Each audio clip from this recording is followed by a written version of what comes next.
and he is just into everything. I'm not serious. He's climbing. He's just, No, we've had to.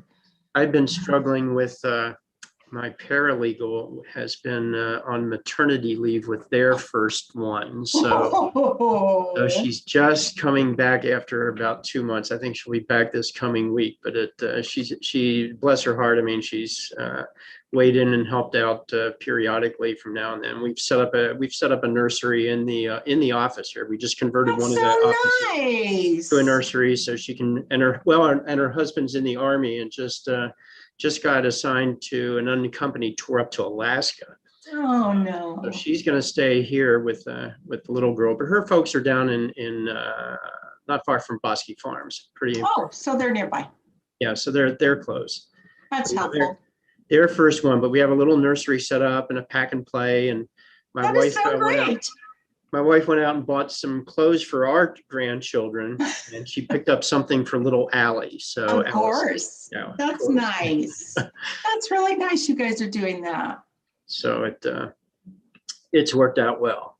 Oh yeah, I feel I have a crib here. I have a crib here. I have changing table. I have toys. Oh, there you go. My husband says, like we're starting over. I was going to say, just when you thought you could downsize a little bit, right? You right. just have all that additional stuff come in. Oh, and it's like a tornado went through the house. You know, after I take them home, oh my gosh, a mess. Especially the 18, 19-month-old. He's just a handful. He's great. He's sweet. They are full of energy at that age. Yeah. I know. I watch him think, I would like to feel that good and have that much energy. But they are a blessing, no question about it. Aren't they? Oh my God. And I love talking to the 4-year-old. It's just, she's like a little adult. It's just, and with the pandemic, you know, she hasn't gotten to go to preschool. So we're hoping August or September she can go. Maybe things will be a little better then. More people vaccinated. So we'll see. Yeah, we may have, it'll be a new normal. I mean, there will be some adjustments, but yes, I think things will work out. Yeah. Right. We're all vaccinated, but of course the little ones are not. So I don't know. It'll be nice for her to go to preschool. I feel like she's missing out, you know? Yeah.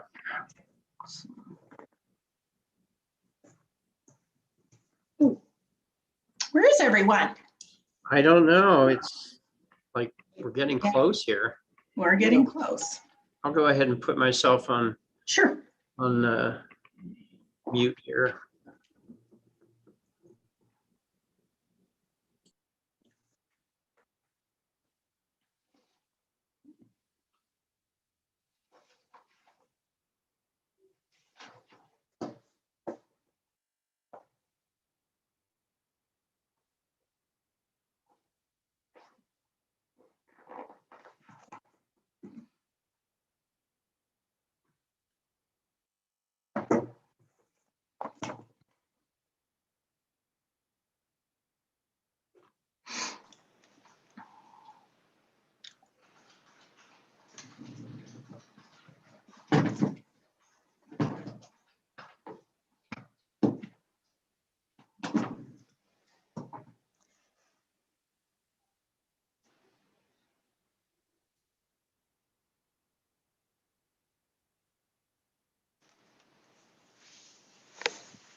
Thank you, Anna. You just got the two that were waiting. Madam Hearing Examiner? Mr. Harris, good Yes, morning. I'd like to, pursuant to our pre-hearing memo, be excused today. Okay, I understand we don't have any witnesses to cross today, and I understand that any other is bound by.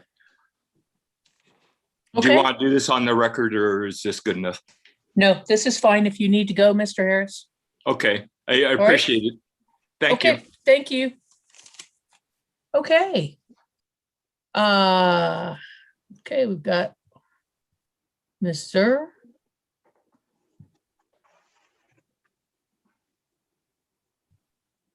Okay, we'll admit them. Okay. All right. Hello there, Miss Elwell. Hi, how are Happy you? Thursday. Happy Thursday. I want to let you know that Julie will be here this afternoon. Okay, So you'll need Very to let well. her in whenever that is. okay. Thank you. I appreciate that. Sure. Okay, before we go on the record, anything else procedural that we need to discuss? No. Okay. Great. Let's go back on. Okay.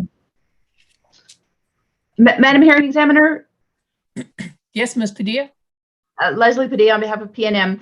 At the end of the day yesterday, I did briefly discuss the times that parties had reserved for cross-examination today. Earlier this morning, I did email counsel, granted fairly late, so not everyone has had an opportunity to see my email. I did propose that we attempt to reduce our cross-examination times by at least 1/3.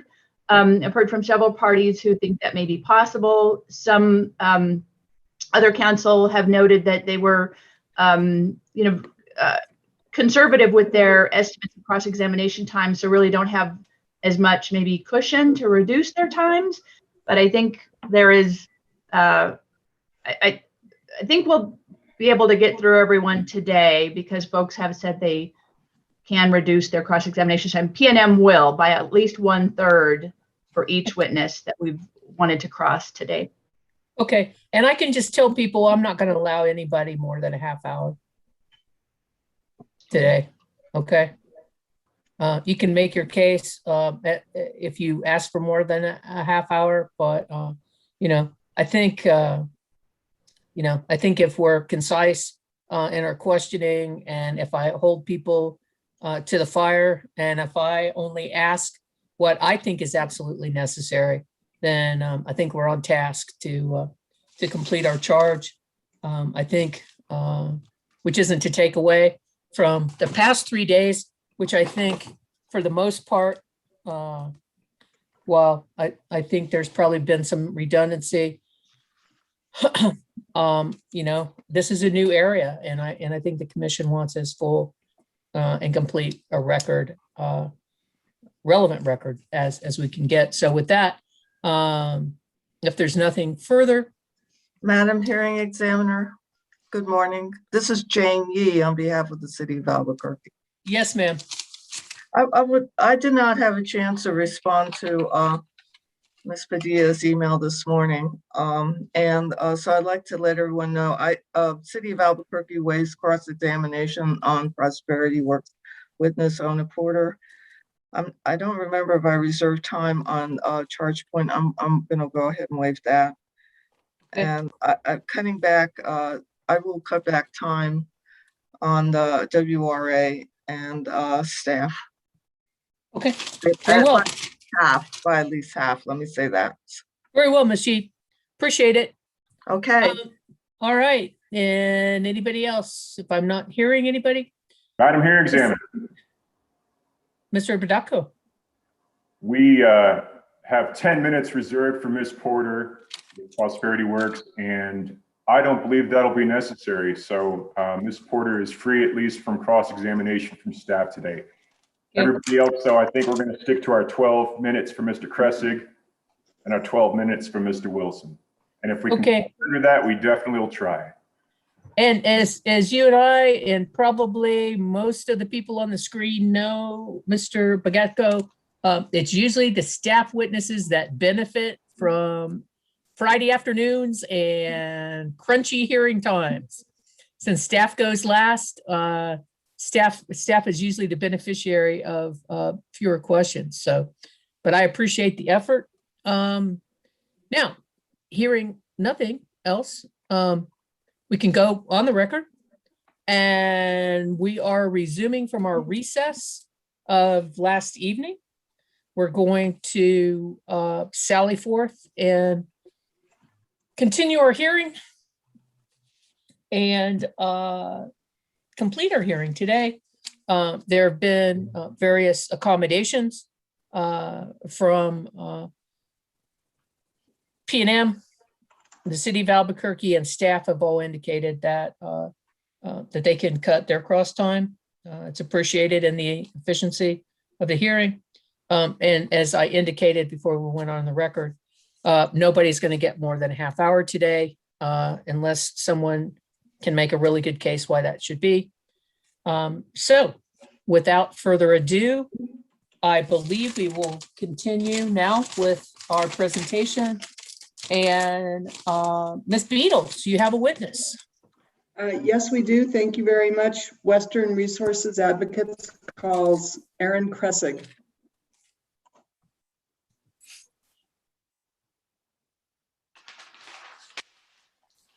Oh, there you are. Hello there, Mr. Kressig. Morning, Madam Hearing Examiner. Ms. Elwell, will you swear the witness, please? Sure. Would you raise your right hand, please, Mr. Kressig? Do you swear or affirm that the testimony you're about to give is the truth under penalty of perjury? Yes, I do. Thank you. Go ahead, Ms. Beatles. Thank you. Good morning, Mr. Kressig. Good morning. For the record, could you please state your name and your employer? My name is Aaron Kressig, Aaron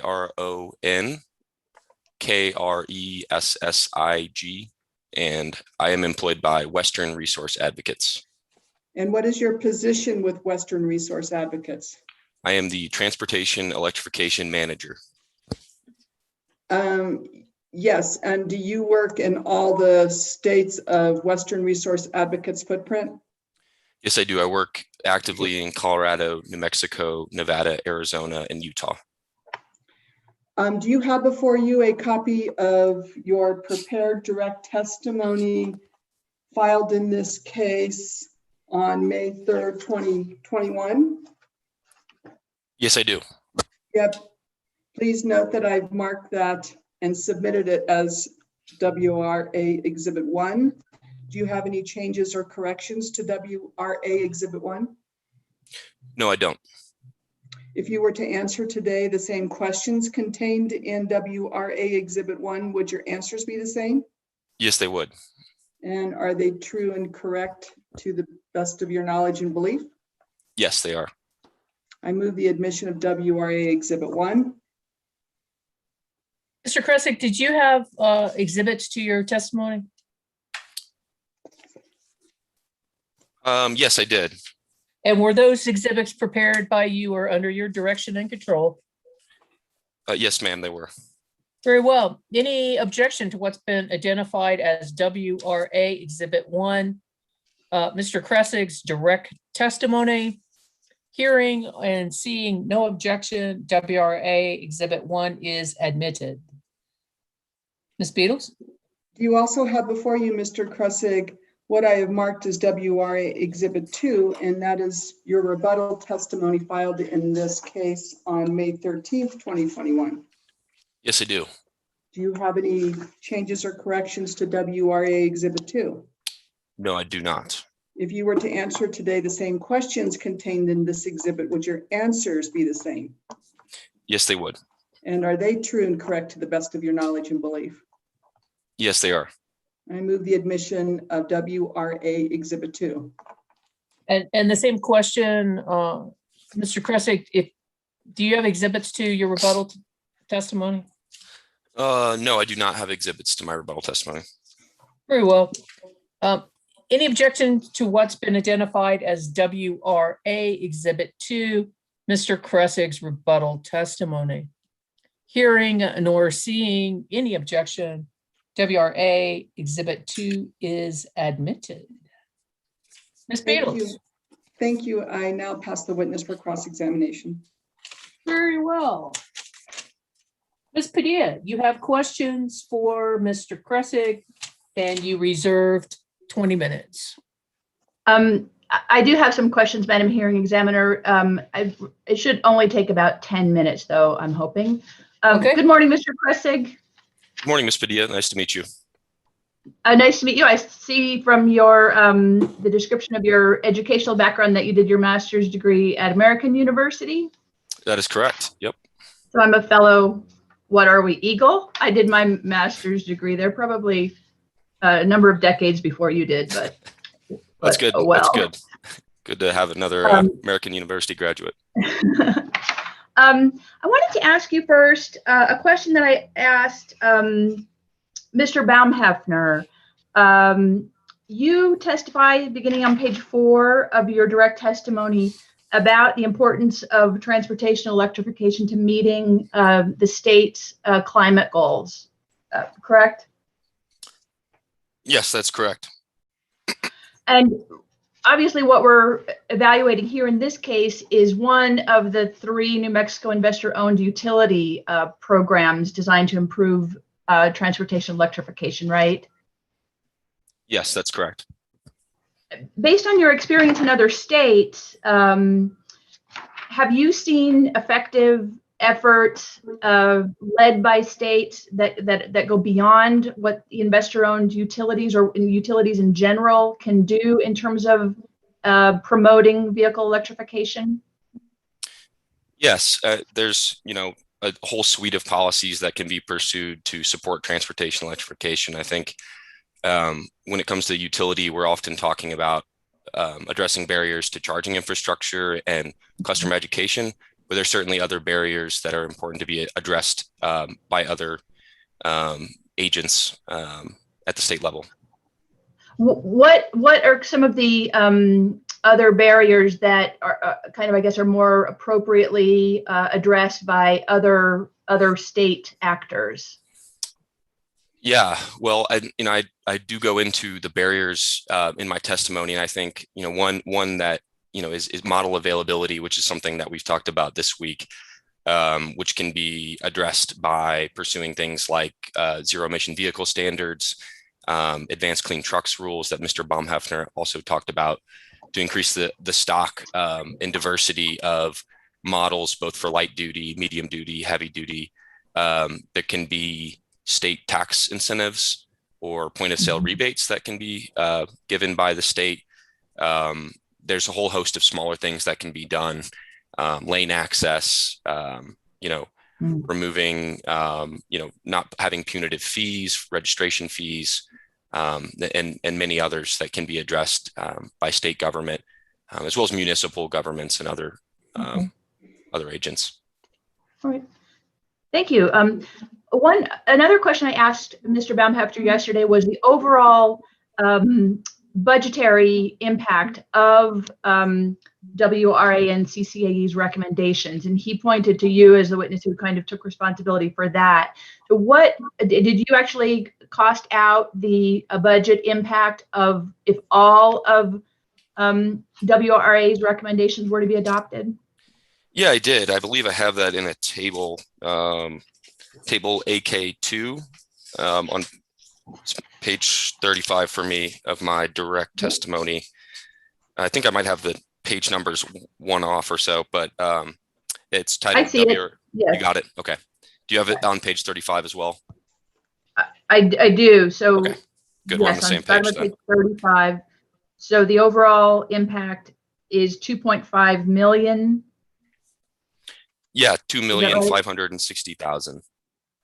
That would be the additional budget required if WRA's recommendation.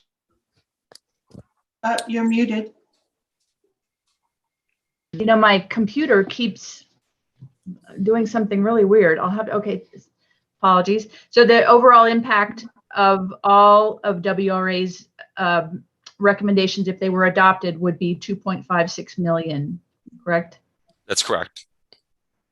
That's approximately 25% increase over PNM's initial proposed budget. Something like that. I'm always wary to Okay. do math on the fly, but. Okay. I wanted to ask you briefly about the question of accessibility of payment mechanisms for public charging stations. You addressed this on page 20 of your direct testimony. Yeah, let me go there real quick. Okay. And at line 3 and 4, actually go down to line 10 and 11, you note that you agree with PNM's proposal that public charging stations be required to have to allow payment with a credit card via a chip reader, correct? Yes. In your view, what's the public benefit of allowing payment at public charging stations with various payment options, including a chip reader? Well, it's my understanding that having the chip reader just makes it more accessible to a wider set of customers to be able to make payments for charging. It doesn't require subscribing to one particular network or having a certain membership with a charging company. It just means that if you have a card, you can pay for the charging. So in my understanding, that would make it more accessible. In my opinion, that would make it more accessible to more customers. So that kind of public accessibility is a public benefit in your mind? Yes, I think so. Okay. I think the last question I wanted to ask you about was one of the recommendations that WRA made that PNM did not adopt in its rebuttal case, and that is, it's on page 21 of your direct testimony. You had suggested that the DC fast rebates be increased from what PNM is proposing, $25,000 to $35,000. And you say that's consistent with best practices from other utilities around the country. And you actually have a table down below where you actually identify some different rebate levels in other states. In the EV world, we've heard testimony this week that costs of a lot of things related to electric vehicles, batteries, are going down. Are the cost of DC fast chargers also going down in cost? That's a good question. I'm actually not sure the answer to that question. I haven't really studied how the cost of the actual charging equipment has varied over time. I think it would be, as this is a burgeoning market, it would not surprise me if the costs were going down, but I can't speak with certainty on that. Okay. Thank you. That's all I have. Thank you, Mr. Cressing. Thank you. Thank you. Ms. Padilla. Your Honor. All right. Mr. Your Honor, Dunbar.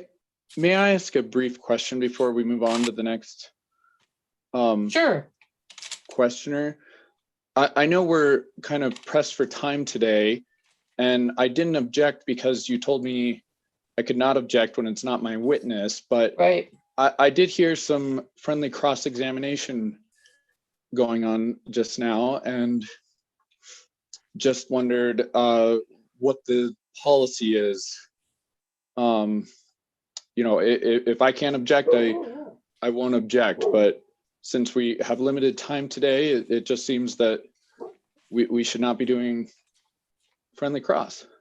All right. And I guess I did not pick up on necessarily what I would consider friendly cross, Mr. Dunbar, but based upon your inquiry, I will give the instruction that, as parties know, the commission frowns on what is termed to be friendly cross or cross-examination that is not true cross-examination, but only meant to try to support the party's position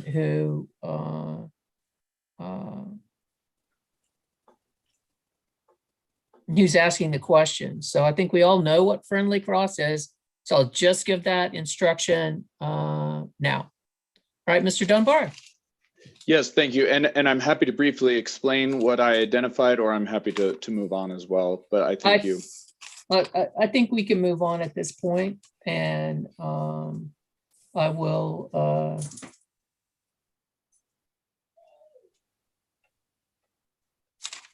indicate that, Mr. Albright, you have reserved time to ask questions of Mr. Kressig. And as I indicated this morning, 30 minutes is the limit. So go ahead, sir. Thank you, Madam Hearing Examiner. And I conferred with Ms. Padilla earlier as well. So I think we'll be substantially less than 30 minutes. Good morning, Mr. Kressig. Morning, Mr. Albright. I'm Jeff Albright with J. Albright Law, LLC, and I'm here on behalf of Bernalillo County. Nice to meet you. My client. And likewise, I don't think we've had the opportunity to engage in either direct or cross-examination before, so first time for both of us. Indeed. I'd like you to turn to page 2 of your testimony. And right now I'm referring to the direct testimony. Okay. Minute. Okay, I'm there.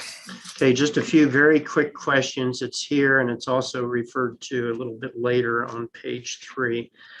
Were you involved in the drafting of House Bill 521? I was not, no. Did you confer with any other people at CCA, WRA, SWEEP, or any of the other participants who may have been involved? Objection relevance. You can't object. It's not your witness, Ms. Sir. But the question was about communications with people from CCAE. What does this have to do with the intent of the legislature and the meaning of? Okay, I'll just note my objection. Thank you. Well, the answer is no. Answer the question if you know, sir. The answer is no. No, I did not. And did WRA, Mr. Kressig, participate? While you may not have specifically, did WRA participate in the drafting of the EV statute? I'm not sure. I'm not aware that they did. We weren't really engaging as deeply on transportation electrification at that time. It's possible that there might have been some, but I'm not aware. Okay, thank you. Go ahead, Mr. Albright. Thank you. And on page 3, at lines 12 and 13, you had a recommendation to increase the TEP budget from $8,438,000 to $10,998,000. Do you see that? Yes, sir, I do. And did you take another position following the increase that has been made or suggested in this proceeding? I'm maintaining that as my recommendation in this case. As the recommendation, okay.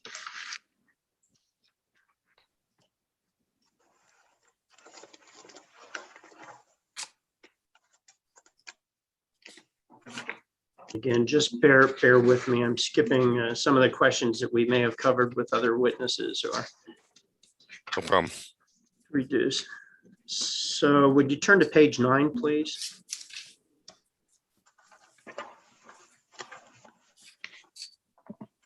Okay. So you list there the subparts and the 9 distinct requirements on page 9 from the House bill, from the statutory requirements. Do you see that? Yes, I do. Okay, and one of those, the fourth one down, is maximizing emissions reduction. And that phrase has bothered me a little bit because, you know, it gets into a discussion of level 1 versus level 2 versus the DC charges and so forth. So what's your opinion on how maximizing the emission reductions would best be accomplished? That's a good question. I think, you know, I think when I say that, I think I'm talking about how the plan can most comprehensively support transportation electrification in a way that maximizes emissions reduction. So I think, you know, on the first hand, it's ensuring there's an adequate amount of charging infrastructure to support the company's goal of 7,800 EVs. And I think it's also making sure that charging is happening in a way that maximizes emissions reduction. So focusing charging in hours of the day when emissions intensity from the grid is the lowest. Did you read staff's testimony? I did, yes. So, you know, do you see any value in some people being able to use level 1 emissions as kind of a stepping stone if they can't afford a level 2 or can't make that investment, where a level 1 may actually benefit some people, you know, if they're able to use that? I mean, how do you incorporate that as we make this transition?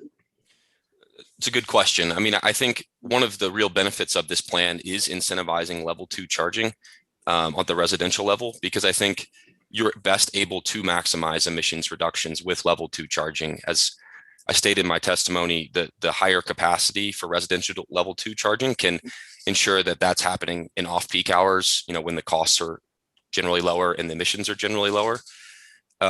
So I think it is important to incentivize level 2 charging. I think in lieu of a utility plan, level 1 charging can be, you know, cost effective, but these rebates that the company is providing hopefully should be able to get as many P&M customers as possible to transition to level 2 charging.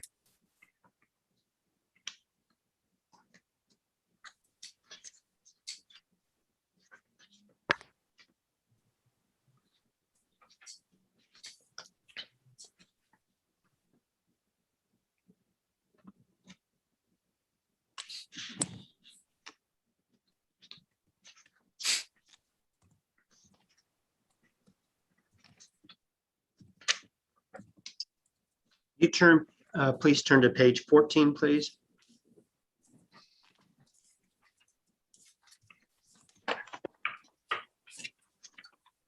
All right, I'm there. And on page 14,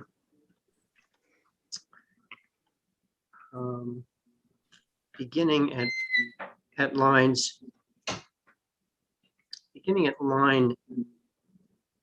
8. Okay. You have P&M's determine, I assume that's P&M has determined the number of chargers by aiming to, quote, maintain an approximate 10 EVs per charging port.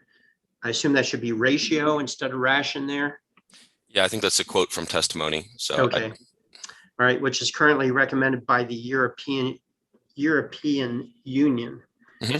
So I guess the question is, and then you continue, while this approach is a bit inexact and does not distinguish between the need for DCFC versus level 2 charging, I'm generally supportive of P&M's approach and so forth. Have I correctly stated what you have there? Yeah, that looks correct. Okay, so question is, what about the balance of the DCFC versus the level 2 charging? I mean, this seems to be, obviously for the residential, we're pushing level 2. Obviously, there's advantages to using DCFC, particularly at say, way stops and so forth along the highway. So Yeah. How do you balance that? That's another good question. I think at a high level, we want to make sure, we've talked a lot about this week about the need for DCFC for corridors to help people travel long distances and such. And I think even in inner city travel, there's sometimes a need for fast charging. But level 2 charging can also suffice at the public level. So commercial level 2 charging can suffice, say, for workplace charging or, charging with long parking times. So at a high level, I think there's a need for both level 2 and DCFC. As far as the sort of breakdown between the two, it's still sort of an emerging area of focus. There's tools like, I think I mentioned, the National Renewable Energy Laboratory has a tool specifically which can be used to differentiate between the need for level 2, the need for DCFC. And, I don't think that tool is totally exact, but it's one method. I know in Colorado, the Colorado Energy Office had a study commissioned specifically for Colorado to sort of try to capture the balance, how much DCFC, how much level 2 do we need? So I think it's still sort of an emerging practice on how to find the sweet spot. But a balance is definitely key. And along those lines with the DCFC in particular, are you familiar with the rulemaking proceeding that is ongoing with the Department of Transportation in New Mexico with respect to leasing space, equipment, facilities at what I would call the rest stops along the way of the interstate? I can't say that I am. I think I heard that mentioned earlier in the hearing, but that's my extent of my knowledge, unfortunately. Okay.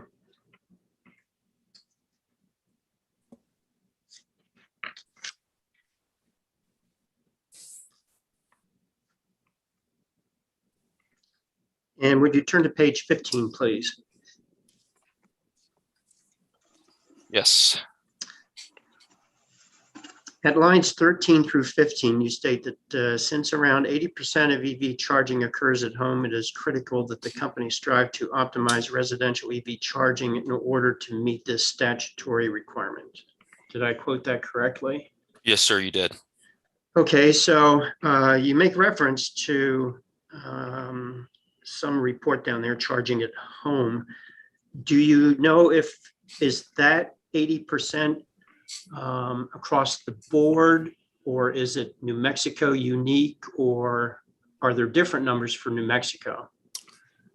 Yeah, so this number is from the Office of Energy Efficiency and Renewable Energy, which is, I believe it's it's in the Department of Energy, I believe. And that 80% figure is a very commonly cited number. I believe it's a national figure. I'm not aware of any New Mexico specific study for where residential versus public charging breaks down, but I would expect it to be, somewhat similar to the national average. Okay, thank you for that.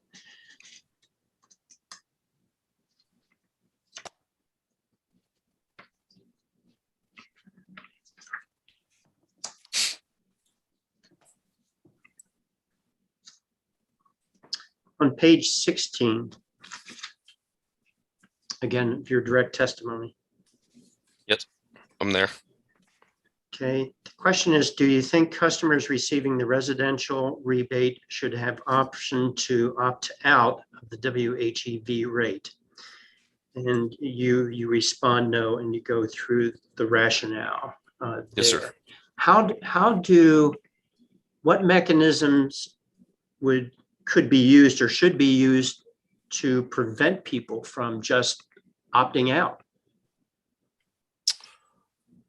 Well, I believe, and that's another good question. I think, that's one of the reasons. It's a requirement of taking the residential rebate. So I think that's one of the reasons why that is one of the reasons I've advocated for the company to increase its amount of residential rebates as sort of a carrot to participate in the whole home EV rate. Because I think, getting as many folks on that rate as possible is really important to optimizing the load. So I think, that's a pretty clear incentive mechanism to get folks on that rate. I think they should keep the rate open to other EV customers, but I think, that incentive is the most effective way to get folks on the rate. And I was heading there with regard to the others as well on the rate. So I appreciate that. Is there, after someone signs up, gets the rebate, gets it installed, the level 2, what keeps, is this envisioned as a contractual agreement? Question. Let me ask Go ahead. it another way. What would prevent people, after they do that, they get the rebate, they get the level 2 installed, and then they decide, no, not for me, I'm out of here, but by then they have the level 2 meter installed. So this has been, I'll try to be succinct. This has been an issue in other places with sort of charging programs or rates that might have some negative benefit. And that's one of the reasons I kind of go into that a little bit in my testimony. But I think in the case of PNM's proposal, this is a rate, when you analyze the rate, there's not really any way to lose money on the rate. So while I'm not sure what the terms and conditions to keep them on the rate are, I can't remember exactly, I wouldn't envision customers leaving this rate because it's really just a discount between 10 p.m. and 5 a.m. So even if you didn't alter your behavior significantly, you could still achieve cost savings on this rate. That's my understanding. So I just don't really see what kind of reasoning customers would have to want to leave the rate when it's ultimately going to save them money. Okay.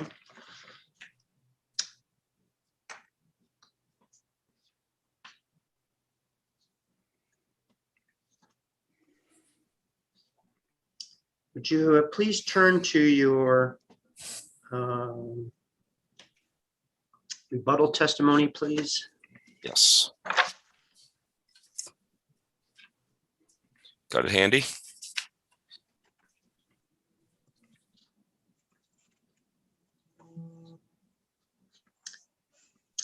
And on page, no, I'm not sure it's numbered. On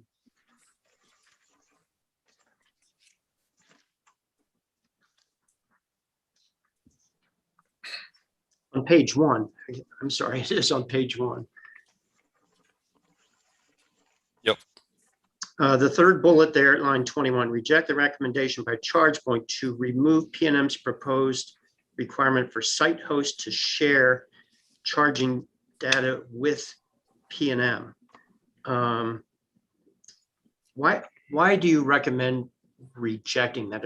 It just seems to me that the more information you have, the better off we're going to be as far as evaluating the program. But why do you suggest we reject that? So I think we might be misunderstanding. I agree with you. I don't know.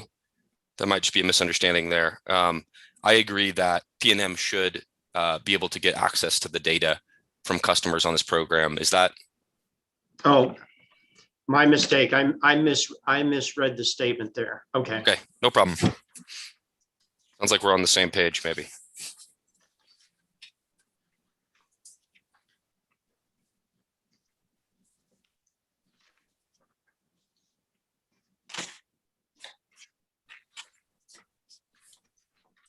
And we already discussed the level 1 charging that you also address on page 7 of your testimony.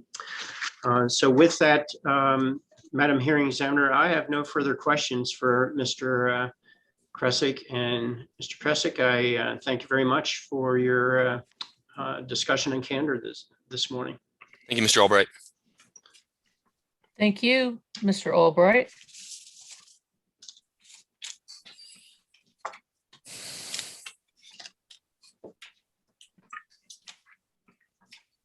Ms. Sir, I believe that you reserved 5 minutes for Mr. Kresick. Yes, thank you. Mr. Kresick, there were questions about level 1 charging stations being a good stepping stone. My question is, what does that look like? What does a level 1 charging station in someone's home look like? A level 1 charging, it's hard. I wouldn't even maybe call it a station. I mean, a level 1 charging is just the charging that you can get from a regular outlet. So it's not really a station as much as a cord that plugs into a wall that charges at a fairly slow rate, I think, as we've covered. And if you know, do those cords that you plug into your regular wall outlet, do those come with electric vehicles when you buy them? I believe so. So we're not really talking about anything that needs to be specifically incentivized, right? That's right. Yeah. It doesn't really require an incentive. That's all my questions, Your Honor. That wouldn't be friendly, so I'm going to stop now. Thank you. We like friendly people, though.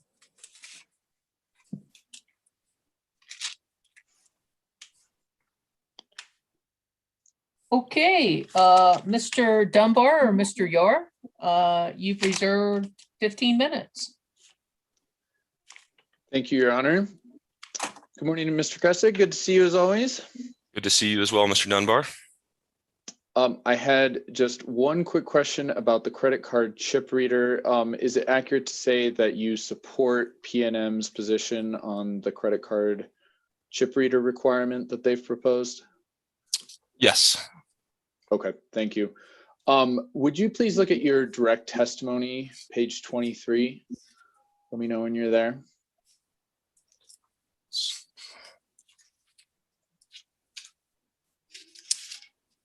All right, I'm there. So there you recommend that DC fast charger site hosts be required to pass on a time-varying price signal to drivers for at least 3 months, after which they can opt out if they do not find the pricing structure to be appropriate for their business model. Is that a fair characterization of your recommendation? Yeah, I think that's a fair summary. And you propose also that DCFC site hosts be required to have the same on-peak to off-peak ratio as the proposed 3F rate, correct? Yes, that's correct. And that ratio is 3-to-1 on-peak to off-peak during the summer and 2-to-1 on-peak to off-peak for the non-summer months. Is that right? Yeah, that's correct. Do you agree with me that the cost of providing DC fast charging for a site host includes more than just the cost of electricity? Yes, I would agree with that. So since PNM's program would just cover make-ready costs for most customers, a DCFC site host would also need to purchase the charger itself. Well, I'll stop there. They'd also need to pay for the charger itself, right? Yeah, that's the construction of this program. Yes. And they likely would also need to pay for the cost of network services to manage the charger. Is that accurate? Yes. Okay. And they also have to give up some space on their property and typically dedicate a parking space as well. Is that right? Yeah, there's some sighting there. Yes. Okay, thank you. Are you aware of any reason that any of these other costs that we've just discussed would vary throughout the day? No, I think those are relatively fixed costs, would be my understanding. Right. Okay, thank you. And so when you recommend thinking about the summer months, when the price ratio, or excuse me, the on-peak to off-peak ratio of the 3F rate is 3-to-1. Are you recommending that DCFC site hosts triple their costs when they pass them on? Well, let me rephrase this. When you recommend that DCFC site hosts pass on the 3-to-1 ratio, are you recommending that the price to drivers have a 3-to-1 ratio throughout the day, or just that the price to driver reflect the fact that the cost of electricity has a 3-to-1 ratio on peak to off peak throughout the day? So my understanding of your question is, would that just be the cost of electricity that the customers see, or would it include the other fixed costs? Is that your question? I'm sorry, I'm just trying to understand. Well, I'm trying to understand what you envision would be a compliant pricing structure under your recommendation. So it is, let's just take some easy numbers. Are you suggesting that a DC site host, if they want to charge 10 cents per kilowatt hour, that's obviously low, but it's an easy number. If they charge 10 cents per kilowatt hour during off-peak hours, they have to charge 30 cents per kilowatt hour during on-peak hours? Yeah, in the summer months, and then in the winter months, using your numbers, it would be 10 cents and 20 cents during those hours. Yeah. Okay, so in that case, so you're focused on the ratio of the price to driver and not just the way that they reflect the price of electricity. Is that right? Yes, that's correct.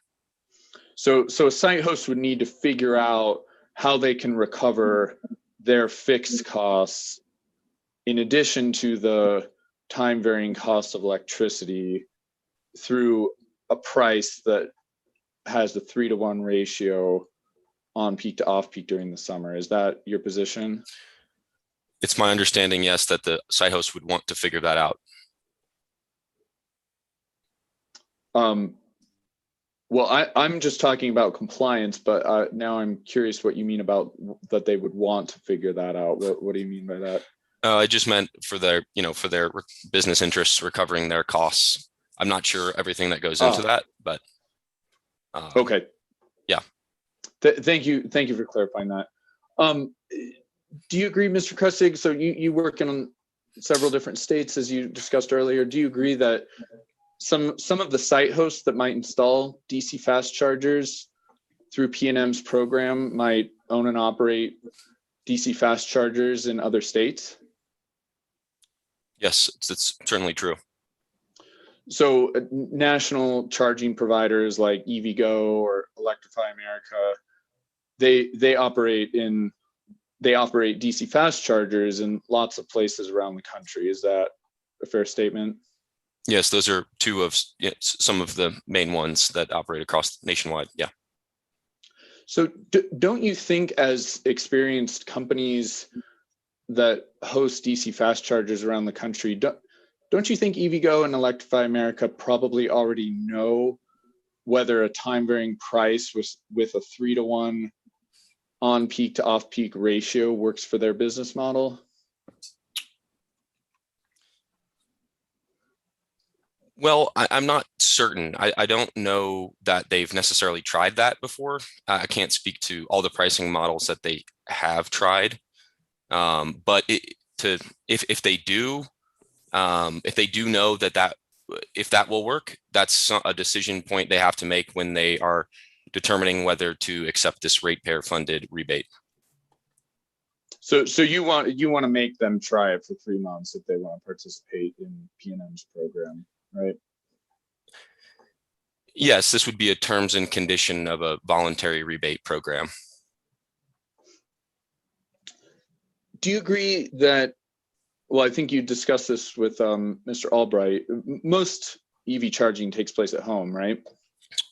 Yeah, it's generally around 80%. So is it fair to say then, based on that 80% figure, that the average EV driver uses DC fast chargers a minority of the time? Yes, I think given those figures, it would be. I mean, they're important drives, but for range anxiety and whatnot. But yeah, that would be a minority of the electricity consumption done by electric vehicles. Thank you. Yeah, and I agree with you. Those are important, but the minority of the drives. That's all I have, Madam Hearing Examiner. Thank you. Thank you, Mr. Krustig. Thank you, Mr. Dunbar. Thank you, Mr. Dunbar. I believe the next party that reserved time is the City of Albuquerque. Ms. Yee? Thank you, Madam Hearing Examiner. And I would appreciate it if you could stay under the 25-minute limit.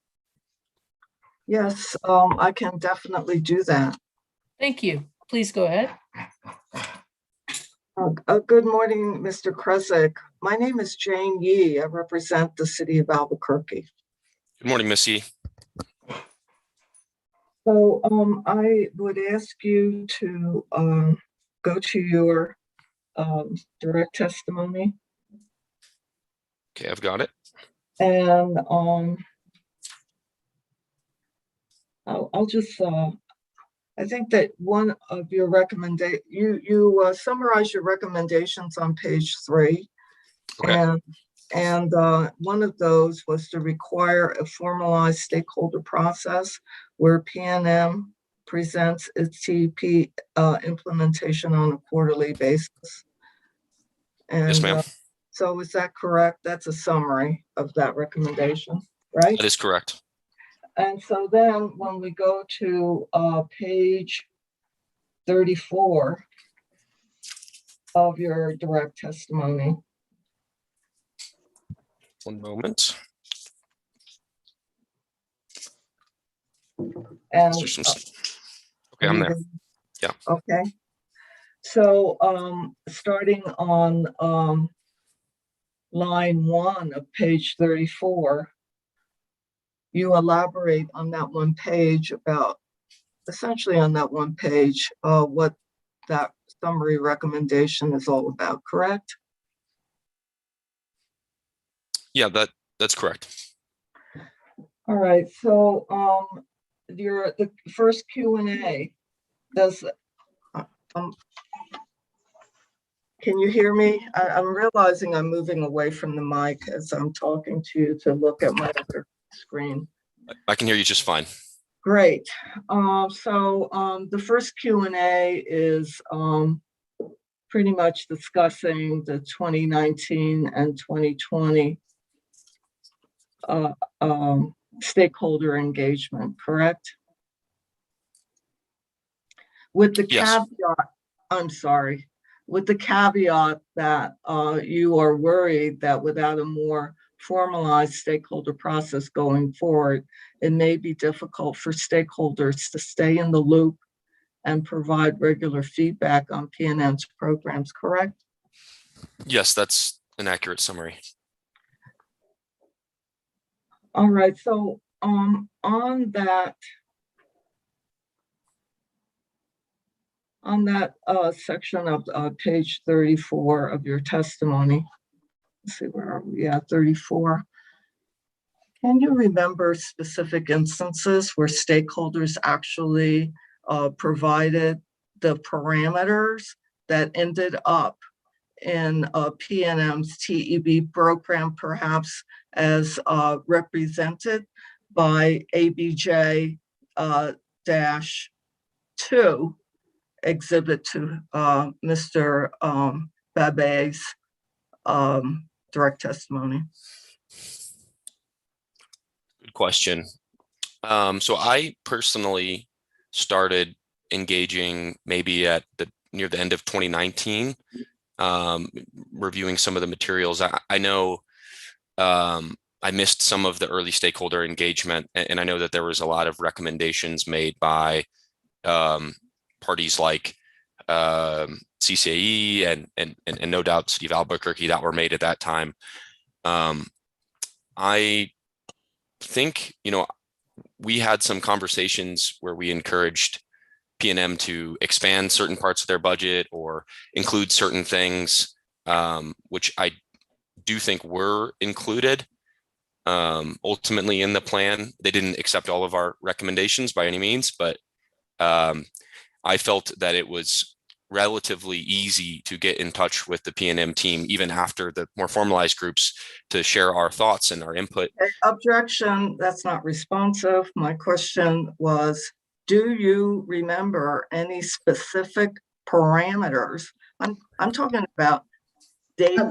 Madam Hearing Examiner, objections are properly raised with respect to questions, not to testimony that the witness just gave. my response is that a non-responsive objection is in order under the rules of procedure. Well, it is kind of interesting. The Who point else is gonna being, raise Mr. it? Krestig, that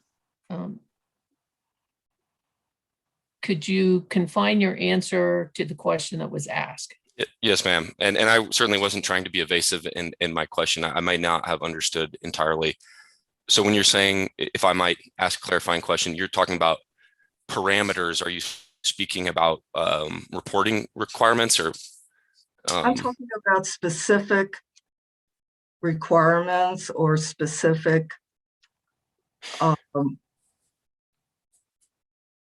inputs, Okay. rather than talking about how the process worked. What was the outcome of that process? Where can you point in the TP program where PNM actually changed its program because of a specific recommendation by a stakeholder? Okay, I understand. I can think of one. One comes to mind that was a recommendation that I know WRA was really adamant about, which was requiring that customers who took a residential rebate be required to participate in the whole home EV rate. That's one that comes to mind. And originally they had not wanted that requirement, and after a number of conversations, they agreed to do that because we thought that was more compliant with the statute. Okay, thank you, Mr. Kresik. So, just so I understand what you just said, that requirement that WRA, or that recommendation that WRA pushed, was for the residential ratepayers who take advantage of the rebate to be required to also take part in the WHEV whole home rate. Is that what the recommendation was? Yes, ma'am. That's right. Okay. And you made that recommendation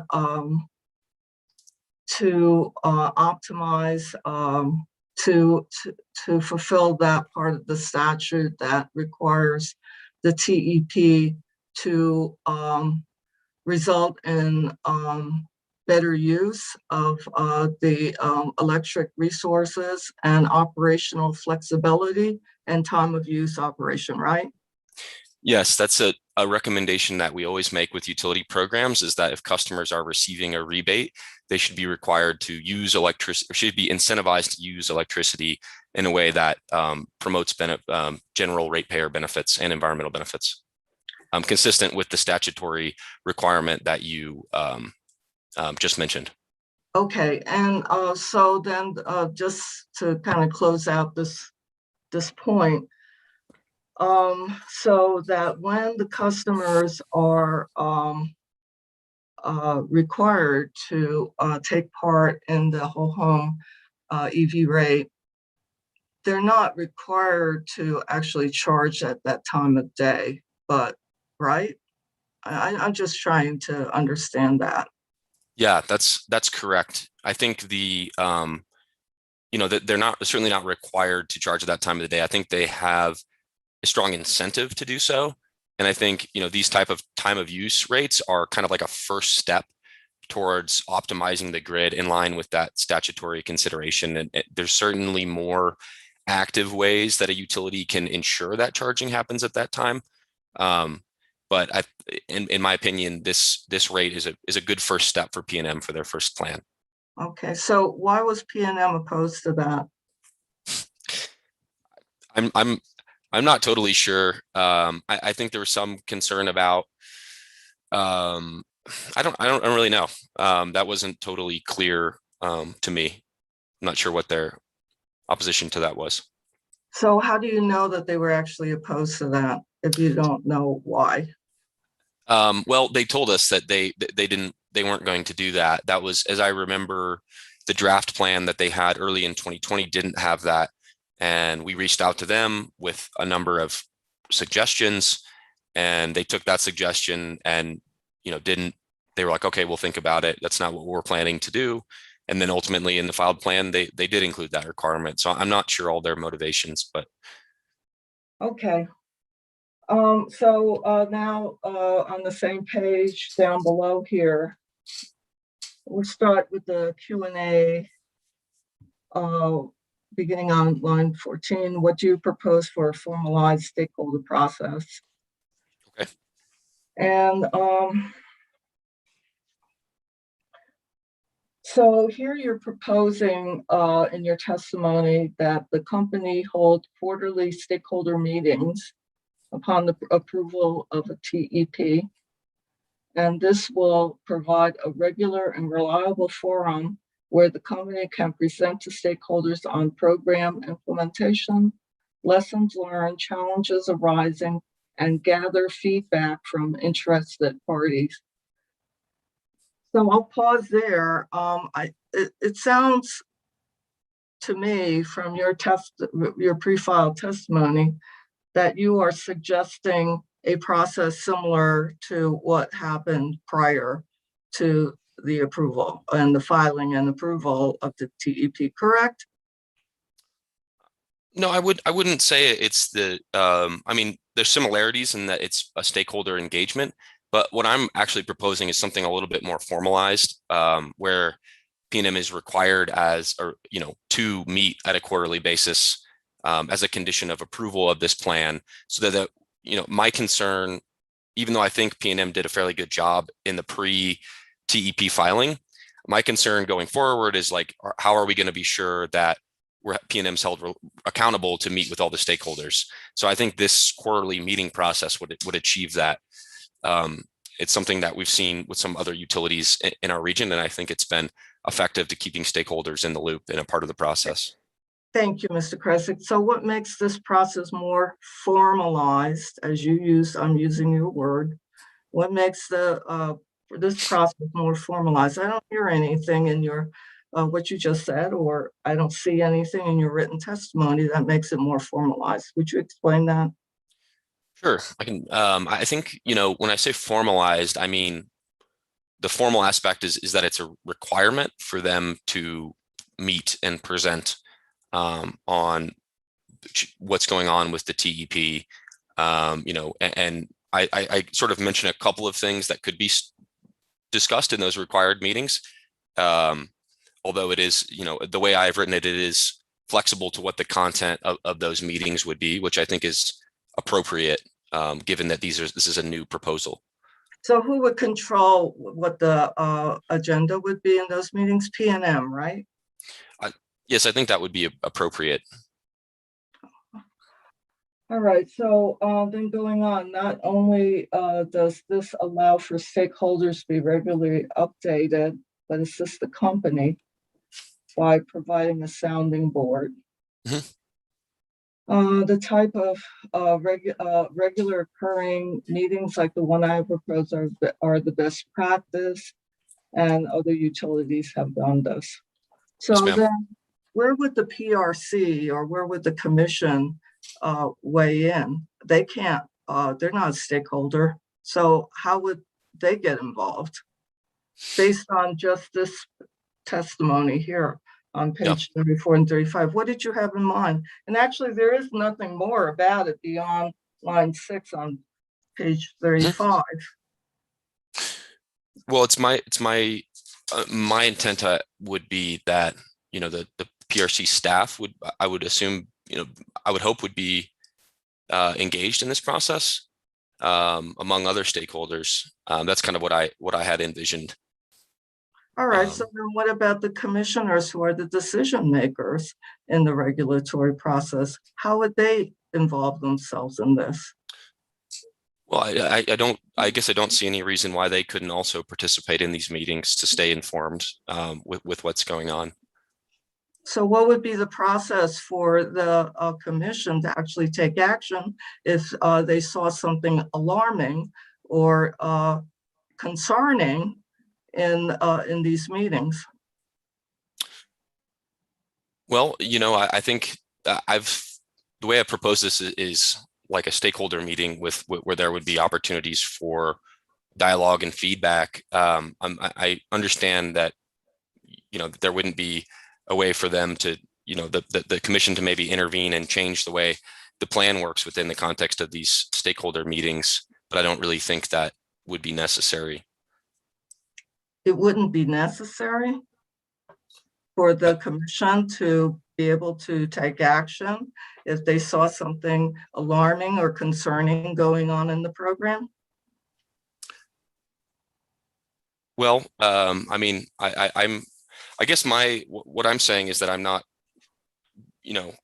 concerned. I'm not highly concerned that that will happen, given the construction of this program is mostly the provision of rebates. But I think what I'm envisioning is if there's, say, low adoption in the multifamily housing program, the results of what's happening in the plan would be presented by P&M, and stakeholders, including the commission, could say, well, what's going on with this multifamily housing program? There's such low adoption. And there would be an opportunity, given the budget flexibility as proposed by P&M, to maybe adjust that program within the context of the plan that's been proposed, to encourage increased adoption or address any other concerns that might come up. But that's not within the boundaries of your proposal or WRA's proposal for this more formalized stakeholder process, right? I'm not sure I understand that question. What you just said in your oral testimony is not within the boundaries of what you described as this formalized stakeholder process in your testimony, correct? Well, I think that it is. I said that the company can present to stakeholders on program implementation, lessons learned, challenges arising, and gather feedback. I think that's consistent with what I said, but.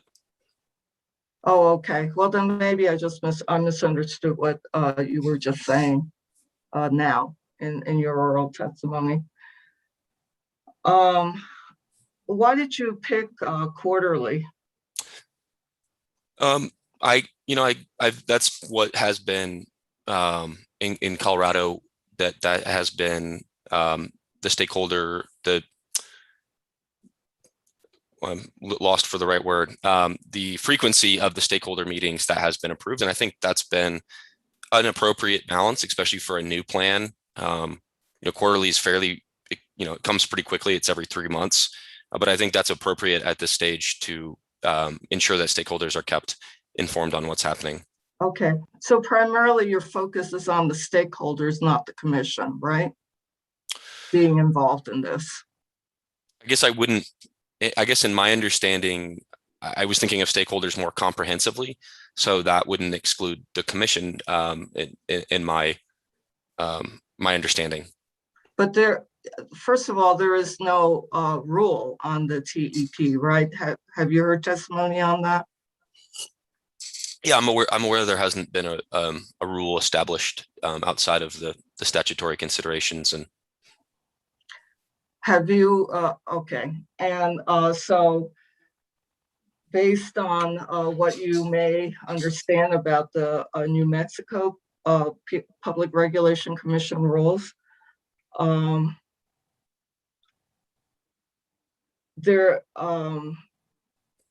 would it be fair to say that there is nothing in the rules that would allow the commission to intervene if something and take action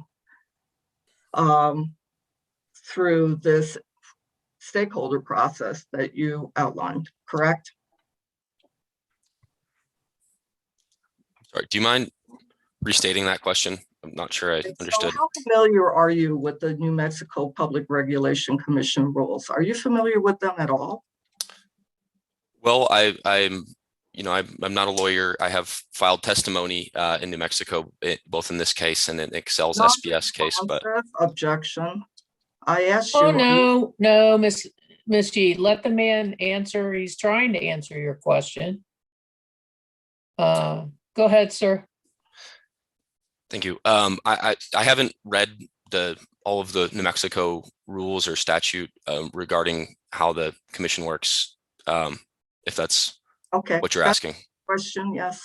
Okay. And so based on what you have read in the rules, do you see anything in what you have read in the rules that would allow the commission to step in to this formalized stakeholder process that you described and actually take action if something were concerning or troubling about the implementation, about the plan, or the implementation of the plan, or about the plan as exposed by the implementation of the plan? You know, I'm not sure I know the answer to that question. I feel that the way the plan has been proposed puts bounds on what the company is able to do in terms of the scope of its programs and the total budget. But I cannot speak to the what's contained in the rules on that. I'm just not aware. Thank you. So were you monitoring the hearing yesterday when Dr. Blank was testifying? I was, yes. Did you hear Dr. Blank testify that that one option might be to keep this case open for future determinations? Yes, I did hear that. Yeah. And did you hear Dr. Blank testify that refiling new cases on the ongoing TP would not be necessary? I did hear that. I'm not sure I completely understand it. Is that yeah, because you don't know the rules? I just don't understand what his recommendation entirely on that matter. But do you agree? Did you agree with Dr. Blank's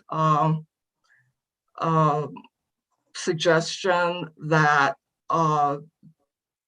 that there are ways to implement a rigorous supervision by the commission without that there are different options for doing that? Yeah, and I read Mr. Blank's testimony regarding his proposal for a more rigorous process for this TEP. I'm aware of that, yes. And that there are different regulatory or procedural options for implementing that, right? Yeah, and I believe I actually spoke to that in my rebuttal testimony. I don't necessarily agree with Mr. Blank on that, or I don't agree with Mr. Blank on that. I'm just concerned how that might impact the implementation and the ability of this plan to accomplish the statutory considerations laid out from House Bill 521. But I am aware of that, yes. Of the 2 minutes. Okay. Okay, thank you, hearing examiner Hurst. So just to wrap this up, you agree, Mr. Kresick, that there are options, procedural options for addressing both Dr. Blank's concerns and with regard to supervision and your concerns or WRA's concerns about administrative efficiency, correct? Yeah, I never disagreed with Mr. Blank that that might be a procedural option. I don't think to accomplish the policy objectives, it's the most appropriate approach, but yeah, I don't disagree that there are options. Okay, that's the end. Thank you. Thank you, Ms. Yee. Examiner. Thank you, Mr. Kresick. Thank you. Thank you, Ms. Yee. And I believe, Mr. Magenko, you have reserved 12 minutes. Madam Hearing Examiner, that's correct. Thank you. Good morning, Mr. Kresick. How are you? Good. How are you doing? All right. I'd like to direct your attention to your direct testimony, which has been marked as Exhibit WRA-1. All right, I've got it handy. I'd like to go to page 35, if you would.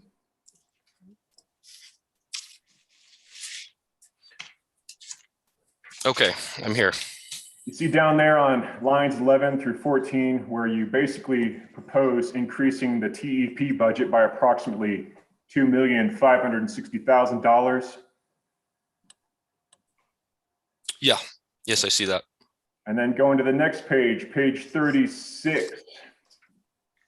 There on lines 3 through 4, you state, if all of my recommendations were approved, the company's final TEP budget would be $10,998,000. Is that correct? Yes, sir. You also recommend lifting the cap on, I guess, the 4,000 proposed advanced meters in this case. Is that correct? Well, actually, I recommend increasing the cap from 4,000 to 6,000. Okay, thank you for that. And so that would be potentially 6,000 advanced meters in conjunction with the TEP proposed by PNM. Am I correct in that summation? Yes, if 6,000 customers participate. Okay. And if the cost per advanced meter was, say, around $450 per unit, would multiplying $450 by that 6,000 number come out to approximately 2.7 million? I know you said you didn't like doing math on the fly, but if you can double check me on that, or at least agree to the conceivable possibility that that is in fact true for this hypothetical. I have an objection. Well, Mr. Bagatko just clarified that this was a hypothetical, but I don't believe that the $450 figure is in the record. Mr. Badeko, where's your $450 figure coming from? I think our $450 figure is coming from doing reverse engineering on the amount that PNM earlier indicated in its testimony, which I believe was $190 per unit. And that folds into that number, I believe, the cost of supporting infrastructure, including software to facilitate those advanced meters. And that's where I believe the $450 comes from for purposes of this hypothetical line of questioning. Ms. Beatles? Is that sufficient for your understanding? Do you have a citation to those figures that you just recited, Mr. Bagatko? I believe the $190 is set forth in Mr. Babe's testimony. If you'll permit me a moment to pull it up and double check that.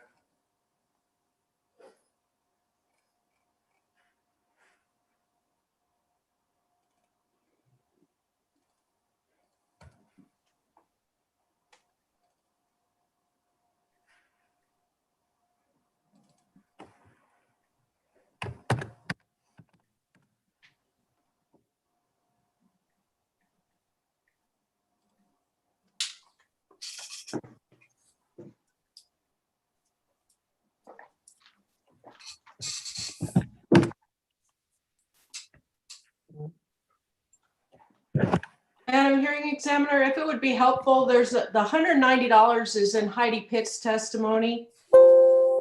Rebuttal page 5, line 12. Thank you. That is correct. And then where does the remainder of the 450 come from, Mr. Bagatko?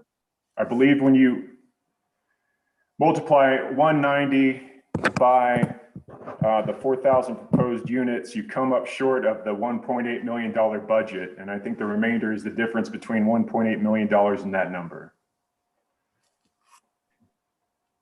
Do you understand, Ms. Beatles? Well, I understand, and I am comfortable if Mr. Bagatko restricts his question to this being a hypothetical. That's You have a friend, Mr.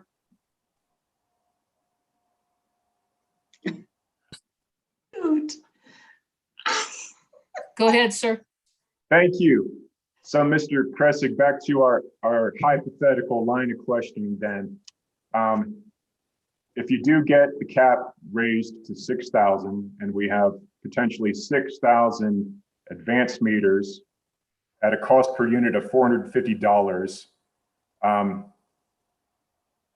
would that result in a price tag of $2.7 million?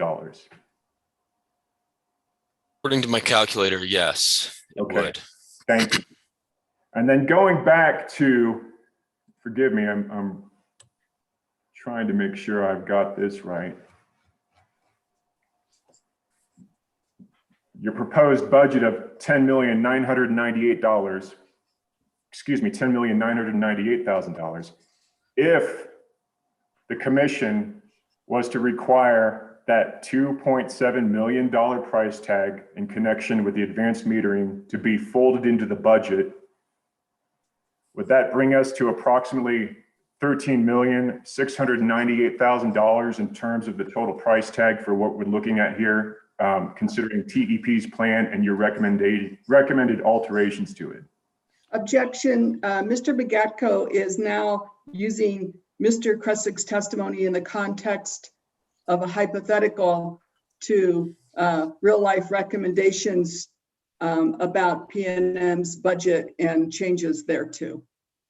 I would just respond that hypotheticals necessarily have to rely on reference to real life data points in order to realize the line of analysis put forth in the hypothetical. Anything further, Ms. Beatles?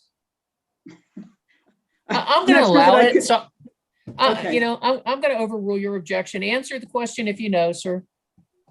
Oh, sure. So just to go back a step, trying to keep with the math. So we got 2.7 million roughly. And then you're saying if that's added, if that was folded into the TEP budget that I have proposed, the total cost would be, I have 13,698,000. That's correct. Thank you for that, Mr. Kressik. All right. And if you'll just bear with me a little longer in hypothetical land, you want PNM to maintain the 25% budget flexibility in this case, correct? Yes, yes, that is correct. So if you can bear with me a little longer, what's 25% of $13,698,000? Okay. Let's see. So you want me to add the 20? Okay. So that's 3,424,500 plus whatever I said earlier, 13 something. $13,698,000. Okay. So that is $17,122,500. I'm sorry, $17,122,500 according to the calculator. So in such an event, realizing the possible variabilities that I've discussed in this hypothetical, the budget potentially under those circumstances could end up being $17,122,500. Is that correct, Mr. Kressig? Objection. Mr. Bagatko is mischaracterizing PNM's proposal. They're not proposing to recover the cost of meters through the budget or through this plan, but through a general rate case.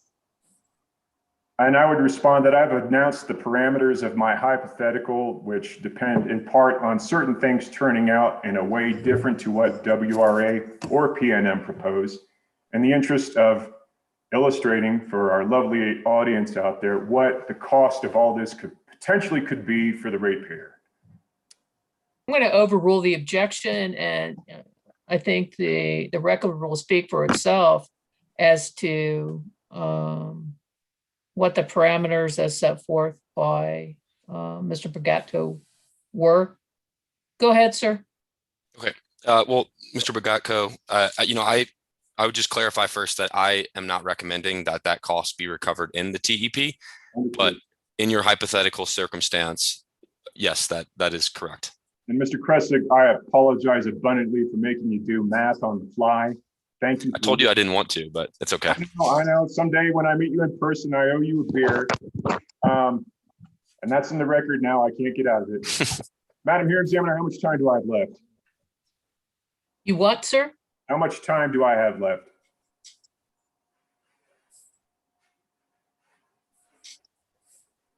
$4 minutes. All right. Well, you know what? I'm going to donate that to the cause. Mr. Kressig, you are off the hook. Thank you very much for your indulgence today, and I pass the witness, Madam Hearing Examiner. Very well. Thank you, Mr. Bagatko. Oh, sir, let's just stay there right now on page 36 of your direct testimony. And Right. in your testimony, you have indicated that your proposals are only going to impact the proposed budget by $2,560,000, correct? Yeah, I believe that's what I have on Okay. in the Page 35 and the very Yep. bottom of AK-2. yes, And then ma'am. on the next page 36, you said, well, okay, if they approve all my recommendations, then the final TEP would be 10,998,000, which you say represents a 30% increase over what P&M had proposed originally, correct? Yeah, I believe I said approximately 30%, but yes. Okay. And you also proposed that they be allowed to maintain their 25% budget flexibility, correct? Yes, ma'am. But then in the next question on page 7, you say, how do you justify the proposed 32% increase over the original proposal? Mhm. So what I'm wondering is, how did we get from 30% in line 4 to 32% in line 7? Well, I believe that was my use of approximately. Perhaps I should have been more accurate and just said 32% throughout. Okay, so it's not a typo. You really meant 32% in line 4? Yeah, yes, I could double check that math if you'd like. I think approximately is the trip up there. Okay, I thought maybe it had to do with the increase was now you were including the 25% flexibility amount. No. No. Okay. Is the 25% flexibility amount included in the 10.998? No, that's proposed as P&M did with just like I think we said target budget, but the 25% is not included in that. Okay. So really then this 10.998 is not really what you're proposing.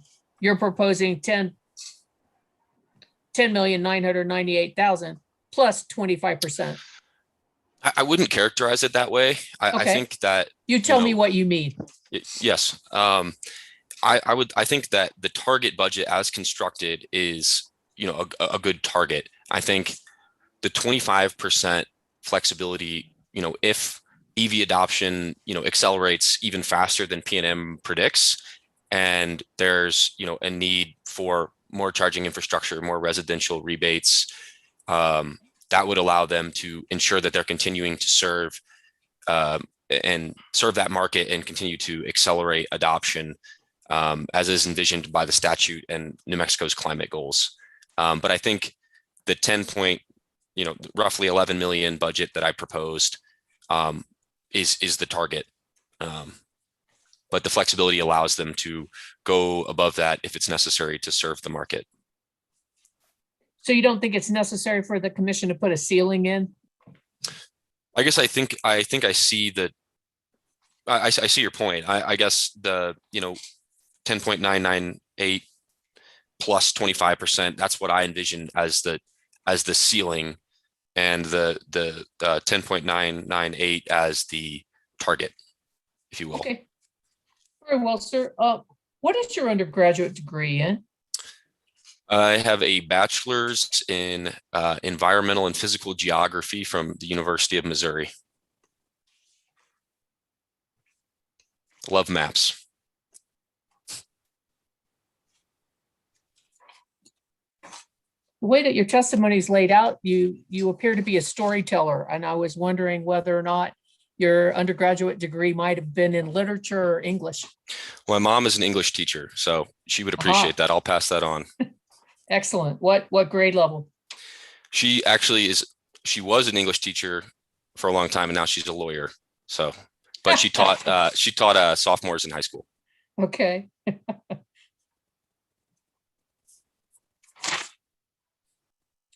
Sir, I'd like to go to page 5 of your testimony, and you're answering the question posed at lines 12 and 13.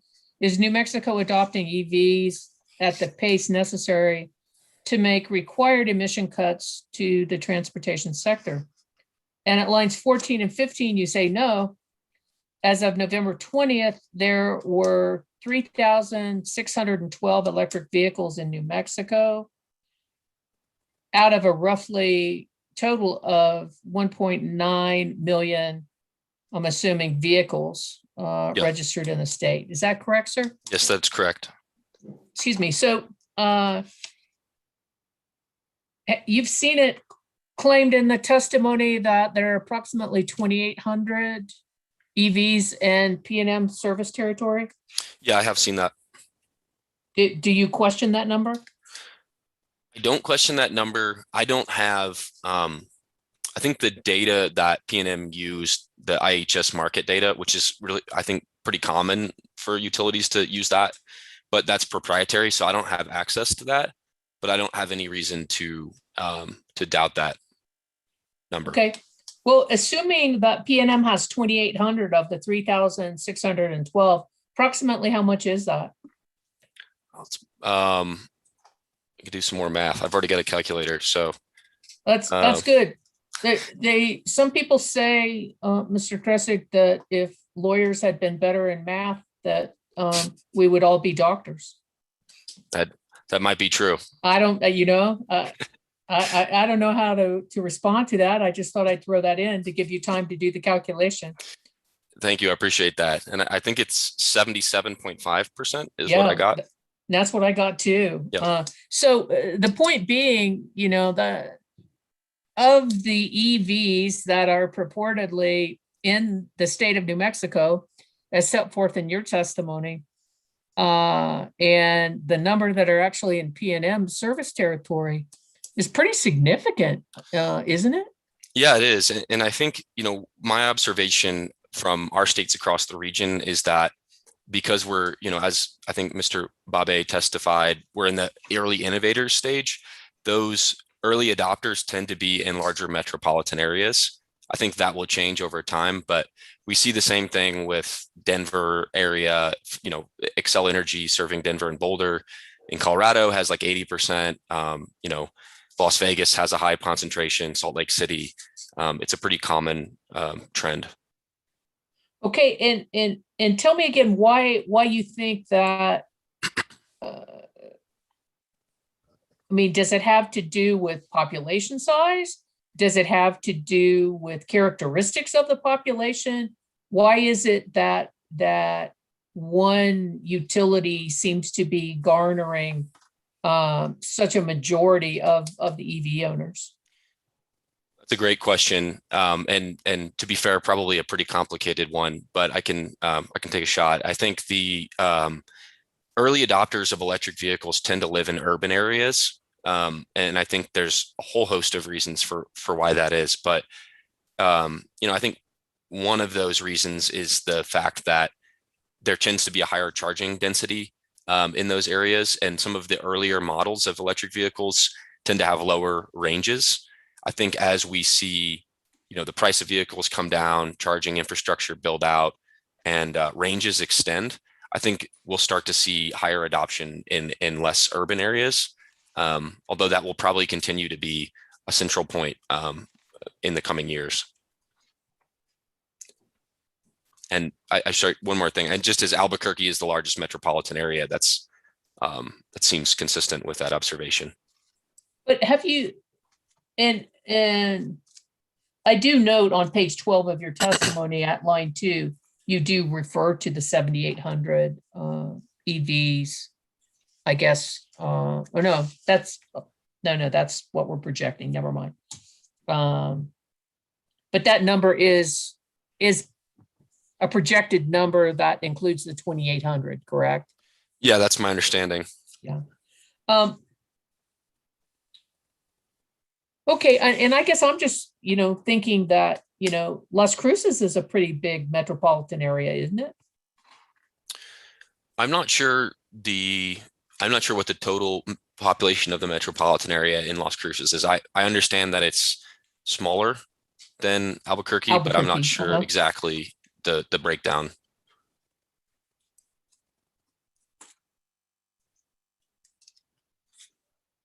Would you know whether or not if it's the second largest metropolitan area in the state of New Mexico?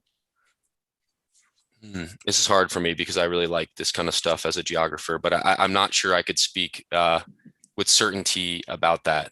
I know Santa Fe is among the Small. larger ones, smaller. Okay, well, Santa Fe is small okay. compared Well, to it Albuquerque. pains me to not know the answer, but I'm not sure.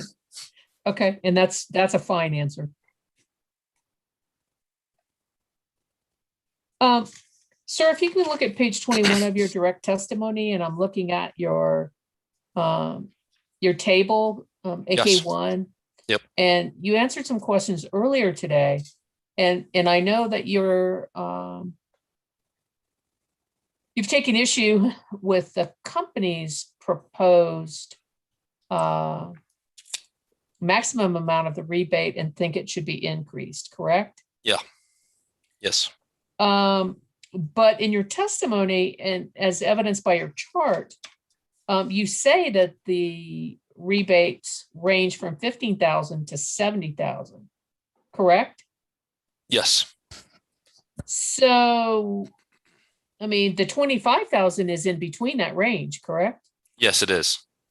And do you have any information, for example, on the participation rates for the various states that you've listed?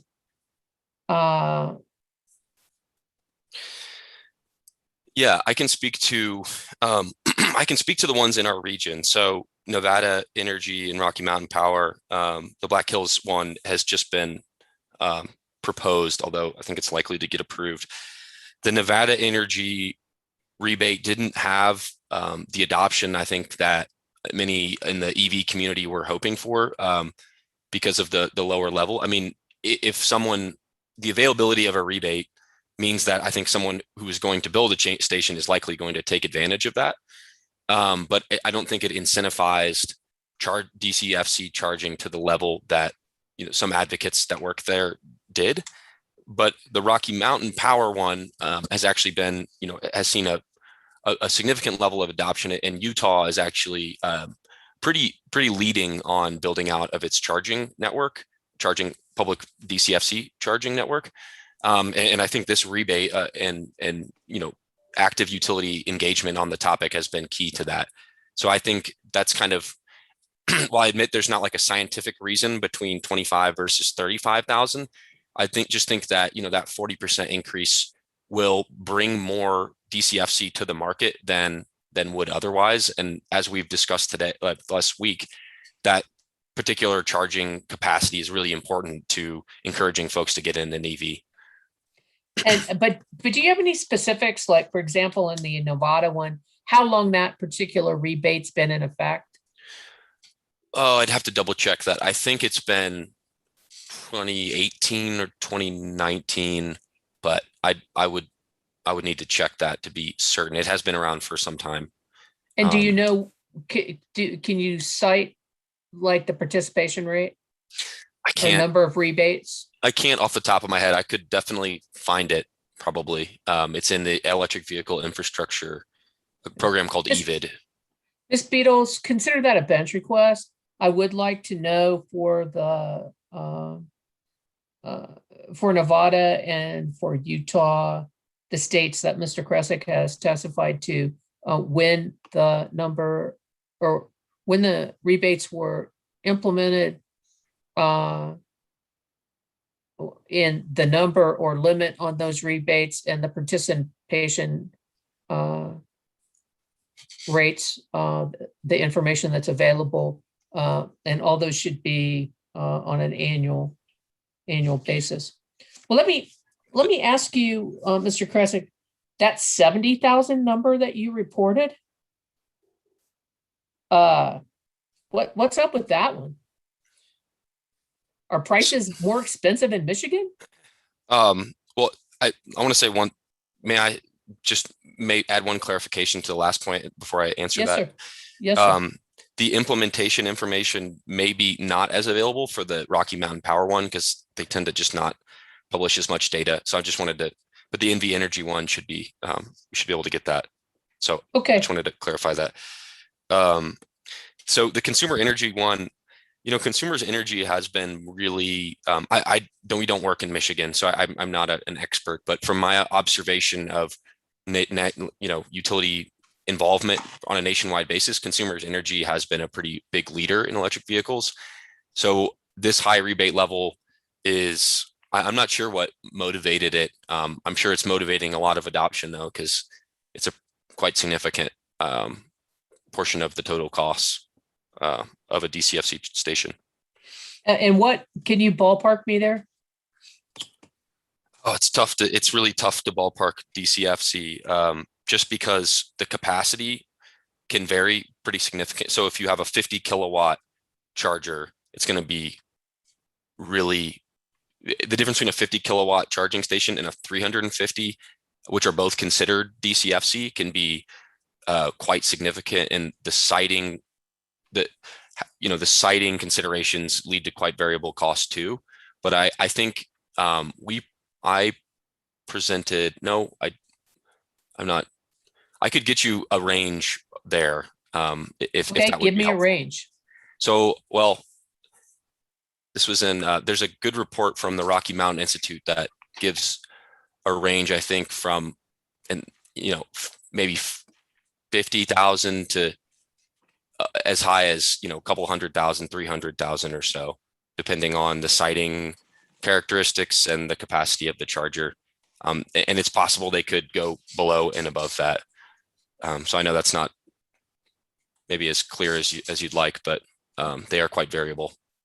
Well, I sort of need a backstop to visualize the rebates that are being offered and proposed with what it actually is going to potentially cost. And, to me, there should be some justification other than just throwing money at a customer class and saying, yeah, here, go do this. Here's some money. Certainly. I kind of would like to know why that amount of money is being offered and how it correlates with the actual cost. So if we could track down that report, we could get you that range, if that would be helpful. Yeah, consider that a second bench request, Ms. Beatles.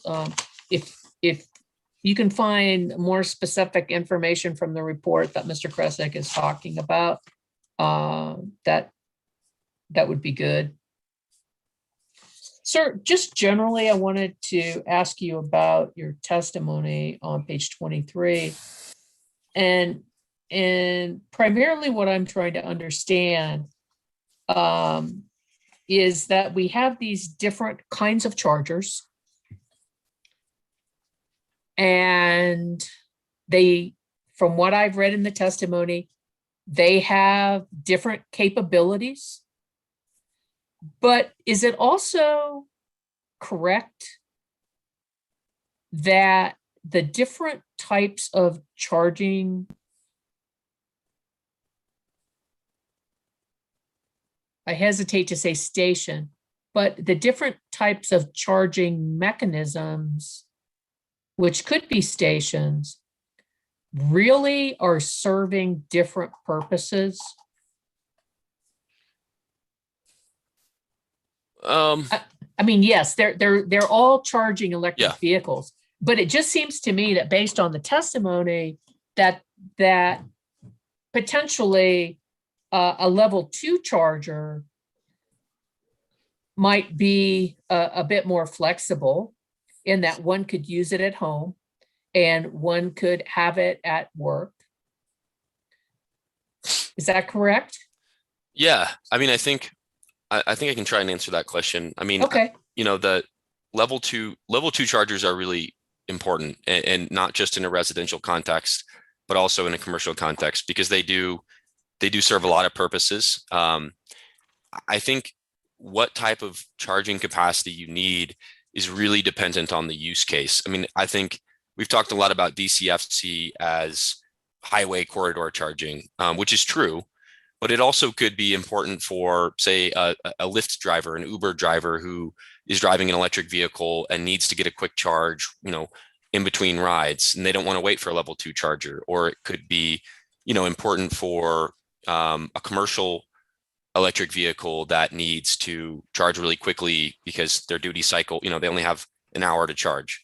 So I think it's, or maybe you just want a really quick charge, and so you go to a fast charger in your city. I think it's just really dependent on the use case. But it is true that level 2 charging does satisfy a lot of charging needs. But DCFC is critical as well. Okay, so my understanding is correct then, that one size doesn't fit all, and that different types of charging mechanisms or stations might be used for the same or for different purposes, correct? Yeah, I think that's correct. Okay. Yeah. Sir, if you look at page 30 of your testimony, and you make a reference on line 5 to a report from Property Manager Insider. Yep. Who or what is that? Yeah, so I was trying to find some information on how much a multifamily housing electric vehicle charging station costs. And this that I've cited here is what I understand to be a common, a provider of information for companies and individual owners of apartments or other multifamily housing buildings. And so they had this article. It was like, you want to install a multifamily housing charger, how much does it cost? And this is the range that they provided. That information can actually be pretty hard to find. So I was glad to have found this to be able to bring it in into my testimony. Okay. Because I think often, charging providers don't want to, actual charging companies, and I don't work for one, so I'm not speaking for them with certainty, but I think sometimes they're uncomfortable to provide that range because they don't want customers to be disappointed if the costs are more or less, because they can be quite variable. Okay. And don't want to spend a lot of time on this. I just want to get a clarification. Page 37 of your testimony, and I think there have been some questions with regard to flexibility. And my understanding of your testimony on page 37 is that, and in response to the question about the budget, is that you see that if the commission approves P&M's TEP in this case, and if they approve the 25% flexibility, what this would allow P&M to do is based upon either their internal or stakeholder, or based upon whatever process is going on and the information that they have.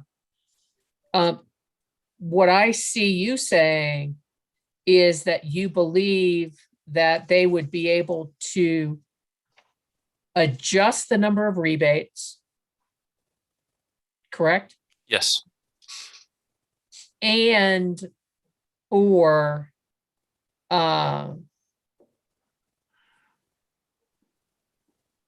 adjust the amount of the budget in the particular program category. Is that correct? Yeah. So I think there's a number of ways that flexibility can be used, and I think you've characterized that fairly well. I think that would be, if there's a huge, there's a big turnout for one of their programs, and it's really incentivizing a lot of, charging station development, which would be great. And that's, what we're looking for. they can continue to support that market without cannibalizing some of the budget in other programs. Like we don't want, if there's a lot of turnout for DCFC stations, that would be wonderful, but we don't want that budget eating into the low income budget or the multifamily budget. We want them to be able to I want them to be able to continue to serve the market while still maintaining those carve outs for the other programs. Okay. And I have one question for you with regard to your rebuttal testimony, and I'm looking at pages 8 and 9. Okay. And basically you're responding in your testimony at that point to some charge point recommendations. Seconds. Okay, yes. Okay. And basically you are opposing charge points recommendation about data sharing, correct? Yeah. I'm assuming you read Mr. Wilson's testimony? Yes, I did. I believe that he made a reference to the fact that PNM would still be able to get data from the meter. Do you recall that? I do recall that. I know what you're speaking to. I didn't totally understand what he was saying there. I don't think that meter would provide all the information that I would want PNM to have. But perhaps you can clarify that with him. It's my understanding is that, the PNM's proposal as it's constructed in their direct case would allow them to get a lot of valuable information about when, when charging is happening, specific totals for, how much charging is happening during different periods and such, which I think would be valuable. Thank you, sir. Ms. Beatles, any redirect of your witness? The only question I have of my witness is whether you, Mr. Kressig, have a solid understanding of what the hearing examiner wants with respect to her bench request. I did take notes. I just want to know if you have any follow-up questions of her. Oh, that's a good clarification. I wrote it down on some page in my testimony, and then I think I changed the page. But I think you wanted to know information about the DCFC rebates for NV Energy and Rocky Mountain Power, specifically when they became available, and any adoption information we can get that's publicly available. Right. And for example, like how many were, if they had put a limit on how many? Okay. Okay. And then sorry, go ahead. The second one had to do with your reference to a report. Yeah. Rocky Mountain Power. That was going to help provide more specificity for the range for costs for fast chargers. Yeah, the Rocky Mountain Institute report. Yes. Mm-hmm. Yep, that sounds good. We can definitely do that. Okay. Thanks, Ms. Beadle. So that was a good follow-up to make sure I should have done that. So thank you. Okay, this is the last. Thank you. I have nothing further. Thank you. Okay, last chance. I would give 2 minutes to anybody if they had any follow-up questions. I'm not hearing that anybody else does. So, Mr. Kressig, thank you for your time, sir. You are excused. Thank you very much. Okay, we are going to take a brief 10-minute recess, and then I believe we will come back, and ChargePoint will have a witness at that time. Madam Hearing Examiner, Mr. Wilson is ready. He's in the Zoom waiting room. I know. I've seen him waiting patiently, hopefully. He's been watching the YouTube as well. So. Oh, good. Okay. I will admit him, and as soon as I can find my cursor. And thank you so much. Okay. I've lost it. I found it. Okay. We'll admit him, and before one of my dogs climbs on the back of the chair like Miss Sir's cat, we'll take our recess.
I'm here, but I'm just not wanting to see my ugly mug. I've read some articles on psychological issues with Zooming. Have you seen those? I have not seen them, but I know another attorney has mentioned it, and she's like, "Oh my God, I look so odd." It's just funny. But yeah, I don't need to see my bug. Plus, there's so many people. I want to know who's objecting and such. Are you following that okay? Or Yes. would you like Yes. an instruction? No, I'm following. No, it's fine. It's just like you're looking for so many people on the screen. It's just like, it's fine. Because their box lights up when they object, so it's all good. That is one feature of the technology. That's true. It's like, yeah. So here goes my ugly mug. It's going away. There, okay, we're starting to get. Well, you know, it's interesting, and I actually include now that it is like the behavior should be the same as if you were actually in the hearing room. Right. After I did a CLE Oh, that talked about horrific instances of inappropriate behavior by attorneys yes, it's true. and witnesses. No, it's definitely true. It happens. Of course, you know, between reading that and reading all the poor behavior of people on airplanes, I know. it's kind of Goodness. discouraging. It is. You're right. Well, I think our recess has been complete, and think we are ready to go back on the record. And we will now proceed with charge points witness, Mr. Wilson. Go ahead, Mr. Dunbar and or Mr. Yar. Mr. Dunbar. He's muted. Unmute yourself. Sorry There you about that. Charge point calls Mr. Justin Wilson. Good morning, Mr. Wilson. Good morning, Your Honor. Ms. Elwell, will you swear in Mr. Wilson? Sure. Would you raise your right hand, please? Do you swear or affirm the testimony you're about to give is the truth under penalty of perjury? I do. Thank you. Thank you. Mr. Dunbar. Mr. Wilson, did you cause to be filed in this docket initial testimony on behalf of charge point, which I've marked as charge point exhibit 1? Yes, on May 3rd. And if I asked you the same questions in that testimony today, would your answers be the same? Yes. And was the testimony prepared by you or under your direct supervision? Yes. Your Honor, charge point would move for admission of charge point 1, the initial testimony of Justin Wilson. Mr. Wilson, do you have any additions, corrections, or deletions to this testimony? No, Your Honor. Okay. And if you were asked the same questions today as you were asking your testimonies, would your answers be the same? Yes. Very well. Any objection to what's been identified as charge point exhibit 1, Mr. Wilson's direct testimony? Hearing nor seeing any objection, charge point exhibit 1 is admitted. Mr. Dunbar. Thank you, Your Honor. Mr. Wilson, did you also cause to be filed in this docket on May 13th the rebuttal testimony of Justin D. Wilson on behalf of charge point, which has been marked as charge point 2? Yes. And was this testimony prepared by you or under your direct supervision? Yes. Do you have any corrections or changes to make today? No. And if I asked you the same questions in this testimony today, would your answers be the same? They would. Yes. Your Honor, charge point would move for admission of charge point 2. Any objection to what's been identified as charge point exhibit 2, Mr. Wilson's rebuttal testimony? Hearing nor seeing any objection, charge point exhibit 2 is admitted. Mr. Dunbar. Thank you, Your Honor. Mr. Wilson is available for cross-examination. Very well. And Ms. Padilla? There you are. Thank you, Madam Hearing Examiner. My understanding is you're giving up a third? Yes, I think I should be able to do it in 20 minutes. Okay, go ahead. Okay. Good morning, Mr. Wilson. Good morning. I don't want to rush us, but it shouldn't take as long as I had the time I'd reserved. I thought it might be helpful to review your initial testimony at pages 4 and 5 to review the recommendations that ChargePoint had made, and then identify the recommendations that PNM in its rebuttal testimony agreed to. Just so we're clear, if you could go to the bottom of page 4 of your initial testimony. Yes, I'm there. All right. And so the first recommendation of ChargePoint was to change the phrase and/or to simply or in a description of the smart charging capabilities related to make-ready infrastructure, correct? Yes. And PNM accepted that recommendation, right? That is my understanding. Okay. The second recommendation, the top of page 5, was to remove PNM's proposal to restrict charging station usage only to residents for the multifamily home program, correct? That's correct. And is it your understanding that PNM did not accept that recommendation as explained in Mr. Babe's rebuttal testimony? I believe that's correct. Okay. Relatedly, ChargePoint had made a recommendation to remove the requirement of PNM for site hosts to share charging data with PNM, correct? That's correct. And that's also another recommendation that Mr. Babe did not agree with in his rebuttal, correct? That's correct. Okay. Next, ChargePoint had recommended that PNM require Energy Star certification for level 2 chargers, and that is something that Mr. Babe agreed to, correct? Yes, very appreciative of that. Okay.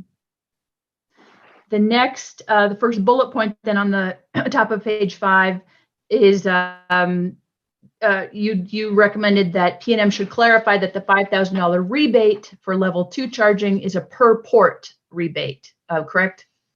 Correct. And PNM accepted that recommendation in Mr. Babe's testimony, right?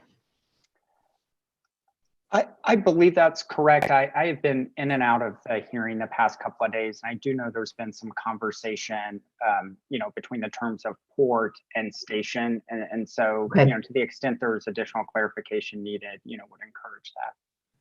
Okay. Your Honor, this isn't an objection, but I don't think that Ms. Padilla characterized PNM's change of position on that issue quite right.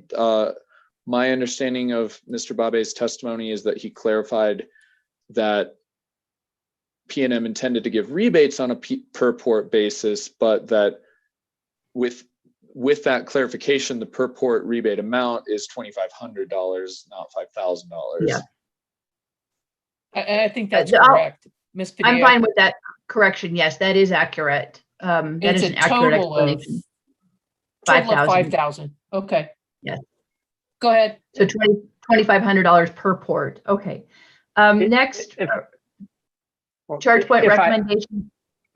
Go ahead, Mr. Yes. Wilson. Go ahead, Mr. Well, yes, just I would say that with that clarification, and thank you for that. I think that is not a full acceptance of my recommendation by PNM. I think it's maybe a partial in the fact that it is based on a per port metric, but not at the level at which I Okay. recommend.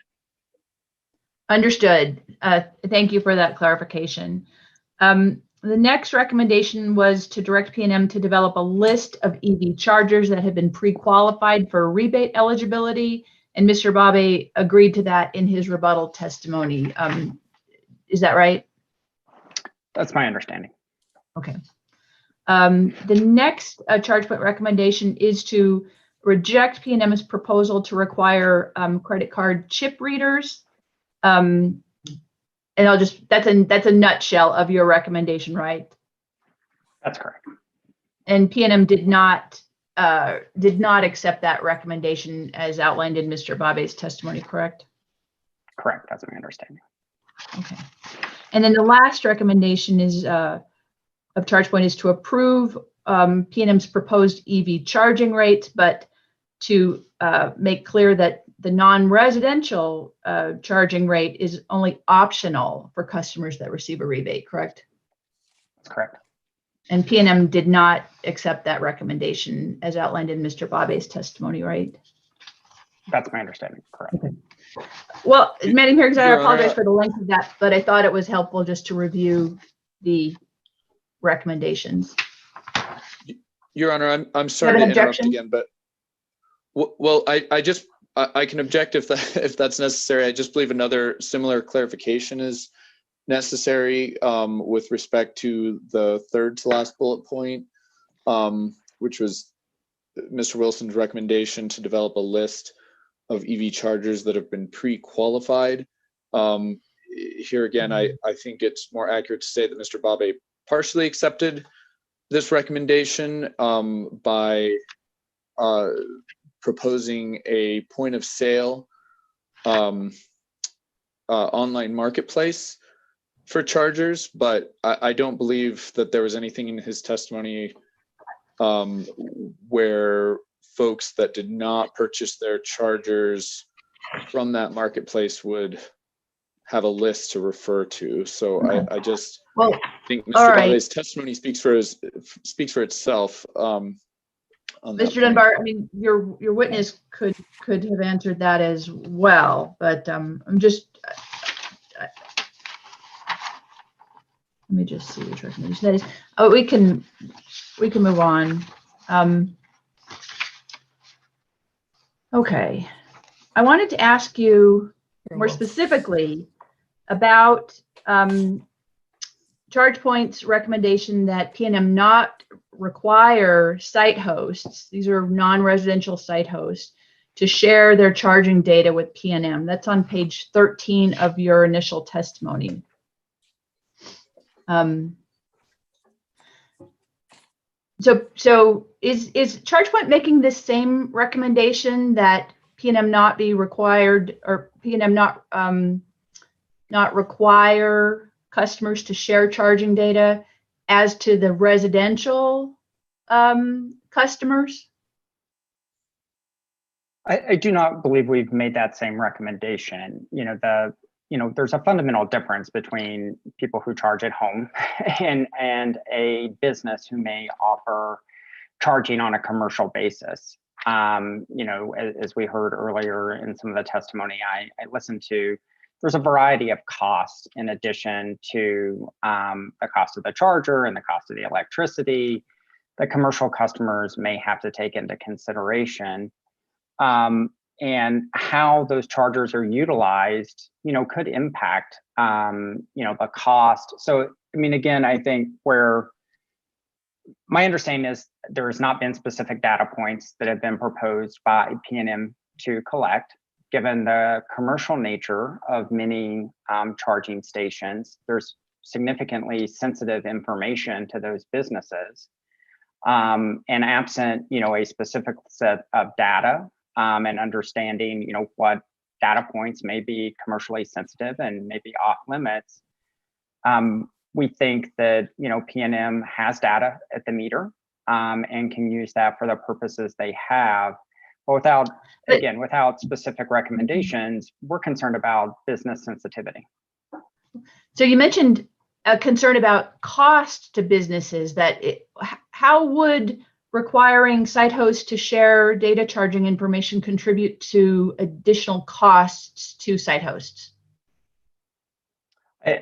My statement was not necessarily that it would. However, I do think that there could be additional cost to site hosts. My statement just a moment ago was not specific to the cost of sharing that data. What I'm implying is that the cost considerations for site hosts and say how they price charging services, and during what times a day people charge and how many people charge, the utilization on those individual stations could be competitively sensitive information. Well, this information is going, the charger information, isn't it your understanding that PNM is concerned with knowing when, primarily when, and how, possibly like how quickly people are charging because of the interest that's spelled out in the transportation electrification statute about making sure that we improve our system utilization? I think that understanding is, I think gaining a better insight into that understanding is fine. I think it can be done through the meter, however. How so? How does, Mr. Wilson, how are you differentiating what PNM might pick up that you're objecting to versus what can be done with the meter? So, I mean, my understanding, I'm not an engineer, but all energy that is flowing is flowing from PNM system to the electric vehicle charging station is going to go through a meter. And PNM will be able to understand, due to the fluctuations during the time of the day, that meter is receiving more energy, both kind of the amount in aggregate that people are charging, as well as the times at which that charging is occurring. Okay, but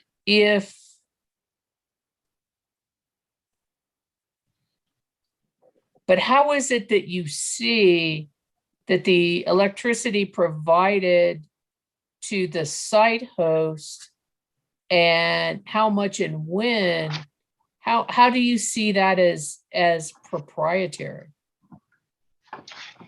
Sure. So a site host could have a number of different charging stations at the same property flowing through the same meter. How fast those chargers are charging, what sort of energy management systems, that might be employed, could be, again, competitively sensitive information. Site hosts are trying to deliver these services to charge electric vehicle batteries as efficiently as possible so that they can lower their cost and provide still a very good service. Again, my understanding of the recommendation is that, customers participating in the program will be required to share data. Absent specific data points, we're concerned with, what is actually being required. That has not been spelled out today. Thank you. Go ahead, okay. Ms. Padilla. At page 13, where we already were, line 16, you note that site hosts might incur additional network service fees to share their charging data with PNM to meet this requirement. So you have a concern about these fees that site hosts might incur. Could I back up a little bit? Does ChargePoint's business would ChargePoint customers be the site hosts? That's correct. ChargePoint's primary business model is to sell electric vehicle charging hardware, as well as the software, the network software services that enable those charging stations to run and do things like process payments, energy management, track utilization, and those sorts of things. Okay, so ChargePoint isn't actually going to be the site host. ChargePoint's going to sell the charger and capabilities to utilize the charger to the site host, correct? Your Honor, that's our primary business model. Okay. In certain states, we do own and operate charging equipment, but that is a smaller percentage of it. So it's not a hard no. And Okay. I don't want to give the impression that it is, but it's kind of a case by case, and it's not our primary business model.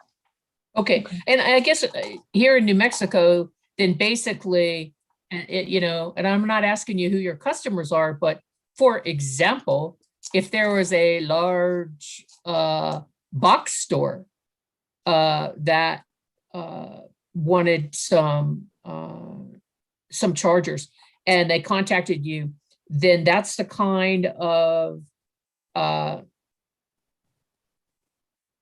of business model that you'd be looking at, would be to facilitate these like box stores or whoever for them to become the site host. That's correct. We sell charging equipment to retailers, box stores, to states. I believe there's one there at the Roundhouse in Santa Fe that's our equipment. So anyone who would like to facilitate charging, we can provide that service to them. And do you retain responsibility for data collection or maintenance or anything else once you have sold the product? So we provide a range of data services to allow different functionality within the chargers. I don't think it's our responsibility to do that. That responsibility to pay for those ongoing services is on the site host, and they can choose whether they want to continue those data services at all and at what level. And I know in your testimony you talk about an app that can be used for payment. That's a ChargePoint app. Yes, Your Honor. I believe what you're referring to. ChargePoint has a mobile application that can be downloaded free of charge to any smartphone, and that's really the primary interface between the electric vehicle driver and the charging station, or it can be a primary interface. For site host, just to clarify though, we have an online portal that allows that site host to go in and select a number of options. You can think of it as kind of setting up any sort of online software, a series of kind of toggle on and off switches, maybe slide bars or rolling dials that allow the site host to really customize that charging experience. And so do you maintain a relationship with the site host to process the payment transactions and or provide whatever networking service you might offer? Yes, Your Honor. Those can be done on a variety of different data plans, annual, monthly, maybe even a multi-year data plans. Yeah. And then as far as similar to a credit card who charges the vendor for somebody to use the credit card, is that similar to what you do with your app to the site host? So the commercial transaction, which I think is what you're referring to, between an EV driver and the site host, we are, one, there's the data processing that comes along with that, and then two, there are the fees that I believe are just inherent with any sort of credit card transaction. So from the ChargePoint perspective, my understanding is we're controlling the fees that we have for that data management service. We cannot control the fees, right, that the credit card companies require for transactions. Right. And I was just using that as an example, and I'm just trying to find out whether or not it's the EV driver that pays to process the charge, or whether or not the site host also has to pay ChargePoint a fee for the charge? So I'll say that's a pretty nuanced question. And what I would say is in my experience using ChargePoint, the fee that an EV driver sees is the fee that they pay. It's not, this is the fee per unit of energy or per hour that you're charging plus a transaction fee. I'm not sure if I'm answering your question correctly. No, so, no, you're not. Sorry. And I understand that the EV driver would have a fee to process their payment. I'm just asking whether or not the site host has a fee to process that payment. Yes, and that's generally going to be included in a broader, bundle of services, Okay. of the networking services. That's kind of where I was trying to I think Okay. put some parameters around. All right, sir. Thank you, Mr. Wilson. I'll resume your time now, Ms. Padilla. Thank you. Well, I did want to ask a little bit about sort of this along the same lines, Mr. Wilson. Is there any information you can share publicly about the range of fees that ChargePoint charges its site hosts? I'm not sure that I have any publicly available information on that. Would you be able to say, for example, though, whether the additional network service fees would be very small compared to what you typically charge site hosts? Would it be a significant portion of what ChargePoint charges site hosts? Just trying to understand this concern about these additional network service fees. Yeah, so what I would say is that without knowing, again, what level of data we're asking for, it's really difficult to say, right? There's a level of data that is going to be a baseline level of data in the network services that ChargePoint provides. There is a much deeper level of data, that is available that customers have to pay more in order to be able to access.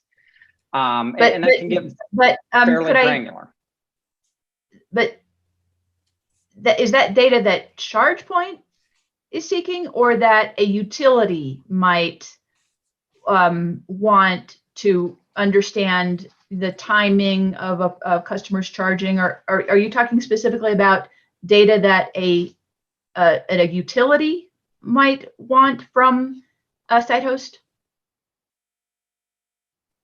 Well, in this case, I think we're talking about data that a utility wants, and is, from my understanding of what PNM has proposed, is the responsibility of the site host to provide that data to the utility. Okay. And again, you don't think there's a reason, these same concerns that you have about commercial, well, I'll move on. I'm sorry. Wanted to go next to ChargePoint's concern about PNM's requirement that public charging stations have chip-enabled credit card readers. So I think you start this discussion on page 16 of your testimony. I wanted to ask about one of the points that you make to support ChargePoint's position is that you cite at the bottom of page 17 of your testimony this EVgo, these EVgo comments to the Arizona Corporation Commission for the proposition that credit card swipes represent less than 1% of transactions on EVgo's network. We're talking here, though, in this case about a requirement that charging stations have chip readers, not credit card swiping devices, right? That's my understanding of what the proposal from PNM is. So this EVgo testimony to the Arizona Corporation Commission, I looked at it last night. It does just mention the term credit card swipes. Do you know if that meant what I think we commonly know it to be a credit card swipe, where it's the magnetic reader versus, or does that include also a chip read? Is a chip Let me just stop there. I would have to, I mean, that's a nuanced question. I'd be happy to research it further. My reason in citing this is again, very low utilization from a credit card, just period.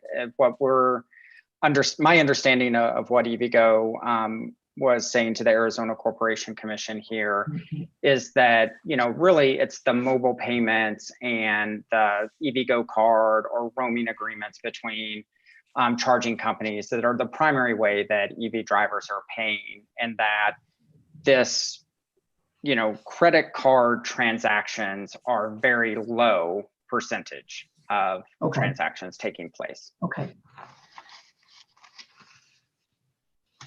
In an earlier part of your testimony, actually, let me ask something else first. On page 19 of your testimony, you cited at footnote 20 a California Air Resources Board document. Do you see that? And that was support for your proposition that the lifetime cost of a charging station is increased by approximately $3,000. First, I wanted to understand, is that the upfront cost of a charging station with a chip card enabled, or is that lifetime cost, meaning additional maintenance that ChargePoint believes is needed when you have a chip reader? That's both costs. So both the upfront cost as well as ongoing operational and maintenance costs for the EMV chip reader. Okay.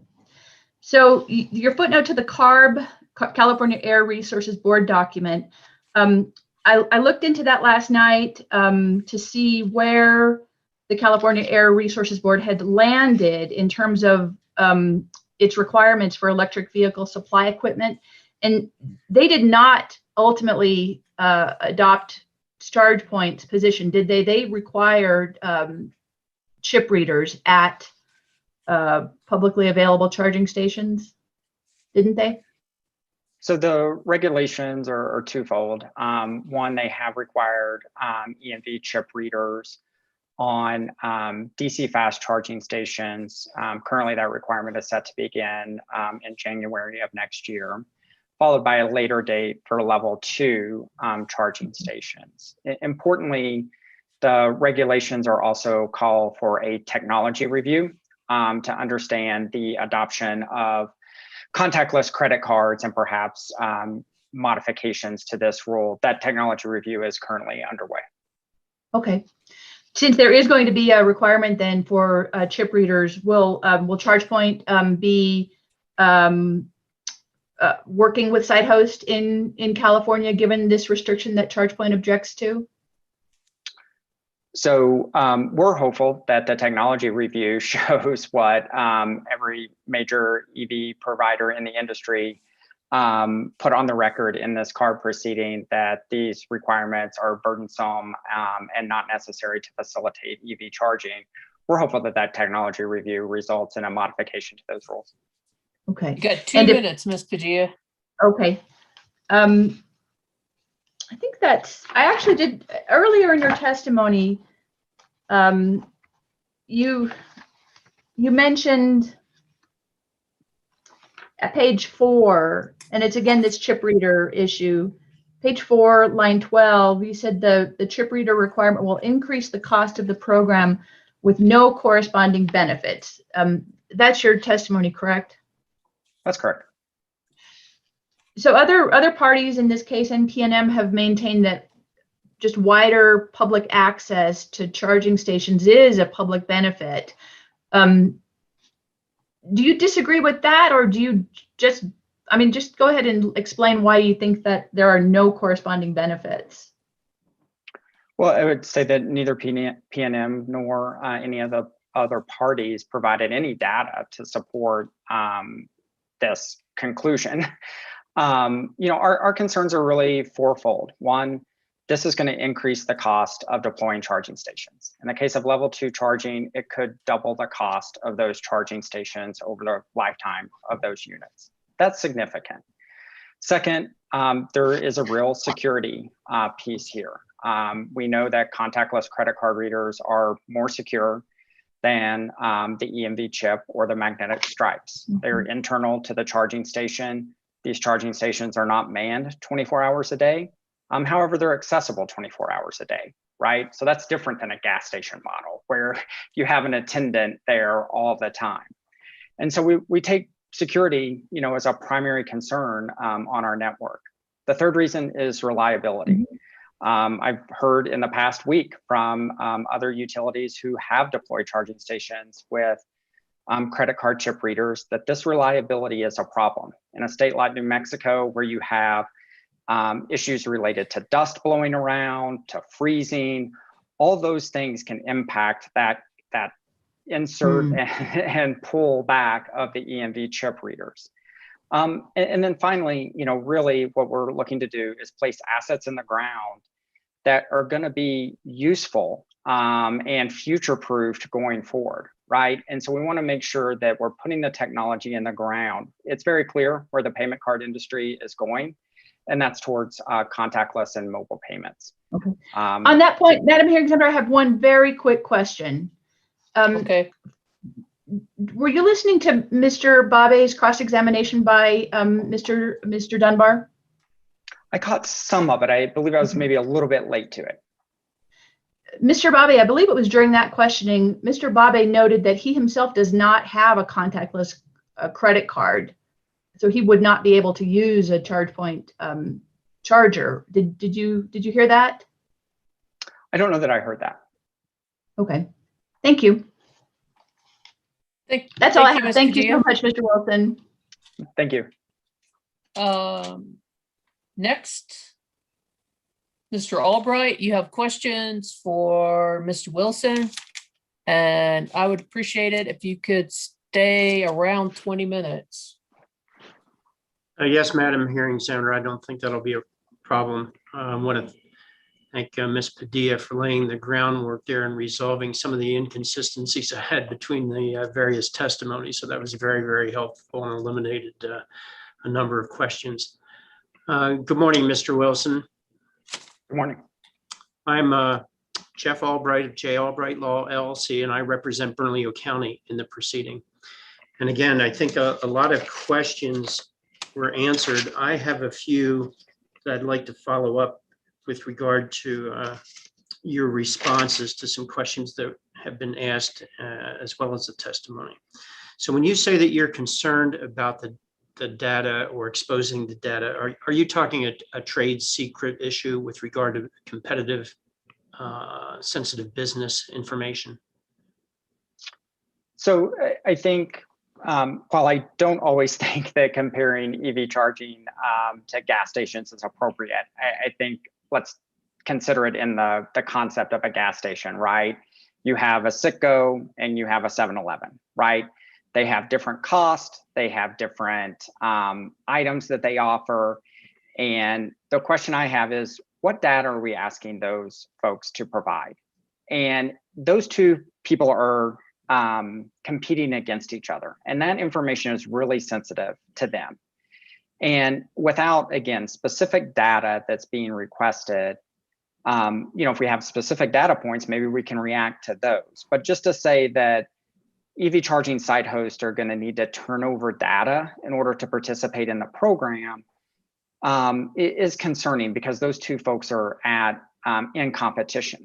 And while we're very supportive of PNM's program overall, and while PNM hasn't proposed to own and operate any EV charging stations, we have seen other utilities across the country do that. And in those instances, what you're seeing is you're asking a individual site host to turn over all, potentially very competitive information to a utility who is setting the rates, developing the programs, and potentially competing with those entities with ratepayer funds. And so we're just really sensitive about, let's be specific on what data we're asking for, how that's going to be used.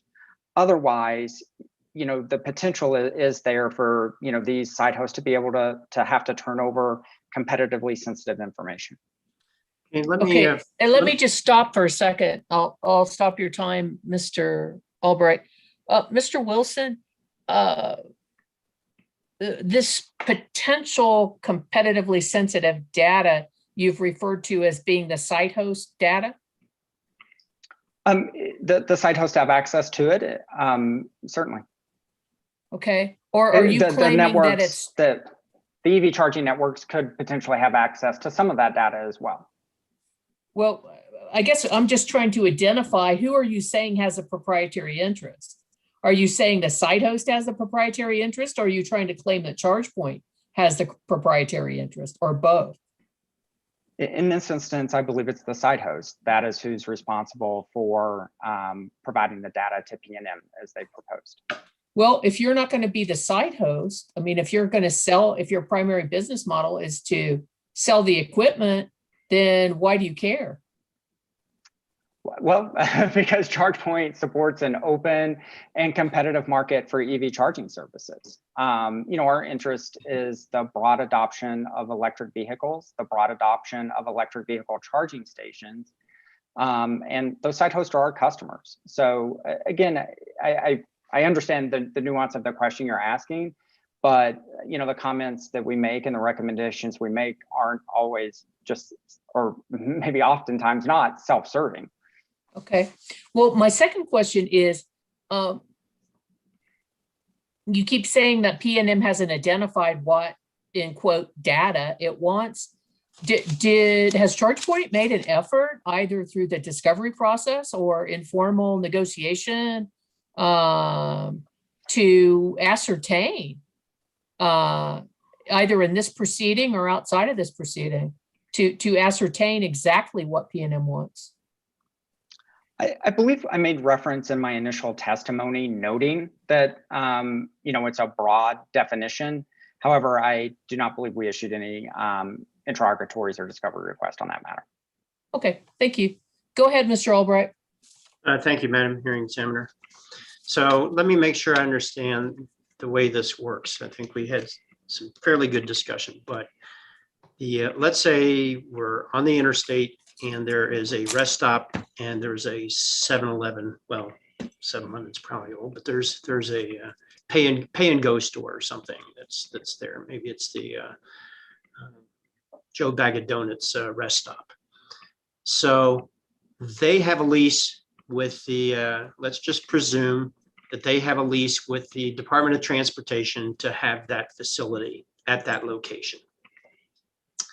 Then ChargePoint has an agreement, and by the way, they have one of these facilities, a DC charge station at this facility. And that's the responsibility, it's overall under the responsibility of that site host, not the responsibility of ChargePoint. Is that correct?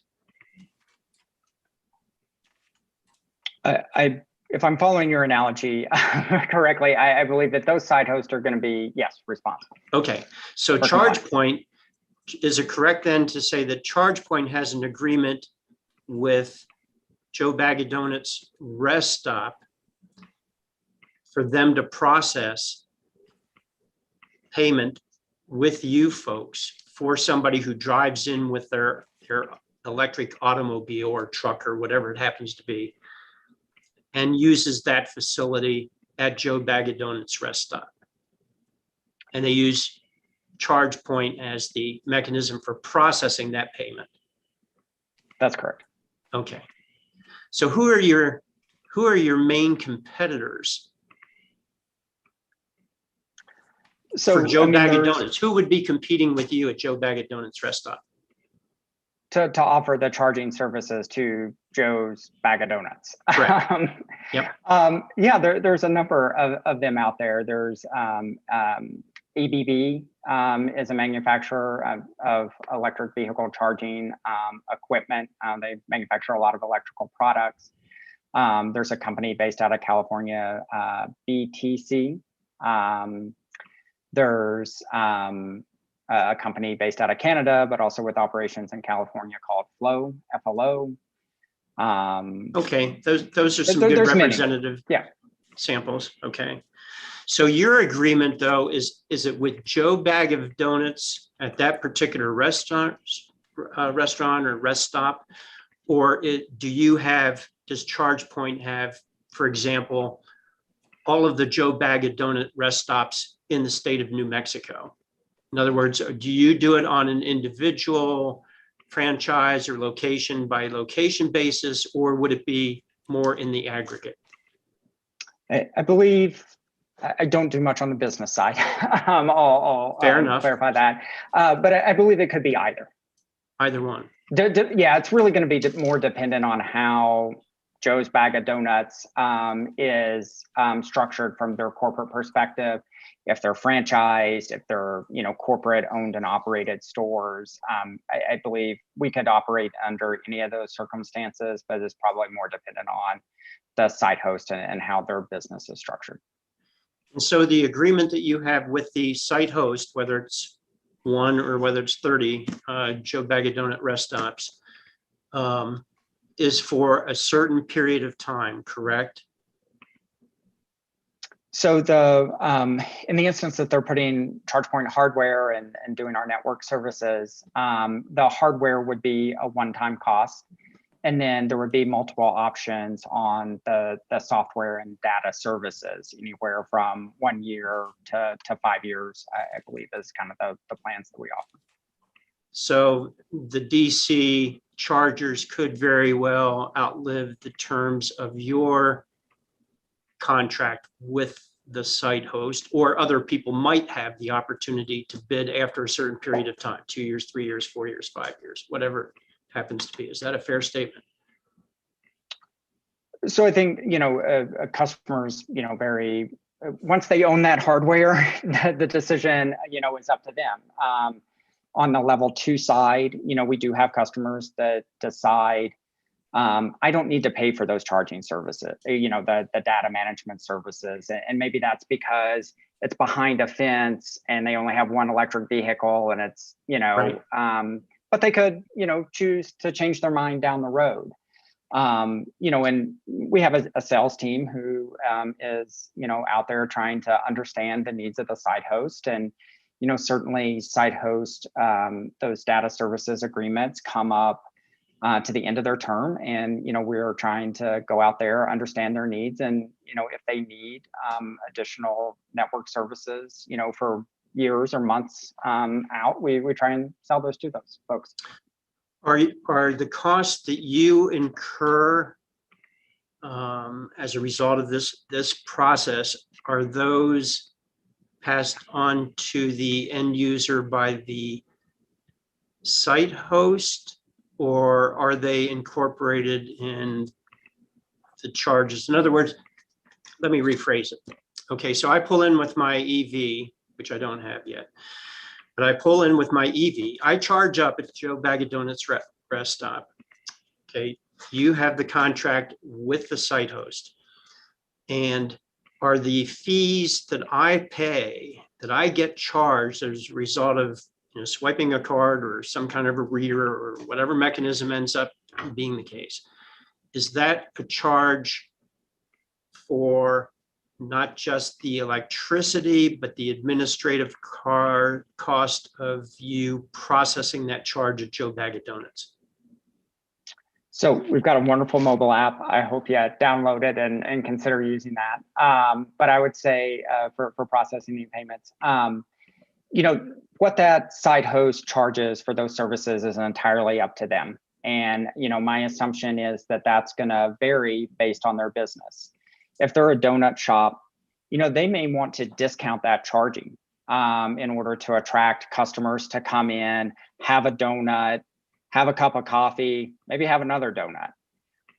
If they're a traditional fueler and their model is throughput, right, they may be just wanting to charge that customer, just enough to, make their money back on the equipment, services, energy, whatever they allocate to the space that is being used over some period of time, be it 5 or 10 years. And that may also, I'm sorry, go ahead.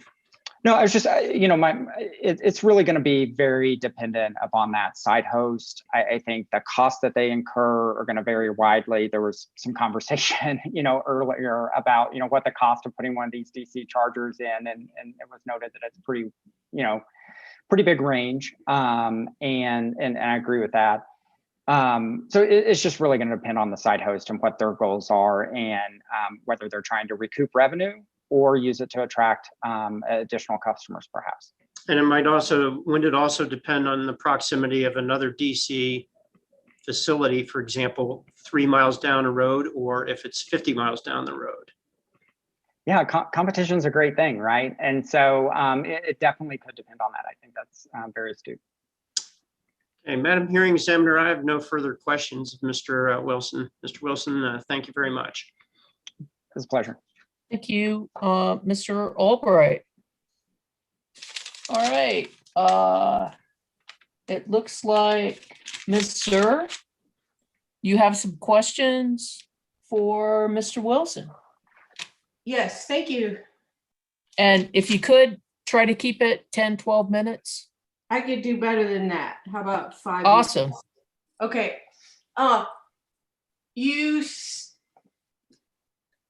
Let's see. Good afternoon, Mr. Wilson. Hi. Good morning, Scott. Good morning. I stand corrected. 9 more minutes. I'd like to ask you about your testimony, and you don't need to turn to it. I'm just going to read you what you say and ask a question to make this go faster. You're talking about that you recommend to the commission that to remove proposed requirement public level 2 and public DCFCs include EMV chip readers, and instead require that chargers offer at least 2 payment methods. This was one of your proposals, right? That's correct in the initial testimony. So what are payment methods? Is that like Google Pay and Apple Pay? Would that be 2 payment methods? Yeah, those would be 2 payment methods. Okay. At the outset. Sure, you've answered my question. And my next question is, you talk about giving EV drivers, this is another one of your proposal, RFID cards to save their preferred payment methods, including a credit card, debit card, prepaid card, and can use them to charge at stations run by any of the other major charging networks with which ChargePoint has roaming agreements. That was your suggestion, correct? That was a suggestion in rebuttal testimony, yes. Okay, so those cards would not be usable at other charging networks with whom ChargePoint does not have roaming agreements, right? So we have roaming agreements with most, if not all, of the major charging networks. And so I believe it'd be a very low percentage of additional EV networks that would be out there. But that was the qualification in your testimony, right? They would just be usable at charging networks with whom ChargePoint has roaming agreements. That was your testimony? That was a hypothetical scenario that we put out there for consideration. The crux of the suggestion is that a charging network would have to work with P&M in order to develop an alternative program. So if there were 3 people using the car in the house, the electric car, would they all get those cards? With ChargePoint, any EV driver who wants to set up an account can request a free card. I'm talking about the ones you are proposing that P&M give out that would contain possibly money to motivate customers to use these charge stations, your charge stations. I think in that hypothetical scenario that would be fine by us. Okay, and if they wanted to use other networks with whom ChargePoint didn't have a network, they'd have to get another card too, right? It would depend on that network. They may not have to get a card. They may be able to use a mobile app to call use Apple Pay, Google Pay, call a 1-800 number in order to initiate a charging session. Or they might have card readers, right?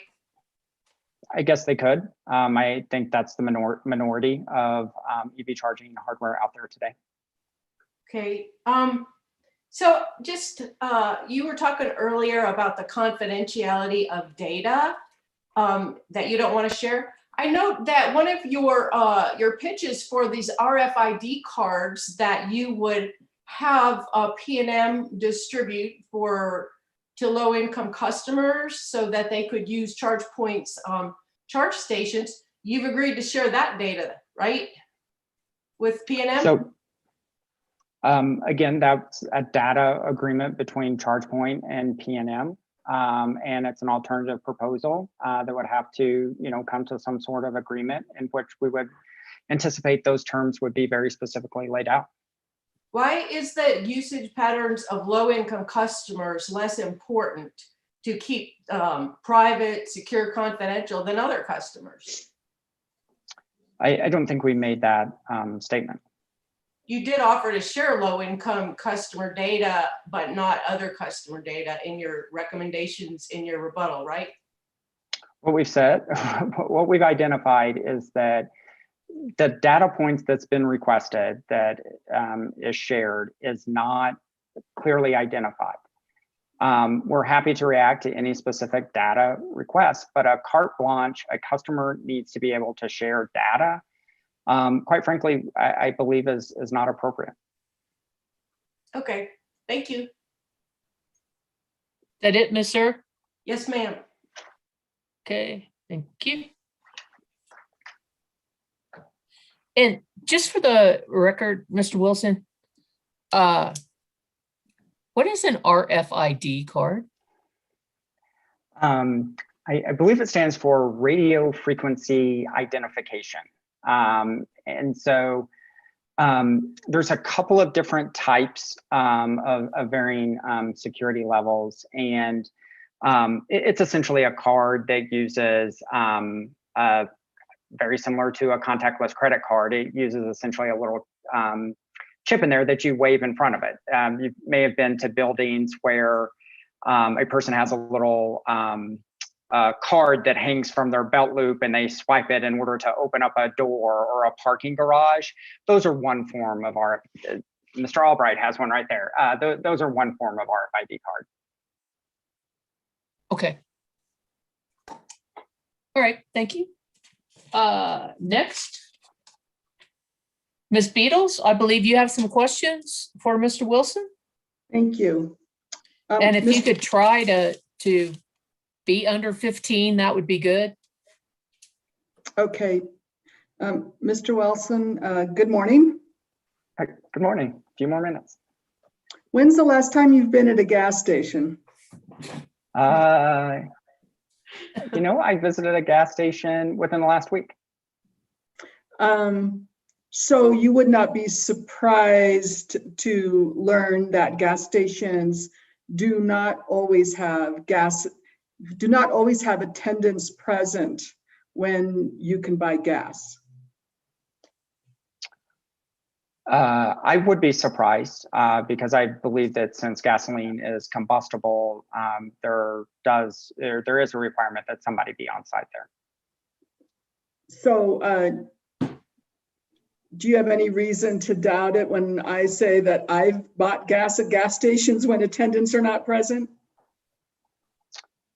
I have no reason to doubt you did not see an attendant. I will again state that my understanding is that because gasoline is a combustible material, that there is always an attendant on that premises when somebody is fueling. I could be wrong, but that's been my experience.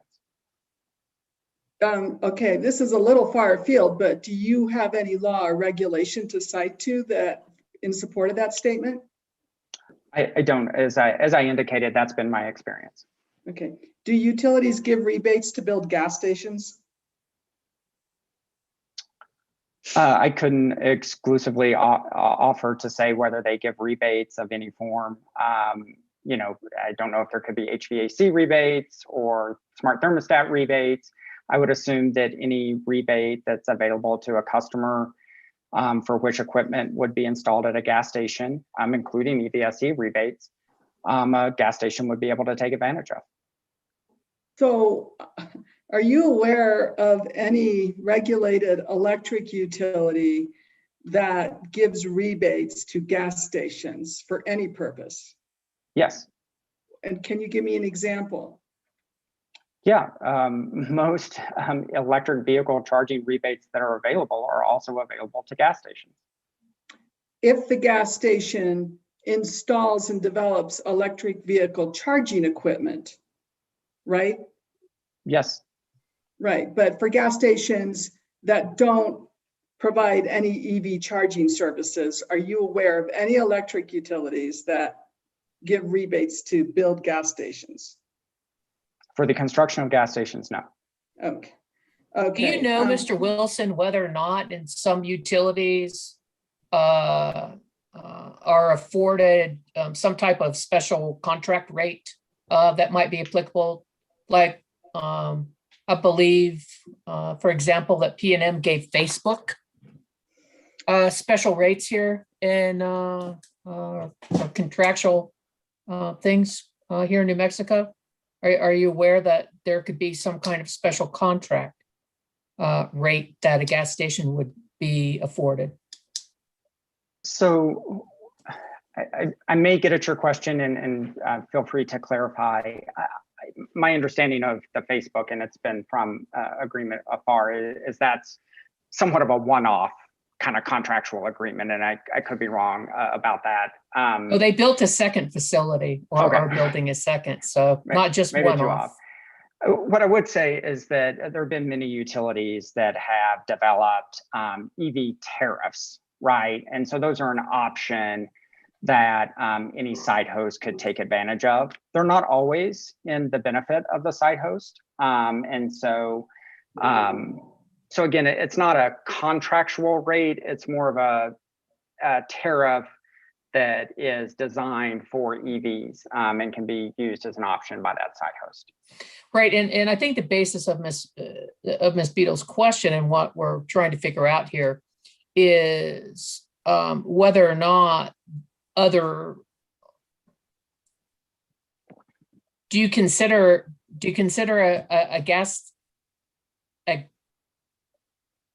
a non-EV vehicle station to be competition? So do I consider a gas station to be competing with an EV charging station, to restate? No, I don't. I think they're fundamentally different. You know, that said, I do, you know, I think that over the long term, our traditional fueling stations and incorporating them into EV charging is extremely important, right? ChargePoint, we sell and equipment to many gas stations. And, you know, oftentimes, you know, I've seen new gas stations built and they might have 30 pumps, right? Some of these gas stations they're building today are huge, but they might have one EV charging station, right? You know, our hope is that over time, you know, maybe some of those pumps, you know, might go away and more EV charging stations might take their place. You know, these fuelers in this gas station model, they're in the business of offering convenience and service, right? And we want to enable them to do that. You know, we're not, you know, not that anybody's made this statement, we're not out there forcing that on anybody. What we see them as is a very critical and important partner on this transition journey that we appear to be on. Okay, thank you. Go ahead, I'll resume your time, Ms. Beatles. Yes, wouldn't you agree, Mr. Wilson, that the Colorado PUC requires site hosts who receive a DCFC rebate to share charging data? In Colorado, there's very specific data points that the company proposed in the case of Public Service Company of Colorado. Some of my recollection is that parties offered testimony on those data points. I don't recall whether every data point that someone suggested was accepted by the commission. But again, my point being is that those data points are very specific data points that have been outlined. Okay, so charging data is shared with the utility by those in Colorado, by those site hosts who receive DCFC rebates. The program is not initiated, but there will be specific data sharing requirements that were approved by the commission. All right, thank you. That's all. That's all, or that's all on that? That's all. That's all. Okay, thank you. All right, moving right along.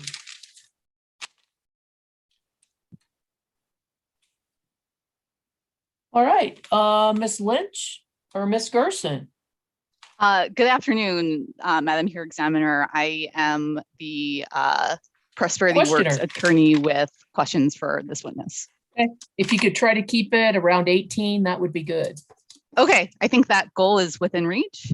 Excellent. Go ahead. All right. Good afternoon, Mr. Wilson. My name is Sarah Gerson, and I am representing Prosperity Works in this matter. And all of my questions for you relate to your rebuttal testimony in this case. So please turn to ChargePoint Exhibit 2, page 13, and let me know when you're there. I am there. All right. So in this portion of your testimony, you respond to the direct testimony of Prosperity Works witness Una Porter, correct? That's correct. And specifically, you are responding to Ms. Porter's recommendation that the commission not allow PNM to require participants in the residential program to connect their chargers via a Wi-Fi or cellular connection, correct? Sorry,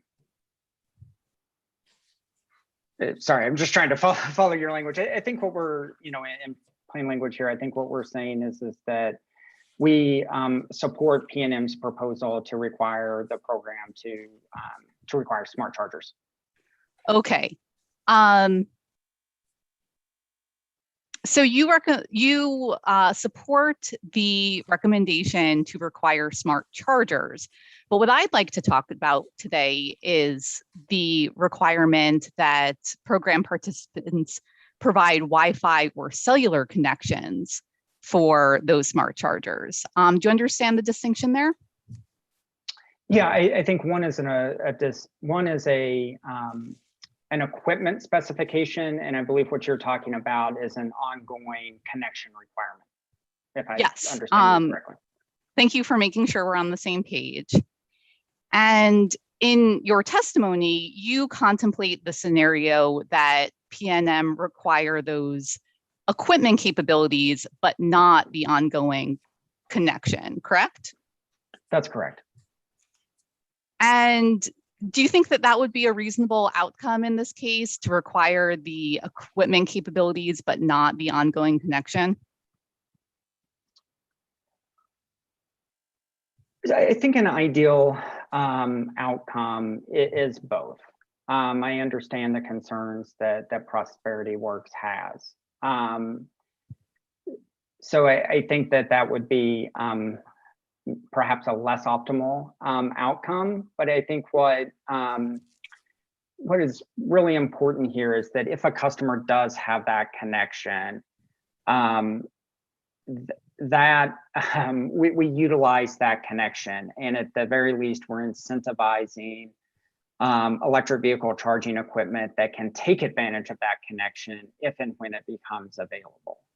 I think what, similar to some of the other conversation, what we're trying to do is make sure that, if it's a rebate, that's, especially if it's one that's combined with potentially customer funds, we're incentivizing the right equipment out there, right? And so I think of this very much like a smart thermostat program. I'm not sure if there are those in PNM service territory in New Mexico, but you want that smart thermostat to be used, right? And to leverage the power of that technology, not just be an incentive for a customer maybe to install an aesthetically pleasing thermostat.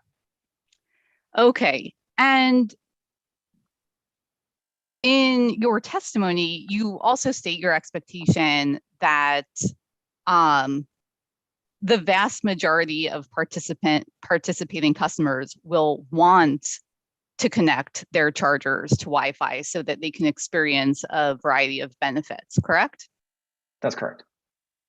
And would you expect that more than half of program participants will already have Wi-Fi at home and voluntarily take advantage of those benefits if they're required to have a smart charger?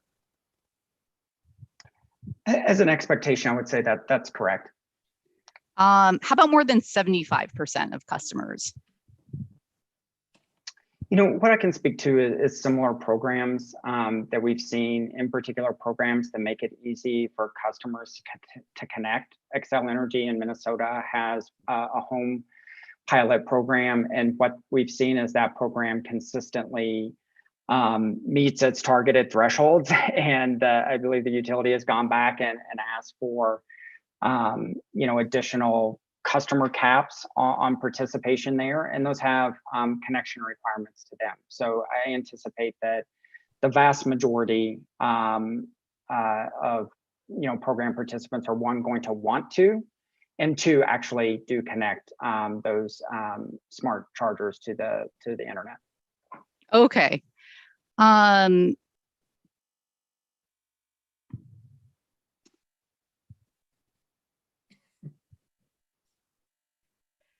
And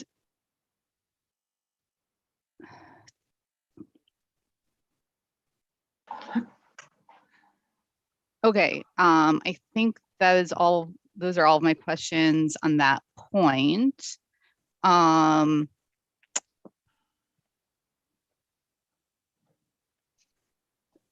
Would you please turn to page 25 of your rebuttal testimony?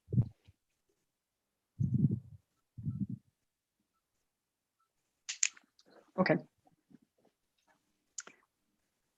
All right. So here you respond to Ms. Porter's recommendation that the commission retain the requirement that public charging stations have credit card chip readers. And specifically, you state that in your experience, most gasoline stations offer only two payment methods, a chip or stripe reader at the pump or cash at the window. Did I get that correct? That's been largely my experience. I've seen some begin to, what the right term is, pilot or flirt with apps enticing customers. All right. And Mr. Wilson, have you ever paid for gas at the pump with a credit card? I have. And in your experience, do you think it would be fair to say that you could complete that payment transaction in about 20 seconds? I hope so. Okay. And then in your testimony, you contrast the current payment options that are available at most gasoline stations today by saying that charge points, charging stations include several payment options, including a 1-800 number. Is that a fair characterization of your testimony? Yeah, I outlined multiple payment methods that are available, and including a 1-800 number that's staffed 24 hours a day, 7 days a week in multiple languages. Okay, great. So, all right, so you said it was staffed in multiple languages. Can you tell me which specific languages it can provide customer service in? Yeah, we're a global company, and I know for many language, or for several languages, we use essentially a third-party connection. So, you know, there's a conversation between the EV driver calling and charge point, and then we dial in a translator so that we can offer many more languages available. Right. Okay. So you told me that you have a translation line, but my question was which specific languages you offer those translation services or that customer support in? I could potentially get you a complete list. What I would say is that we have people on staff who can do English, Spanish, French, German, I believe. And then for those languages that we don't have people there on staff, we use that third-party translator to do one of two things. One, if we don't have somebody on staff at that particular time, bring them in to that language. Or if we don't have somebody, on a language that might be less common, then we bring them in as well. Okay. So in my next few questions, I'd just like to walk through the process, what it would look like for a customer who'd like to pay using this 800 number. So the first few steps would be for the customer to locate the 800 number, get out their phone and dial, correct? Yeah, it's right on the front of our station. I don't think you can miss it. And once they call the 800 number, the first thing they hear is an automated recording, correct? I've not called this particular 800 number to go through the payment method. I assume it would be an automated menu of options. All right, so maybe you won't be able to answer the next question. If not, fine. But would you be able to confirm that they listen to the robotic message for a bit and then hear the option to press 3 for help paying for a charge? I couldn't confirm it. Okay. Well, at some point, before they can connect to speak to a person to pay for a charge, would you agree that if call lines are busy, they might need to wait on hold to speak to a customer service representative? I think it's certainly possible. And once they're speaking to a human who can help them, they'll need to provide that customer service representative with several pieces of information in order to pay for a charge, correct? Yeah, you're going to have to tell them the location of the charger that you're using. So a charging session could be initiated, as well as your payment method. Okay, great. So thank you. You named two, location and payment method. And in addition to those, you have to provide your name, correct? I assume to process payments, we would need the name on the credit card for security reasons. The credit card number? Correct. As I said, payment method. Your billing address, right? It could be. Your email address? I cannot confirm that that's a requirement. However, we may request it. And that you may also request the customer's phone number, correct? I would assume so. All right, those are all of my questions for Mr. Wilson. Thank you. Thank you, Ms. Gerson. Mr. Bagetko. Madam Hearing Examiner, we You reserve. to waive our time for Mr. Wilson. Mr. Wilson, you are being let go, but thank you for being here today. No questions from staff. Not anymore. And I believe,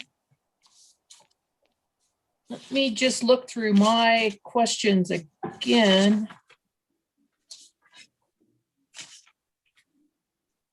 Since I think the main ones I ask you, Mr. Wilson.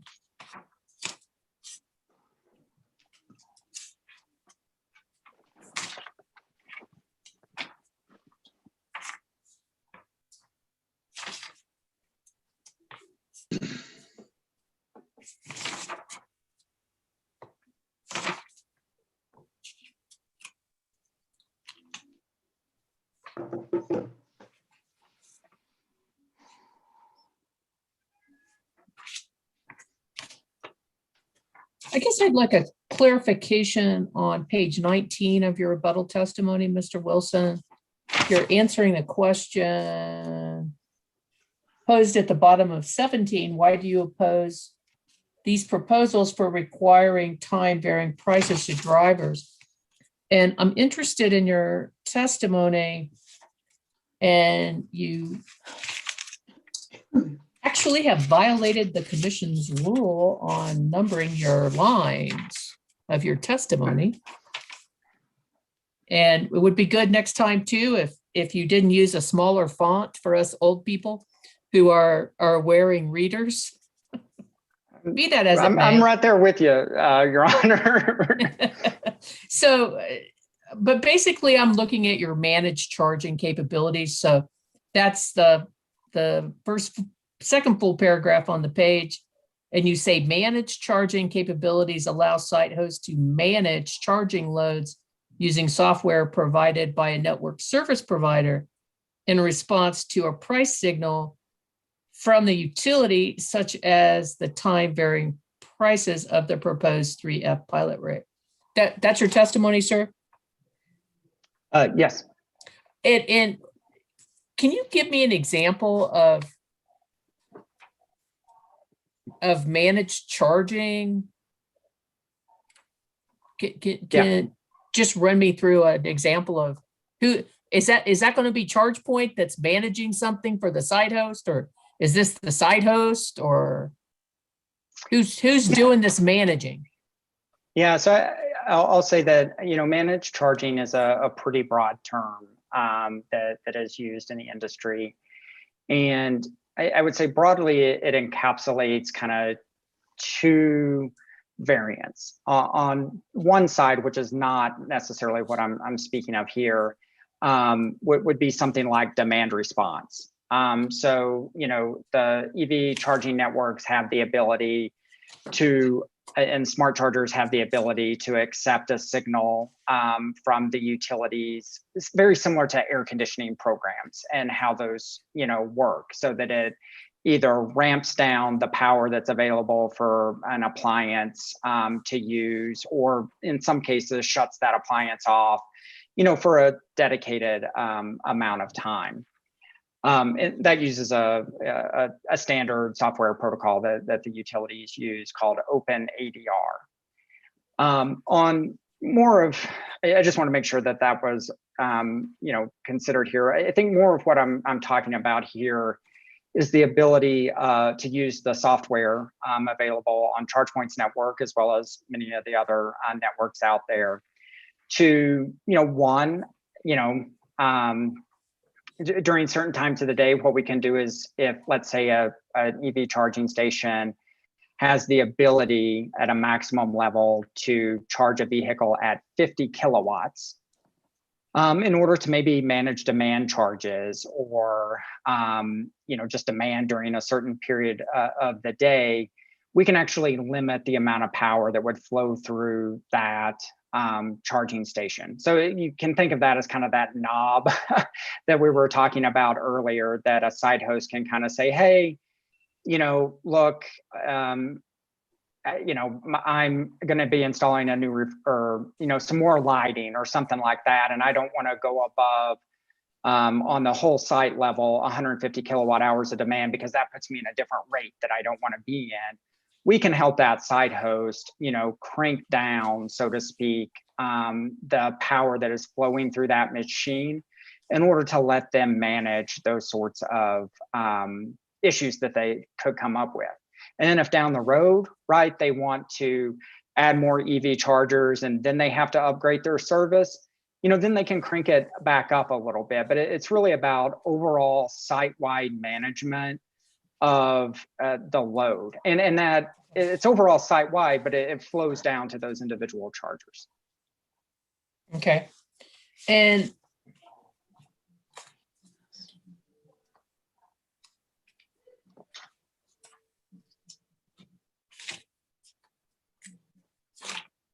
I also wanted to ask you about page 6 of your initial testimony, and you did have line numbers on your initial testimony. And I want to ask you about line 17 and the end of that sentence on line 17. Yes. So I read that. You see an issue? You see an issue? The SPS reference?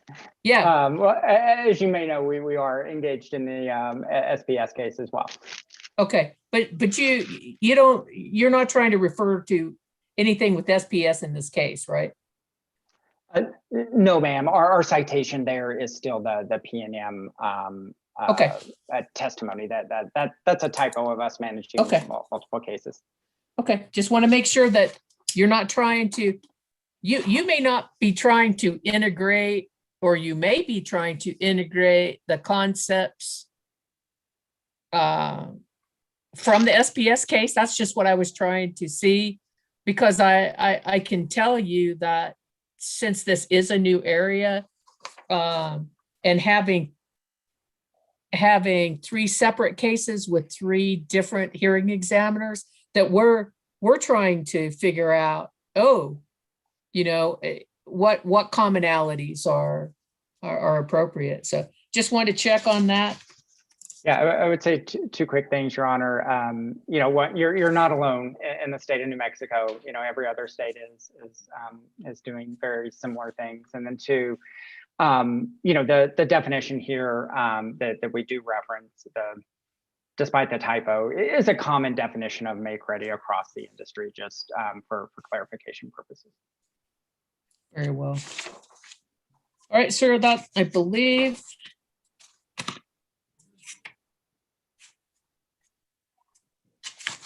Thought there was one more. I don't see it. Mr. Dunbar, any redirect for Mr. Wilson? Yes, Your Honor, and I can be brief. I know everyone's getting hungry. Brief is good. First, you can blame the lack of line numbers on me. I must have deleted them when I sent the template to Mr. Wilson. I do apologize for that. Mr. Wilson, I'm going to start in the order that we went through the cross-examination. Just one question with respect to Ms. Padilla's questions of you on behalf of PNM. I know you said that you didn't hear Mr. Babe testify that he does not have a contactless credit card, but assuming that that's true, that he doesn't have a contactless credit card, does that mean he couldn't use a charge point station? No, not at all. As we've discussed here, you can, call the 1-800 number. Additionally, I think 2 important things here, or maybe 3 important things. One, credit cards are on kind of this cycle, right? We get them 1 year, they expire 2 years later. And so what's happening is these credit card issuers are cycling through and revamping, these credit cards. In fact, I got one earlier this year that wasn't due to expire for a couple of years, but they, basically in it said, congratulations, we've upgraded your credit card to contactless. So first and foremost, I would say that, this is a process that is well underway and has been expedited by, the COVID pandemic and people wanting maybe to take a contactless route. Specifically to your question, no, there's at least 3 ways to pay. So you can take a credit card number from any issuer and load that directly into the ChargePoint app. You can load it into Apple Pay, or you could load it into Android Pay, and then your phone becomes that method of payment through either the app, Apple Pay, or Google Pay, or Android Pay.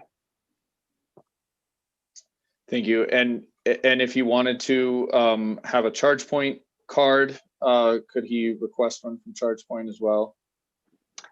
Absolutely. We will send one. We'd be happy to send one out to anybody.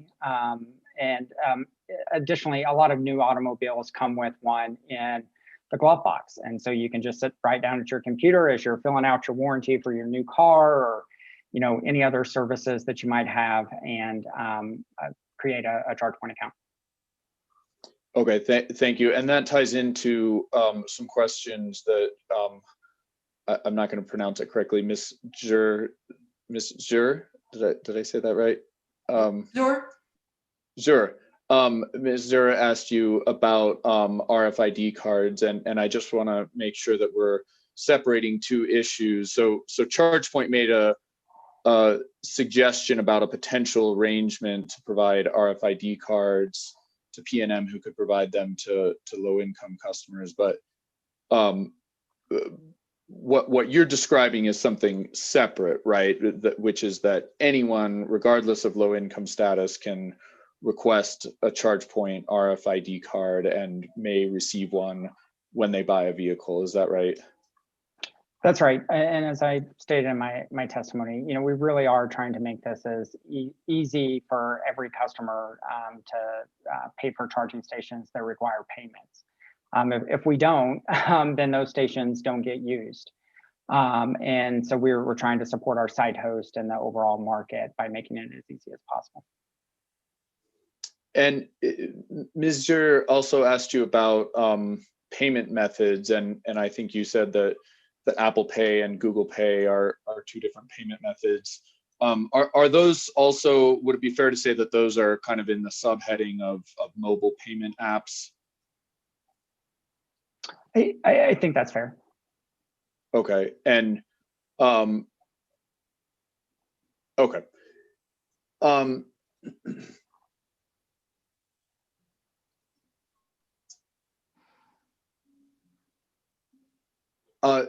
Ms. Zur also asked you about sharing low-income customer data, and I believe she asked you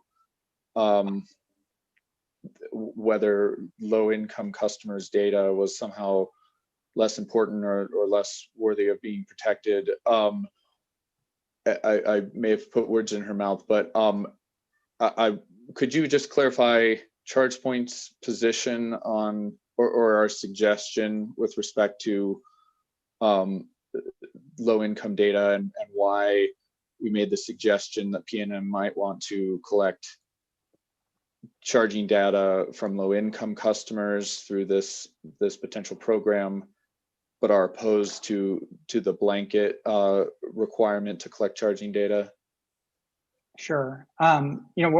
First at the outset, I would say, and I'll admit to not being completely familiar with New Mexico's rules around data privacy, but any sort of arrangement would need to comply with any sort of data privacy requirements that the commission, has in rules or statute. So just to be clear there, I think what we have said is, the data does not necessarily align that an EMV chip reader is going to unlock, charging for low-income individuals. In my experience, in talking with a lot of advocates, there's more access to mobile applications and smartphones than there is traditional credit cards. And so what we're trying to do is make that as easy as possible. And what we believe is that there is some set of data that could be used, perhaps aggregated, anonymized, appropriately in order to inform those opinions, or inform future programs, including future program requirements. But we've not seen the data that specifically, creates a crystallization that EMV chip readers are necessary for low-income participation in the electric vehicle economy. And Ms. Gerson asked you about your experience paying for gasoline at a gas station, and I believe she asked you if you can pay or complete the credit card transaction in 20 seconds or less. Would you say, thinking about a ChargePoint station and someone who's paying either with a contactless credit card or the ChargePoint app or a ChargePoint RFID card, would you say that transaction takes more or less time than dipping your chip card at a gas station? It's my experience that any sort of contactless payment method is significantly quicker than dipping a chip into a credit card reader.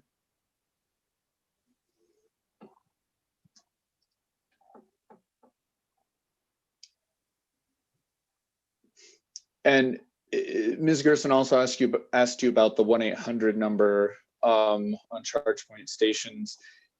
Would you say that the 1-800 number is a primary means that drivers tend to use to pay at charging stations, at charge point charging stations? No, it's not. My understanding is the primary means is through the mobile app, followed by contactless credit card initiation. Excuse me, through the mobile app, followed by roaming and contactless credit card request. I would say importantly, we provide the phone number for two reasons. One is to process payments in those few scenarios where a customer does need to utilize the phone number. But then two, EV customers, sometimes first time they're out there charging in public, they have a question about how it works. And so we provide it really as a service to walk the customer through what this charging station is, how you navigate it. And so again, there are issues beyond just, that need to be taken into consideration beyond just how somebody pays for a charging station, and facilitating that through one of our customer service representatives who knows these charging stations well, can provide that expertise and just kind of quickly, kind of moving through it. Again, in particular for those first time or new EV drivers who may be charging for the first time out in the public. So I think the 1-800 number perhaps is maybe more useful than an EMV chip requirement. And Mr. Wilson, just to clarify for the record, you said the second most frequent after the mobile app is roaming? Yeah, so I kind of included roaming and contactless credit cards in there together. I don't have specific data. What is explain the roaming part? Yeah, exactly. I was just about to go there, Your Honor, because I realized we may not have talked about that too much. So I think a way to think about roaming is maybe in the early days of cellular telephone, where the networks were maybe a little bit more bifurcated, right? And you had, areas where maybe T-Mobile was the prevalent provider and areas where AT&T was. I think importantly, this was all, cell phones were actually happening at the same time. My understanding is a lot of telephone deregulation was happening as well. So it was kind of a little bit of a, two issues kind of coming together and converging. But what the industry has determined is that we can actually help each other process these payments and doing it in a really efficient way. And so we, ChargePoint and others in the industry have signed roaming agreements. And so if someone, has, around their community, right? Most, there's that stat around most accidents happen within 5 miles of a home. Well, the odd thing is most driving occurs within 5 miles from a home just because you always have to get home, right? And so, if somebody is in an area where, their go-to public station is a ChargePoint station, but they're traveling, to see some family a few communities over, and I'll use an example, there's an EVgo charging station. You can just open up your ChargePoint app as you want and connect that directly to the EVgo station, just as if it were a ChargePoint station. At the end of the day, you receive a receipt from ChargePoint, and ChargePoint sends the payment to EVgo. And so again, our companies in the industry have every incentive to make this as easy as possible.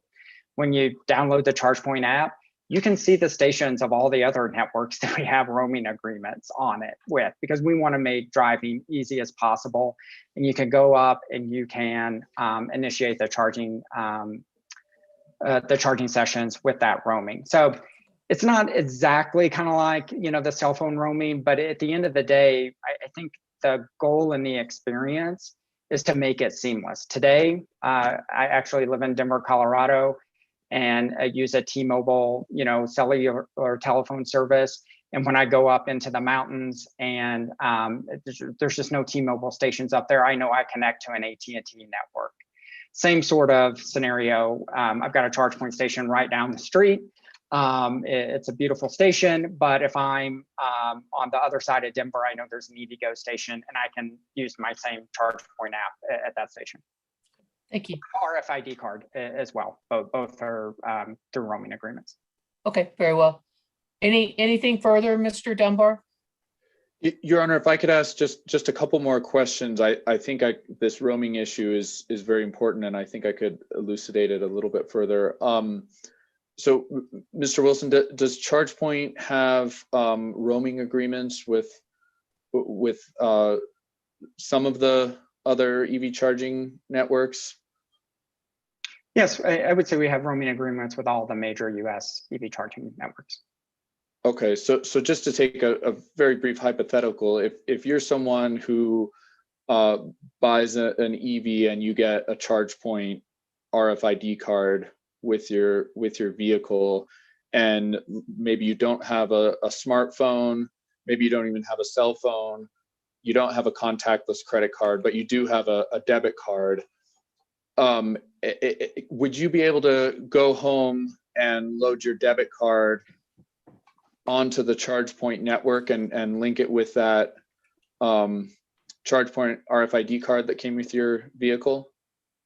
You wouldn't even have to go home. You could if you did have a smartphone, you could use that. You could go to a library. You could call the 1-800 number once and link it. But absolutely, you could link a debit card or any prepaid credit card as well, including non-contactless credit cards to that account. And so since ChargePoint has roaming agreements, once you have that RFID card loaded, and it could be an RFID card from a different network, not necessarily ChargePoint, but once you have that loaded, what are the chances, do you think, that someone driving around is going to come to a station that they can't use that card to pay for charging at? It'll vary by location. Certainly, I don't want to, it's not 100%, but I think it's, the major EV charging networks in the US and globally, to be frank, but I know we're just really concerned with the US. So for most charging stations running on any of the major networks, you'd be able to use that card to pay for charging? Yes, correct. Okay. That's all I have, Madam Hearing Examiner. Thank you. Thank you, Mr. Dunbar.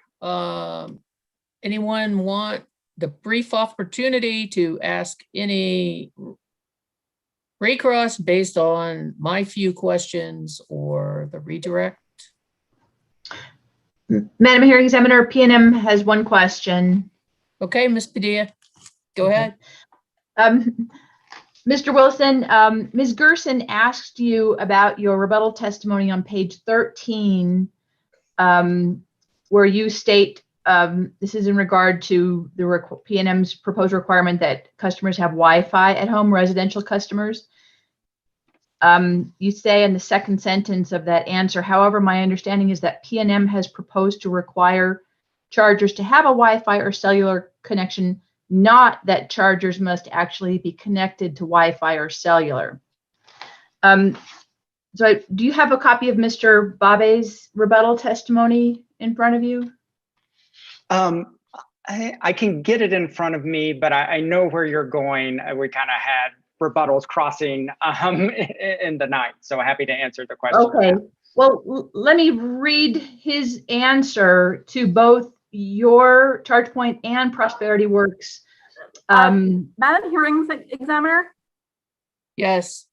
I know your reluctance to accept objections from attorneys who aren't presenting the witness, but this seems clearly outside the scope of recross. Well, and it is outside the scope of recross, but I think for clarity of the record and trying to understand the difference between having the capability and actually being required to use it, I'm going to allow the question, Ms. Gerson, but I totally agree with you. It is outside the scope, but again, because of the interest in having an understanding in the record, I'm going to allow Mr. Wilson to answer the question. So if you want to read the reference, Ms. Padilla. Thank you. In Mr. Babe's rebuttal testimony, where he responds to both Prosperity Works recommendation and ChargePoint recommendations about data sharing, Mr. Babe states that PNM maintains that it is important that charging stations have data connectivity and that the charging data be made available to the utility. So that is inconsistent with your rebuttal, right, where you say your understanding is that PNM is not requiring chargers must actually be connected to Wi-Fi or cellular, correct? I believe he provided a good clarification on PNM's intent. And so how does that affect your opinion? Yeah, I think so. I would say two things. One, we have seen programs where the language is very clear that this charger must remain connected to the Wi-Fi. Those are slightly different programs, so it's not a critique. It's just I think maybe a misunderstanding as we were going through the program documents. I think my answer would be consistent with how I responded to Ms. Gerson, in that I think ideally we want this charging equipment, both to be smart when it is deployed, but then also be connected to the data kind of. So both the equipment to be smart and it to be connected. We think that is the absolute best option. Okay, is that it, Ms. Thank you, Padilla? Mr. Wilson. Yes, thank you, Madam Hearing Examiner. Okay. Anything further? No, going. All right. Mr. Wilson, thank you very much for your time. You are excused, sir. And we will take our luncheon recess. And since I believe that we're all or Zooming and we don't have to deal with getting out of the hearing room, I'm going to cut the luncheon time unless there's a major objection and have us come back so that we can get our remaining 3 witnesses in. So I'd like us to come back at 1:30. I'm not hearing anybody object to this, so we are recessed for lunch until 1:30. Thank you all very much. Okay, and Julie will need to be admitted at 1:30. Okay, and thank you very much, Ms. Elwell. Appreciate all your efforts. Sure. Hope to see you again sometime in the future. Oh, thank you. Okay. Bye.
Hi, can everyone hear me?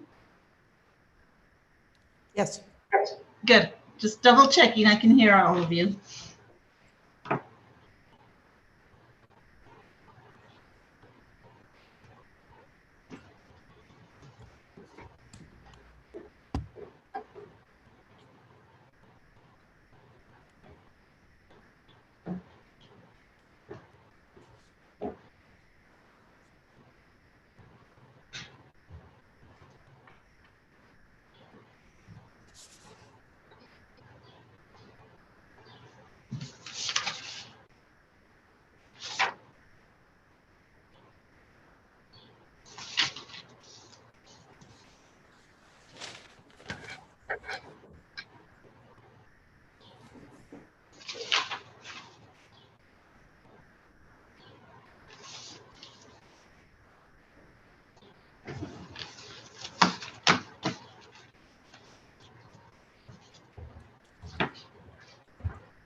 It looks like we might have some folks in the waiting room.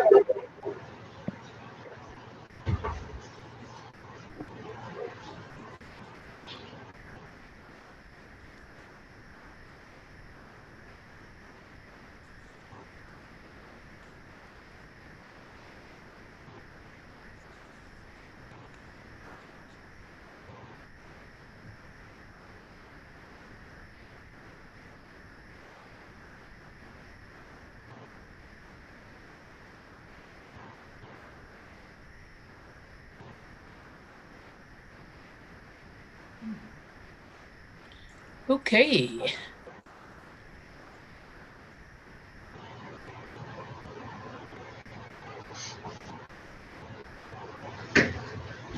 Looks like we have most of the people.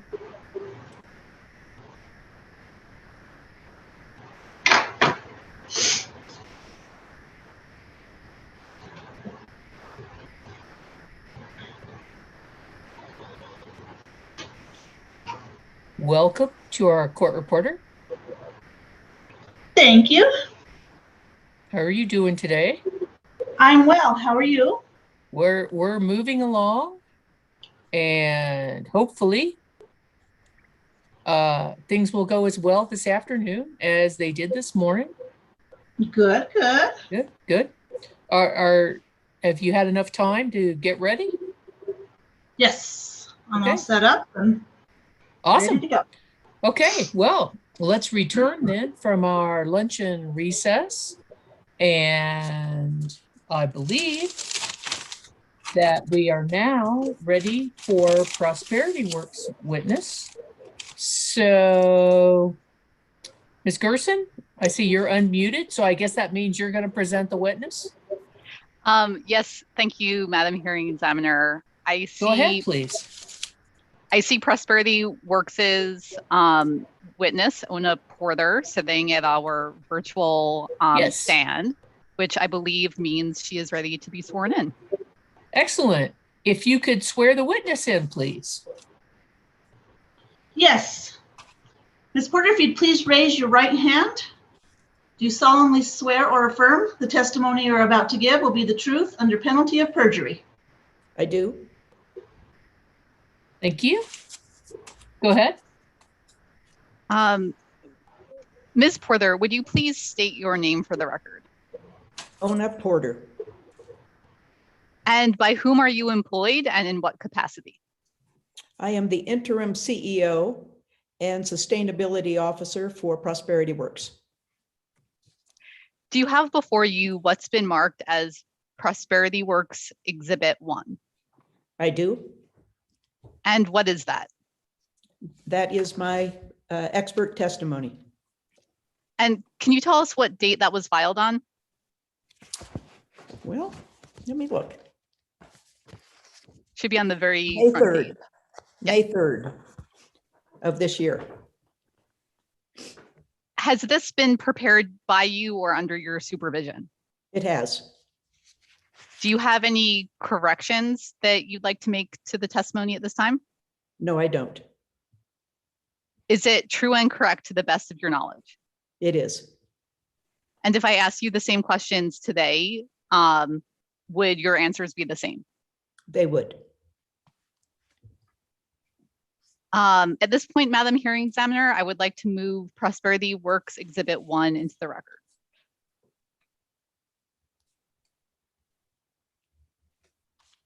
Any objection to what's been identified as Prosperity Works Exhibit 1, the direct pre-filed testimony of Ms. Porter? Hearing nor seeing any objection, Prosperity Works Exhibit 1 is admitted. Thank you, Your Honor. Ms. Porter only filed the direct testimony and exhibit, so we don't have any other exhibits to introduce at this point. And I would tender her yes, for you cross. do, actually. Would you like to repeat the same process for the exhibits that were attached to her direct testimony? I would like Prosperity Works to offer.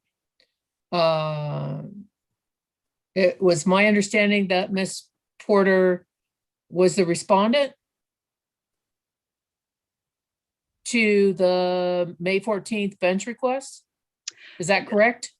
No, Your Honor. No. Would you like me to explain further? Yes. So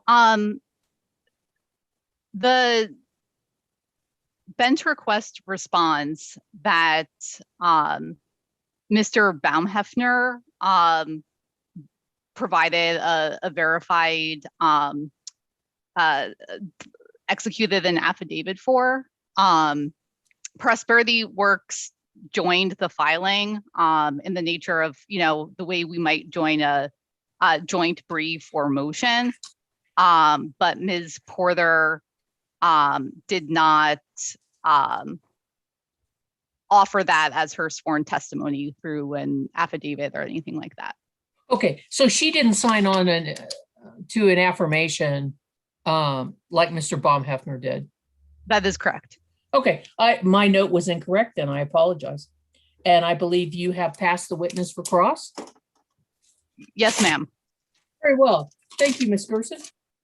It is my understanding, Ms. Padilla, that PNM has questions for Ms. Porter. We do, Madam Hearing Examiner, and I don't believe this should take more than 15 minutes. Good. Go ahead, ma'am. Good afternoon, Ms. Porter. Good afternoon. No, I don't think we've ever met, but I certainly know who you are from your involvement in other utility cases. So it's good to actually put a face to a name. I wanted to start by asking a general question of you as a low-income advocate in the state of New Mexico. Just to kind of help us understand, does Prosperity Works know right now how many low-income individuals are able to access electric vehicles? No, we have no knowledge of that. Okay. I also wanted to ask a general question about the terminology in PNM's application and testimony. We've used the acronym that I think is in fairly common use in New Mexico, LMI, low and moderate income. The definition in the TEP statute, though, I believe just speaks to low income, and it defines it as I might get this wrong because sometimes there's a difference between household and individuals, but it has to do with being at 200% or less of the federal poverty level, correct? Yes, that's how we define it. Is Prosperity Works okay with PNM's use of the acronym LMI just as a shorthand for the population that's referred to in the statute as low income? Yes.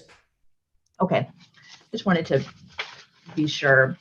On pages 4 and 5 of your testimony, you outline with a set of bullet points the principal recommendations that that you and Prosperity Works are making in this case, correct? Yes. You know, with Mr. Wilson from ChargePoint, I actually walked through each one. I think, in the interest of time, I won't do that in this case, and just note for you that Mr. Babe's rebuttal did respond in detail to each of your recommendations. So instead, I just wanted to look at but you do understand that PNM in our rebuttal case did accept a number of Prosperity Works recommendations, right? Yes, and we appreciate that. Okay. I wanted to ask a few more questions, though, about the recommendations that PNM did not accept in our rebuttal case. Actually, let me ask you about the Spanish language issue. Prosperity Works had recommended that PNM hire customer service staff with Spanish fluency and post all of its web content about EVs in the Spanish language, right? That's correct. As a partial accommodation of that recommendation, PNM did two things. One, offered to make some of its web content available in Spanish, right? Yes. And the other thing that PNM proposed doing is actually related to one of your other recommendations, that PNM contract with a community-based organization. PNM accepted that recommendation and actually explained that it would be PNM's preference to try to get a community-based organization that does have that Spanish language capacity to help address the needs that you outline in your testimony, correct? Yes, and that was in addition to the criteria that we set forth. Is that recommendation of PNM's to seek to contract with a community-based organization that has that Spanish language capacity? Does that go some distance to addressing Prosperity Works? Your position on the screen keeps moving around, so I'm sorry if I look a little. Does that go some way to addressing Prosperity Works' concern about Spanish language capacity? No, it doesn't. And the reason it doesn't is because we know that lots of the questions about energy efficiency, for instance, and I assume this will be similar in this program, are directed to PNM, and they would not necessarily be directed to the community partner. Right. Would it help, in your opinion, though? Would it help address some of these issues if there is a community-based organization that can assist PNM target and communicate with the Spanish-speaking community? I think it would, if in fact that was part of the agreement that was reached between that community organization and PNM. Okay, thank you. I also wanted to ask about the concern about that you expressed about people. This is at page 22 of your testimony. And I think there's been some other discussion in this case this week about this exact issue. People who don't own their own homes or live in apartment buildings, there are additional challenges for them in accessing residential charging. And you address one, you state at page 22, line 2, that people who don't own their homes face especially steep barriers to using electric vehicles because landlords are not required to provide charging. Is this something that municipalities or other local governments could actually assist with, in your view? I think that certainly is a possibility. I see PNM's role, though, in this particular area as really filling the gaps, not being something that is filled by others. Okay. What I'm thinking of in particular, and I'm wondering if you are aware of local governments in other places that actually have ordinances that require owners of apartment buildings to provide electric vehicle charging to their tenants? I'm not aware of that in Albuquerque area anyway, or in the P&M footprint. Elsewhere beyond New Mexico or beyond P&M's area, are you aware of that? No. Okay. I would move now to page 39 of your testimony, and this is where you discuss your concern about P&M's proposed requirement that residential charging stations have some type of data connectivity, either Wi-Fi or cellular. That starts at line 10 of your testimony at page 39. Do you see that? Yes. And I'm curious if Prosperity Works has data or any kind of information about the level of Wi-Fi availability among people at 200% or below of the federal poverty level. We know that that's a big challenge. And I think great evidence about that is what has happened recently with COVID and how many children were really marginalized from the ability to do distance learning. And, their parents driving them to a McDonald's parking lot in order to connect to something. This is a luxury among low-income people. Do you have data? Yeah, that's, I think you specifically asked whether or not, Ms. Porter, do you have any specific reference or data that you can provide to quantify your assertion? I do not. Okay. Go ahead, Ms. Padilla. But P&M is aware though of the challenges that you discussed. We even worked with Ms. Yees in this case. P&M worked together with the city actually to provide some access to Wi-Fi in certain, I believe, low-income housing areas. I can't remember exactly the specifics. So I'm aware of the concern. Did Prosperity Works look into how much it would cost a residential EV charger to pay to use a cellular network if they didn't have access to Wi-Fi? No. Okay. On page 40 of your testimony, in the second paragraph there, lines 8 through 10, you say it's not reasonable, I'm not quoting exactly, for P&M to exclude customers who don't have home Wi-Fi because when the potential benefits of this eligibility requirement are so distant and nebulous, and that's an exact quote, the distant and nebulous, correct? Yes.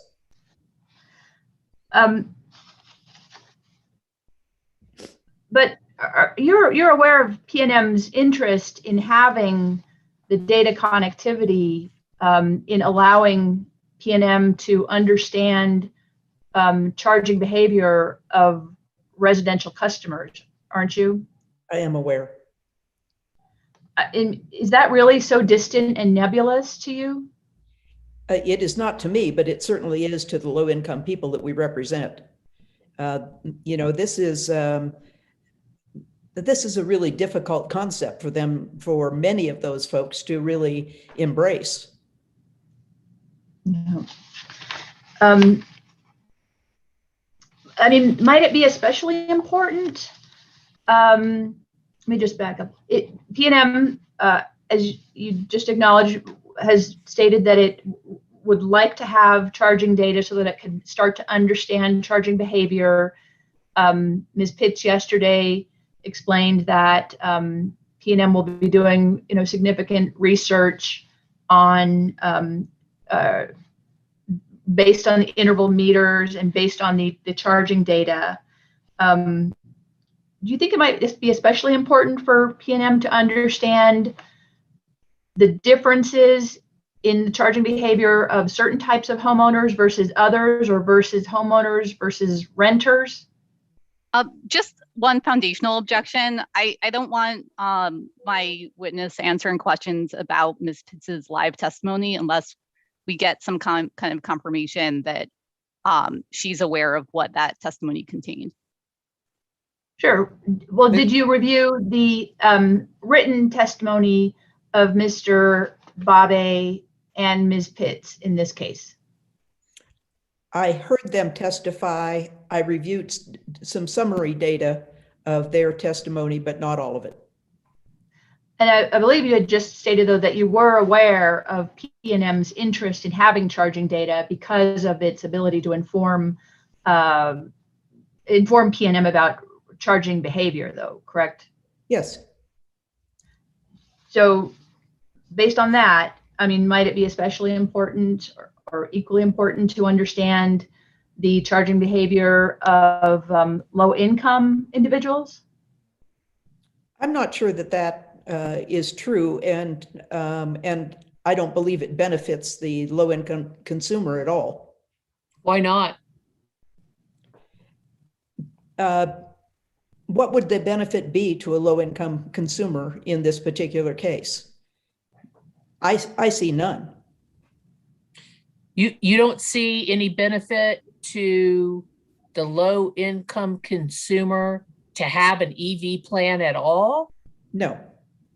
No, I'm sorry, Madam Examiner. What I'm saying is that I don't see the benefit of having the knowledge of the use that varies between customers and renters and homeowners to the low-income person.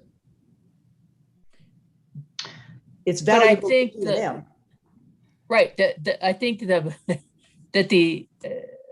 proposition is that since this is a brand new plan and P&M's gathering the information, I think the goal would probably be to understand the customer behavior and other things. I'm not going to speak for P&M, but you don't believe that P&M having information on who's using the charging stations and when and how much they're using them and where, you don't think that ultimately could benefit the low income customer?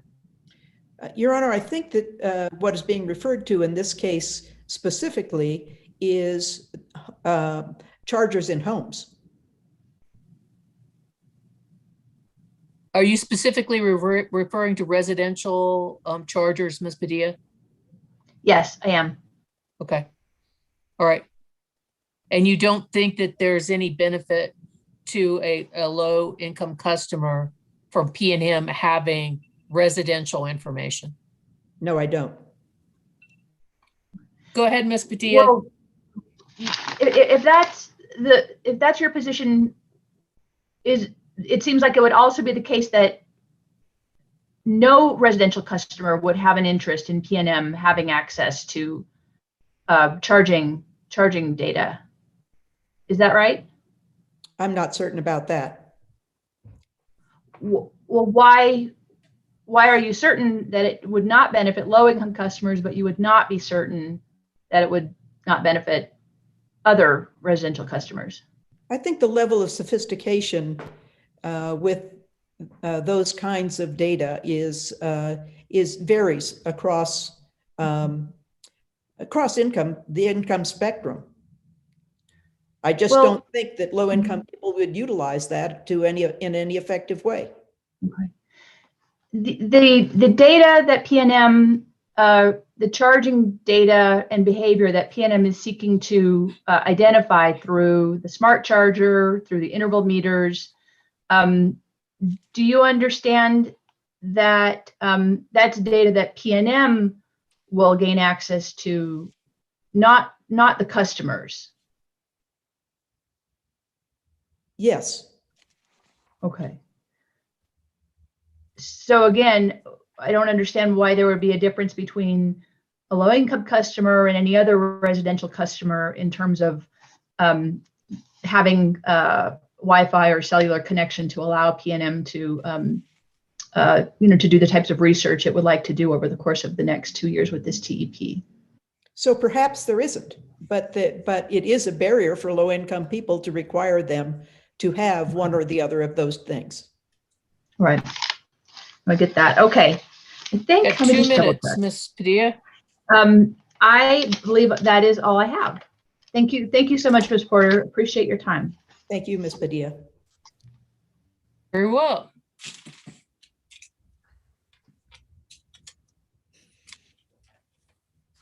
Mr. Albright, I believe you have some questions for Ms. Porter, and if you can, try to use about 20 minutes or less. Thank you, Madam Hearing Examiner. I think that should fit pretty well with what I need to ask here. Good afternoon, Ms. Porter. Good afternoon, Mr. Albright. I'm with J. Albright Law, LLC, and I represent Bernalillo County in this proceeding.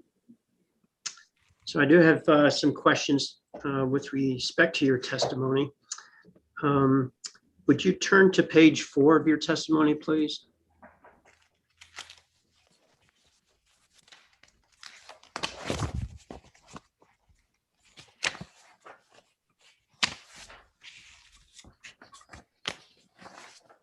Yes, sir, I'm there. Okay. At line 11, where you talk about you have some recommendations listed there. And at line 11, you have who require panel upgrades to install a level 2 charger.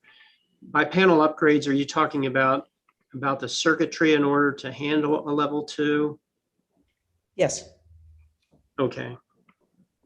And you don't address level 1 participation here at all, do you? No.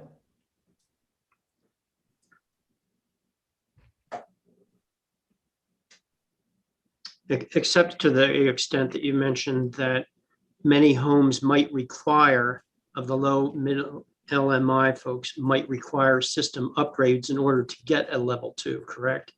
Yes, that's correct. Do you think it would be beneficial to include a level 1 rebate, even though the level 1 is provided with the automobile, that might enhance or encourage people to buy EV cars, even if they're used EV cars, as an additional incentive? I'm not sure about that. Okay, fair enough.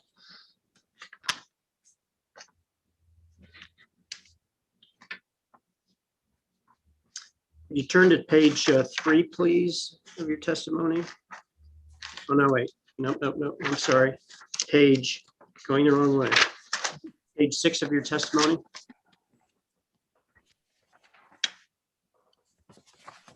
Yes. Okay, at the bottom of that page, line 16, you speak that it would be a mistake to focus solely on the average New Mexican household's $960 annual electric bill while ignoring the $2,000 the average household spends every year on gasoline. It continues on to page 7 there on that line. Did I correctly read that? Yes. Okay, a question with regard to the $2,000 there, and looking at the footnote, you have 960 annual electric bill for New Mexico's household. Is the $2,000 related to the average New Mexican, or is it the average US customer for the average US household? It's the average New Mexican. That is the average New Mexican. Okay, it wasn't clear to the footnote for me whether that was just New Mexico or not.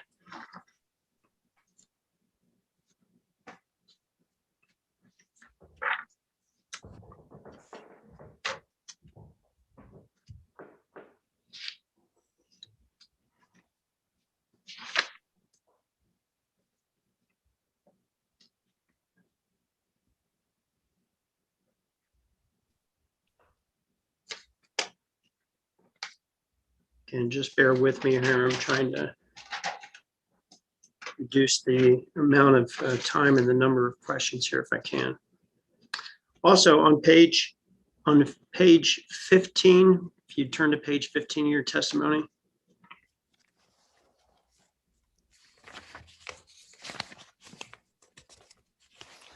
Yes. Same question there at lines 2 and 3. You have nationally low-income households spend 8.1% of their income on energy costs on average, compared to 2.3% for non-low income households. Again, did I read that correctly? Yes, you did. Okay, now that's nationally. Do you have comparable numbers for, or percentages for New Mexico? So I believe that it is for average for New Mexicans is 1 to 2%. And for low income people, it is in excess of 6%.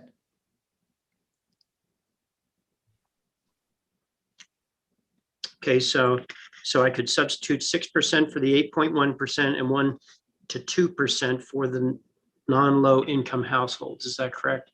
Yes. For New Mexico? Yes. Okay. And with this caveat, so when I say that it is in excess, we have many of the people, we're doing energy efficiency in low-income homes, and we have an energy burden map that has been pointed to in my testimony that demonstrates that there are energy burdens as high as 20% and more in low-income homes. So 20% of the budget is being paid for home energy.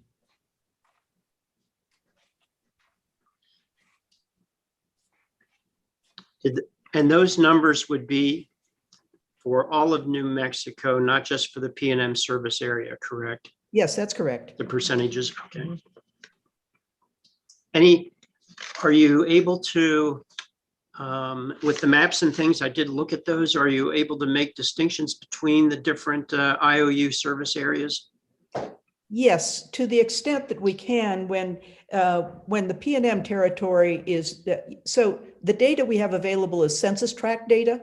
Okay. And so that does not exactly align with the P&M service area, but to the extent that we're able to do that, we find areas within the P&M footprint that are range from high to extreme.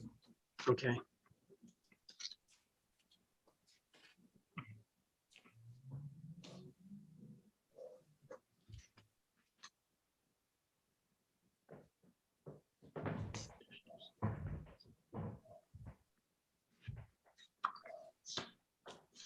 On page 16, and moving on to page 17, you discuss in general an average cost with regard to repairs of cars and with regard to the cost of cars. You familiar with those on page 16 and 17? Yes. Have you seen any increase in low and middle income purchases of EV as far as percentage increases go, or has it held steady, or what kind of pattern have you seen? I've seen a lot of interest in EVs, and a particular interest, especially when we are a participant in what we consider to be drive electric fairs, right? And so, you know, what we're trying to do is dispel the idea that EVs are for rich people. And so we do that by showing a variety of cars that are available, including a used EV that on average is selling someplace between $9,000 and $15,000 now because of all of the leases that have expired. And when people see that, and they also understand that repairs are little to nothing, then the interest is very high. And so I think it's not, a distant future at all before people will be considering this in their next vehicle purchase. Do you think additional incentives for people to purchase cars would be necessary, or do you see the trend happening without? Let me rephrase that. Do you think additional incentives would increase the rate of EV by LMI or not?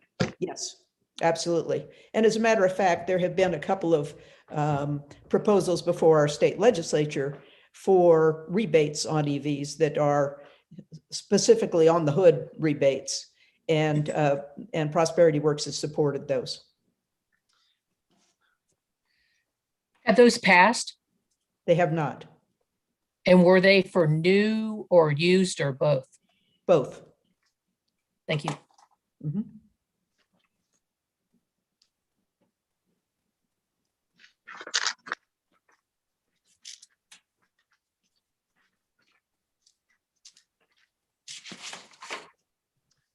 Turn to page 29, please, of your testimony.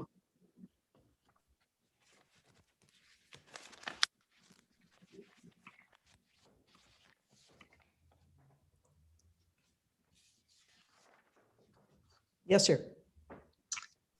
At lines 11 through 13, you talk about a survey of low-income communities, but without reference. Can you provide some context to that statement there, the surveyed low-income communities in New Mexico? Yes, happy to do so. So we, as I mentioned just previously, we have been providing energy efficiency retrofits in low-income homes. And because we were building this out, with the first 300 homes, and these were all homeowners that we were working with, we did a deep survey. And there were many findings that were very helpful in this. First of all, 85% of these people were living on $25,000 a year or less in a family size of 3 to 5. They had sacrificed food, medicine, and medical care in order to pay their energy bills. But we went further than that to really ask them about the new technologies and what their knowledge was, and also what their interest was. And 201, they were interested, but they were also thinking that this was really out of reach for them.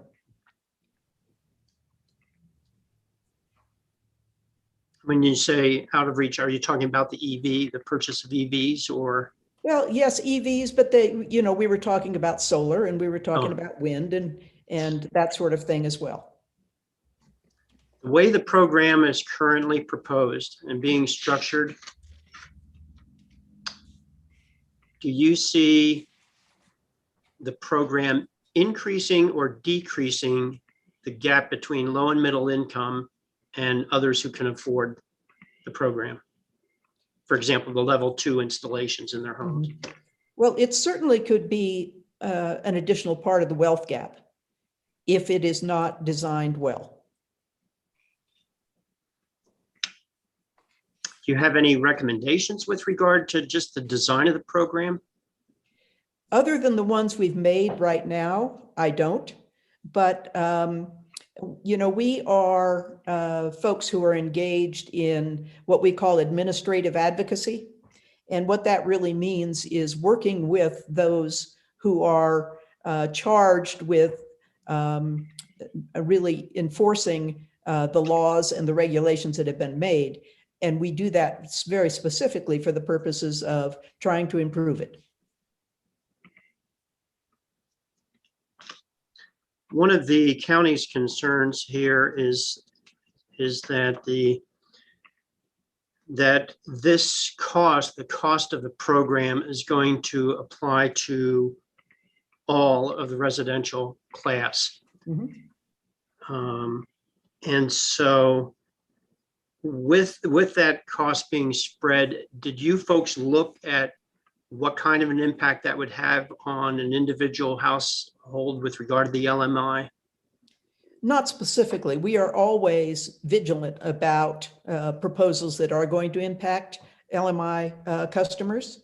But I want to tell you that LMI people have been really paying for all kinds of things forever and having no benefit from them in the utilities specifically.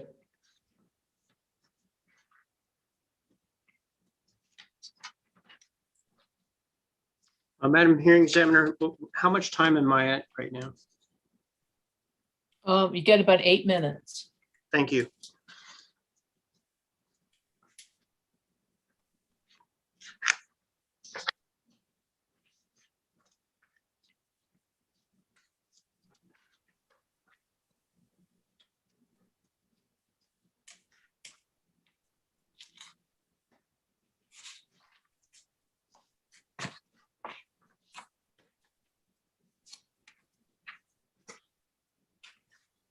On page 37 of your testimony, Ms. Porter, Yes, sir. you, in the middle there, you speak about having seen successful third-party implementation of utility energy efficiency programs in Las Cruces. Is that under the EUEA with regard to the Yes. Efficient Use of Energy Act? Yes, that's correct. Specific programs then? Yes. Okay. And are those particular programs part of a commission-approved program, or is that something separate? No, it's, Your Honor, it's commission approved. And in fact, in El Paso, the El Paso Electric Efficient Use of Energy Act approval, they went to a third party called Energy Works for the purposes of doing low-income homes. And there have been about 25,000 homes that have been done by Energy Works in that area. And is that a whole home or is that like partial program or? So in the case of El Paso Electric, it is the low-income program that is specific to electricity. And so that would start with an energy audit, and there would, you know, from our perspective, we call it the low-hanging fruit, right? So it's lighting. Very often it is some air sealing, some electric thermostats, some of that sort of thing. Often there are also refrigerator replacements that are for qualified individuals. That's kind of the sense of those.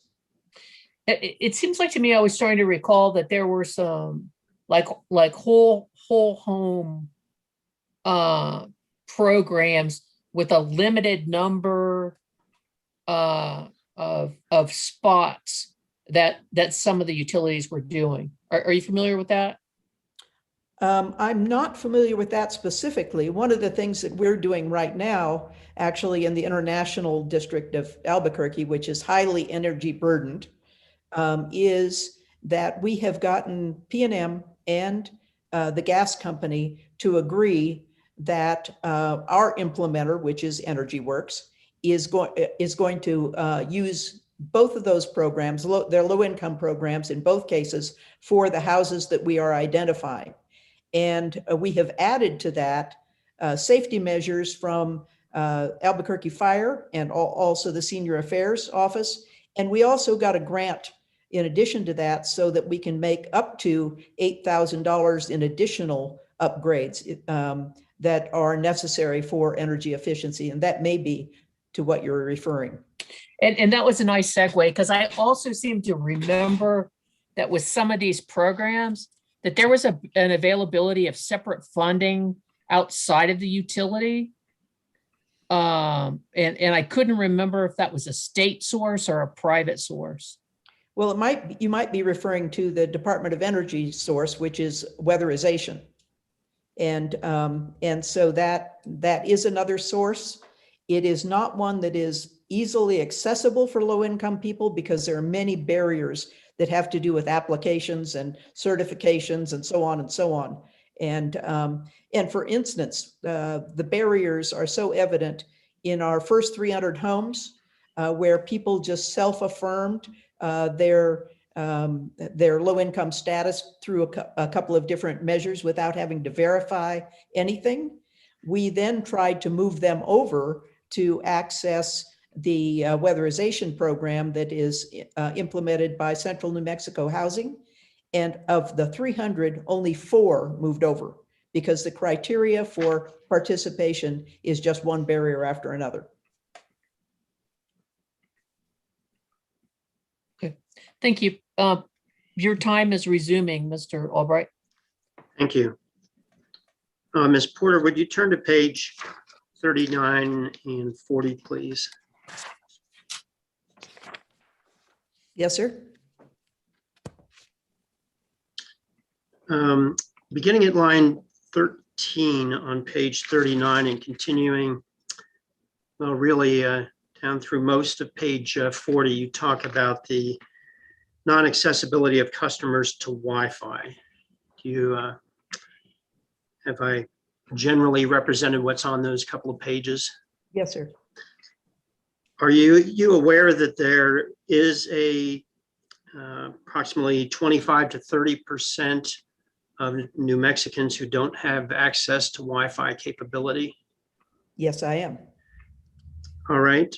Are you also aware that there are funding programs such as the State Rural Universal Service Fund and other broadband projects, national projects that might have available broadband and Wi-Fi services where this additional requirement by PNM might not fall on their shoulders?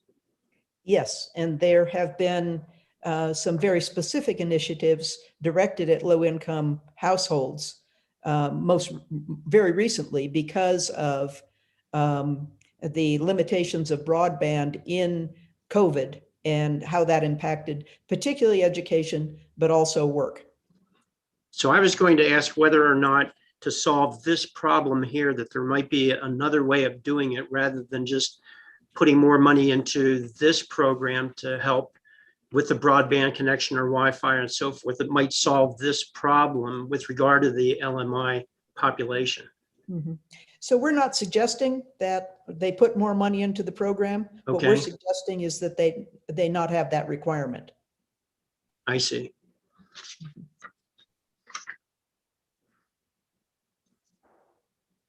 But for technology purposes, I mean, if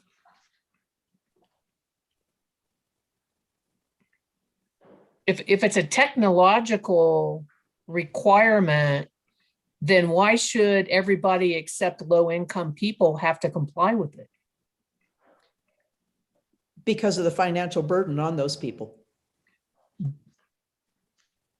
I understand that, but I mean, if there's a specific set of criteria to have this advanced meter or advanced meter to get this information and they're getting the benefit of the rebate and the benefit of the whole house rate, don't you think they ought to have to comply with the same requirements that anybody else who's utilizing the program should have to comply with? Well, I think that one of the things that we really need to consider as this is built out is how we really compensate for the marginalization of this population over generations. And I think there can be some latitude in not requiring low-income people to participate in the same way that middle and upper income people can participate. But for example,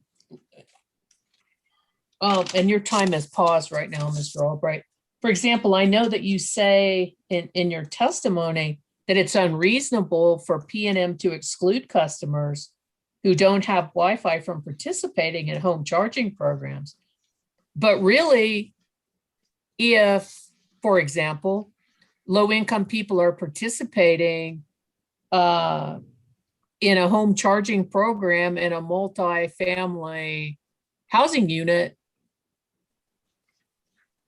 that they're not having, they're getting the benefit of using the charger, then how are they being, how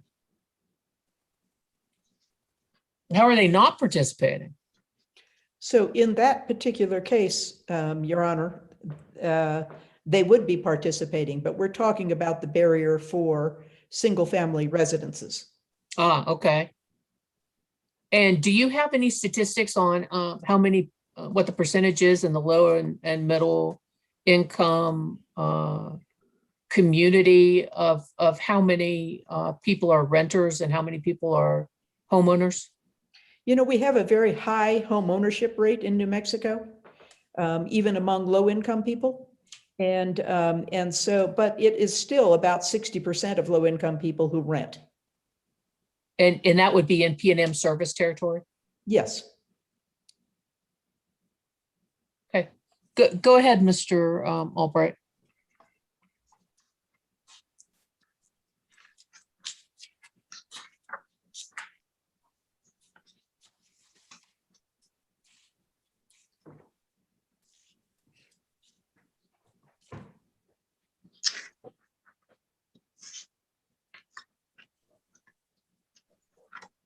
If you turn to page 53.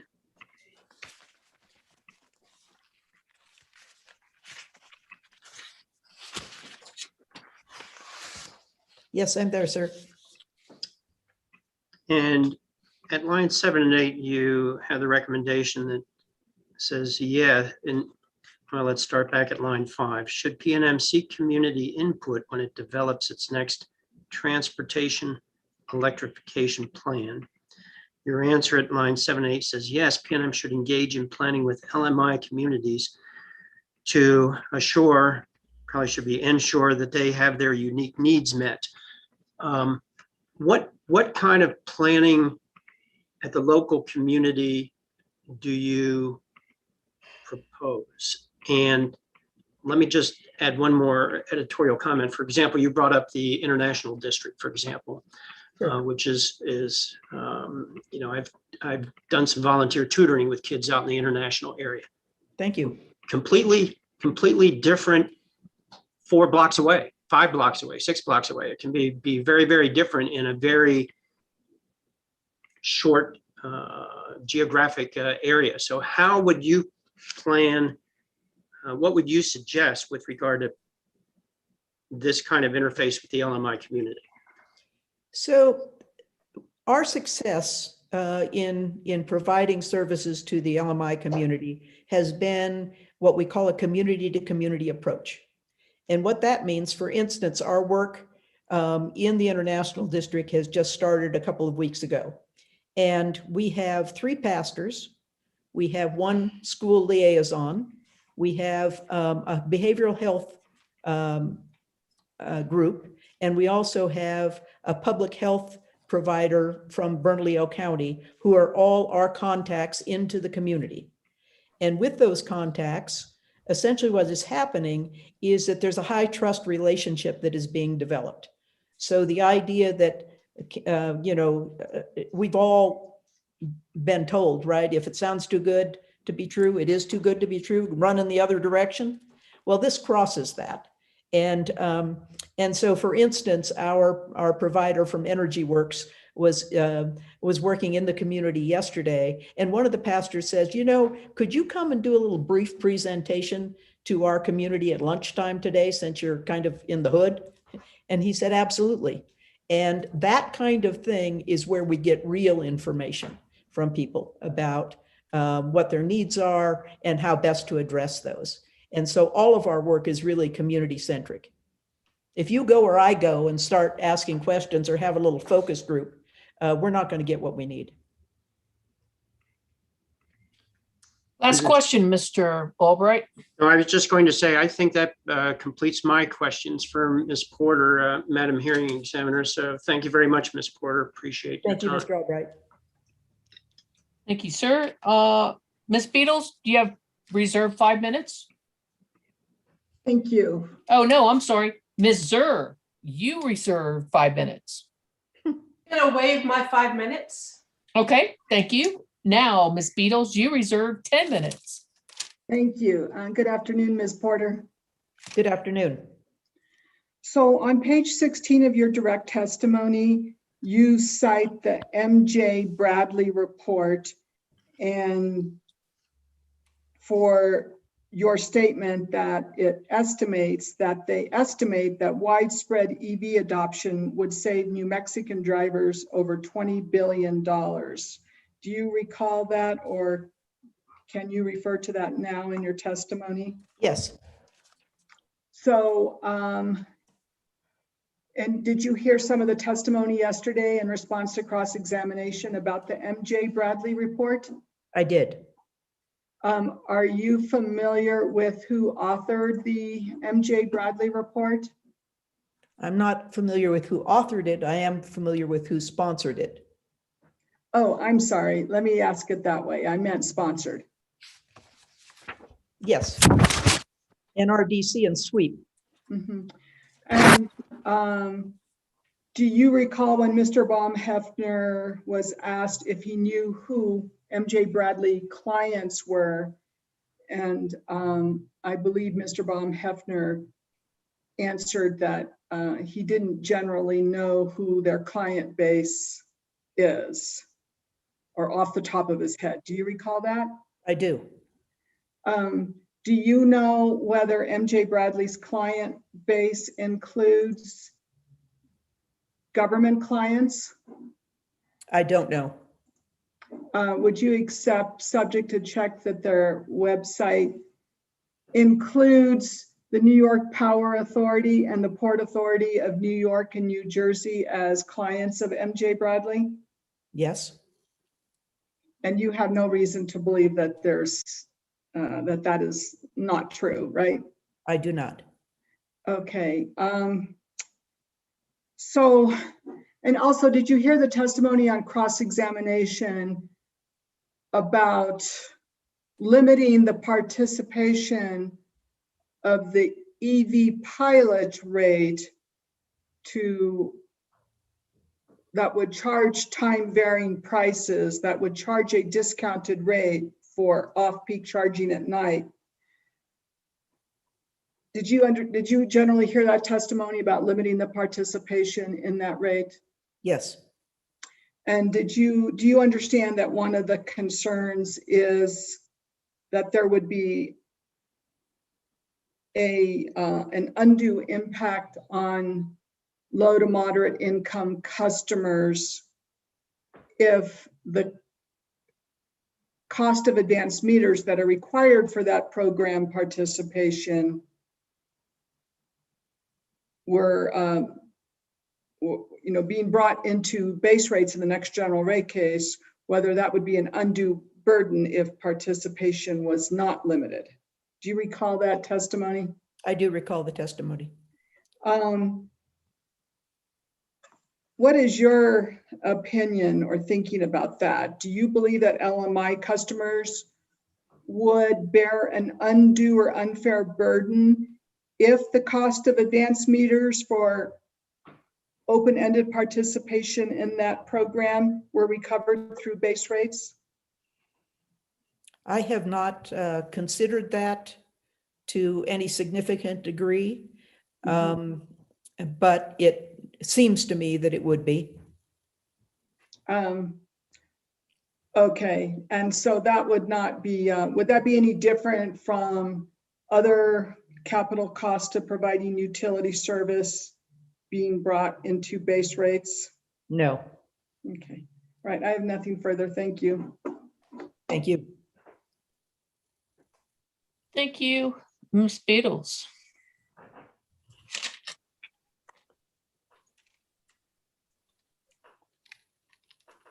Mr. Dunbar, you have questions for Ms. Porter? I do. And if possible, Excuse me, I would like you to be around 20 minutes. that should be possible, certainly. Okay, go ahead. Thank you. Good afternoon, Ms. Porter. It's nice to meet you. My name is Scott Dunbar, and I represent ChargePoint in this proceeding. Good to meet you too, Mr. Dunbar. Would you please refer to your direct testimony, page 42, and let me know when you're there?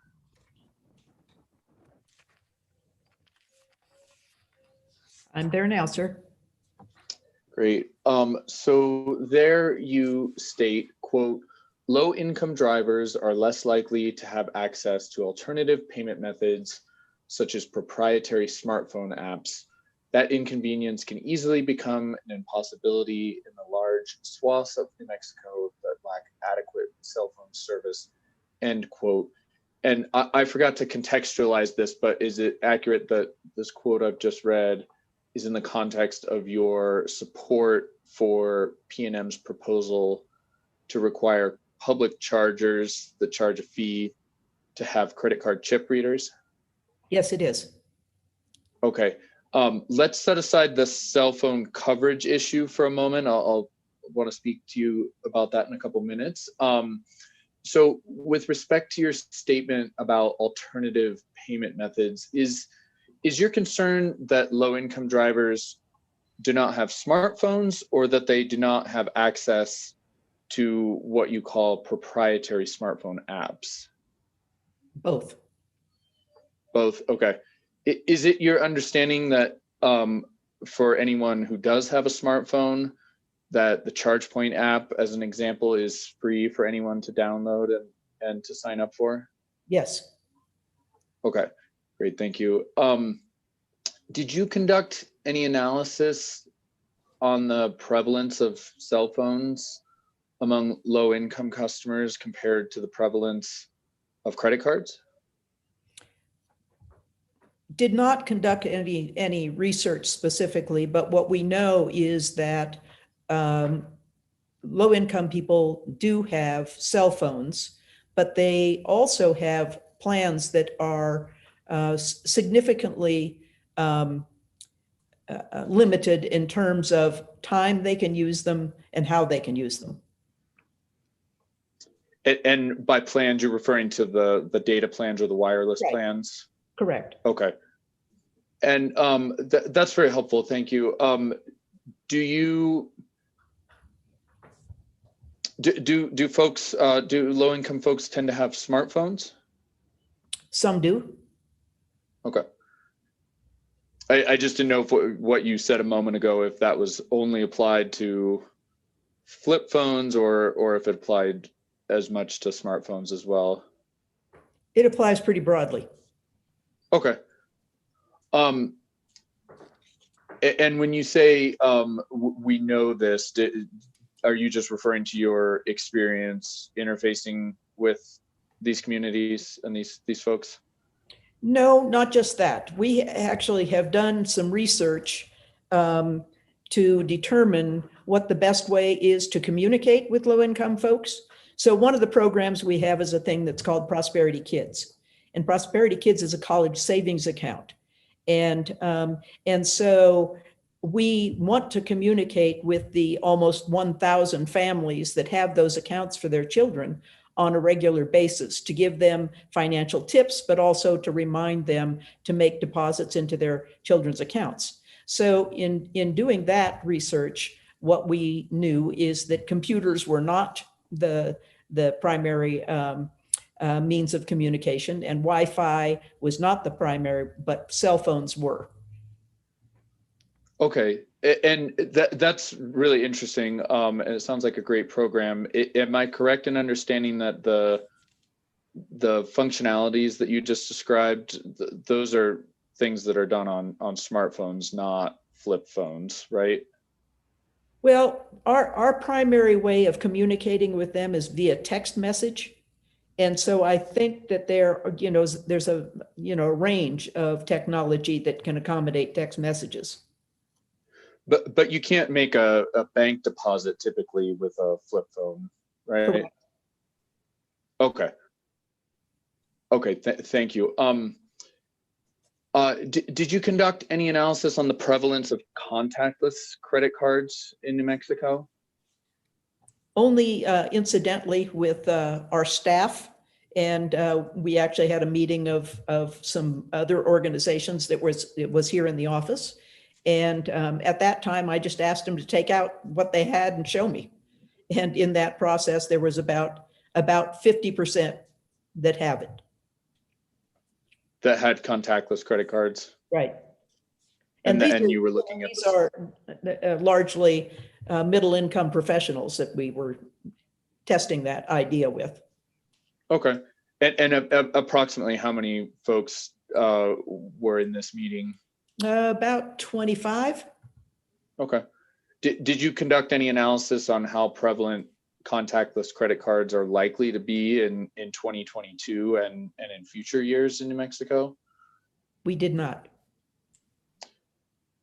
In your experience working with communities you support, do low-income communities also rely on prepaid cash cards? Yes, they do. And isn't it true that there's a lot of prepaid cash cards that don't have EMV chips, but only mag swipes? Yes. And so a prepaid cash card that had a magnetic stripe, but not a chip, could not be used in a chip reader, right? Right. But is it your understanding that an EV driver who buys a prepaid cash card could use that cash card to link it to their account with a charging network such as ChargePoint, and then pay that way? I do understand that. Okay. And an EV driver could also use a prepaid cash card to pay for charging by calling a 1-800 number on a charging station and doing it that way as your counsel described in her cross-examination. Is that correct? It is correct. Okay, thank you. Let's turn now to the cell phone coverage issue that you mentioned in your testimony. Did you conduct any analysis of cell phone coverage or lack of coverage in PNM's service territory specifically? No. Okay, but it is your understanding that PNM's program is only available to customers located in its service territory, right? Yes. Is it your understanding that any payment terminal that accepts credit cards, including the payment terminals in EV charging stations, must connect to the internet to process payments? Yes. Is it your understanding that most EV charging stations connect to the internet to process payments using a cell signal? I don't know exactly the technology. I know they've got to connect. Right. Okay. Would you be willing to agree with me, subject to check, that's connecting via cell signal is a pretty common way for charging stations to connect to the internet? Sure. Okay. And under that assumption, to state the obvious, if the charging station is relying on a cell signal to process payments, then there's a cell signal at the station, right? Yes. Okay. And to state one more obvious fact, if there's a charging station at a particular location, that means there's electricity at the station, right? Yes. Okay, so even though I know there's plenty of wonderful remote areas in New Mexico, I've lived in Santa Fe for a couple of years, and so I miss those areas very much myself. But with respect to any location where there's a charging station that accepts payments, that location is going to have both electricity and will likely have cell service, right? Well, with this caveat, it's intermittent. Sometimes it works and sometimes it doesn't. We actually in our office today have had, and we're in the center of Albuquerque, have had our Wi-Fi go down 3 or 4 times. But that's Wi-Fi, not cell service, right? Yeah, that's true. Okay, but and fair enough. Nothing's 100% reliable, of course. But if the cell signal that a charging station was using to process payments failed, you wouldn't be able to use a chip reader, or excuse me, you wouldn't be able to put your chip credit card in there or use your cell phone, right? True. Okay. Okay. Thank you, Ms. Porter. That's all I have, and thank you for your work. Thank you, Madam Hearing Examiner. Thank you, Mr. Dunbar. I believe, if I'm not mistaken, City of Albuquerque and staff have both waived their time. That is correct for staff, Madam Hearing Examiner, but we thank Ms. Porter and Prosperity Works for their participation in this case. Is that correct, Ms. Yee? You waived your time? Madam Hearing Examiner, that is correct. Thank you. Thank you. Ms. Porter, I've got a few questions for you, and I found it really interesting, your answer to Mr. Dunbar, that your main communication with the particular the savings program was via text message. That was your testimony? Yes, it was. And so you got to have a cell phone, and you have to be tech savvy enough to know how to text in order to utilize those services, right? That's correct. So the low to middle income community is not without cell phones, and it's not without some level of technical expertise and utilizing today's technology, including text and the internet and computers, correct? Yes.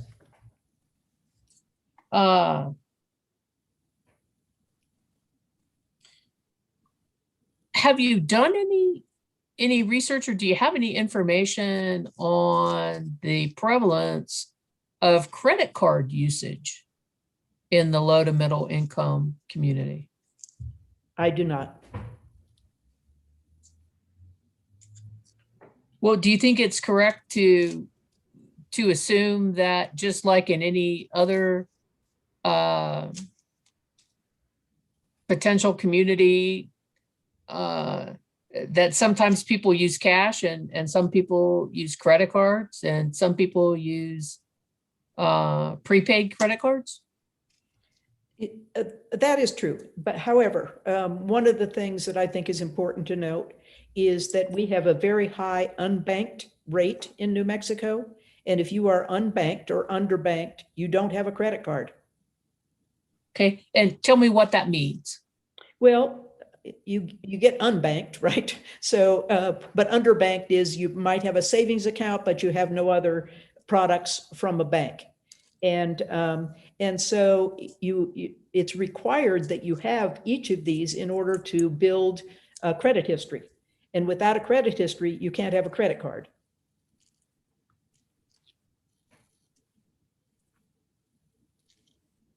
But you're not saying that the low and middle income communities don't have credit cards. No, but I'm saying it is restricted by those factors. They are the ones that are most likely to be underbanked or unbanked. And, a lot of our work also is in predatory lending and trying to limit predatory lending. And we actually have brought a new product to New Mexico that is employer-based product for those people who have very low or no credit history, so that they might borrow without being fleeced by the predatory lenders. And did that legislation ever get passed to try to get rid of the heinous predatory practices in New Mexico? We came very close this year, but we did not. We're still at 175% interest.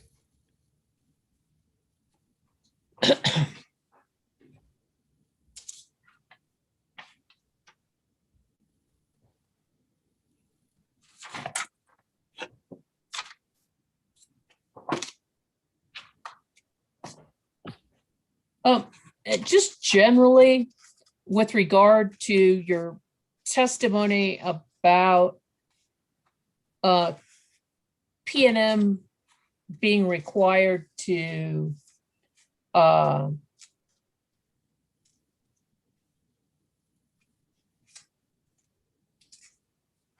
well, you've said on page 4 at line 17, reduce language barriers to program participation by requiring that PNM hire customer service staff with Spanish fluency and to post all of its web content about electric vehicles in Spanish.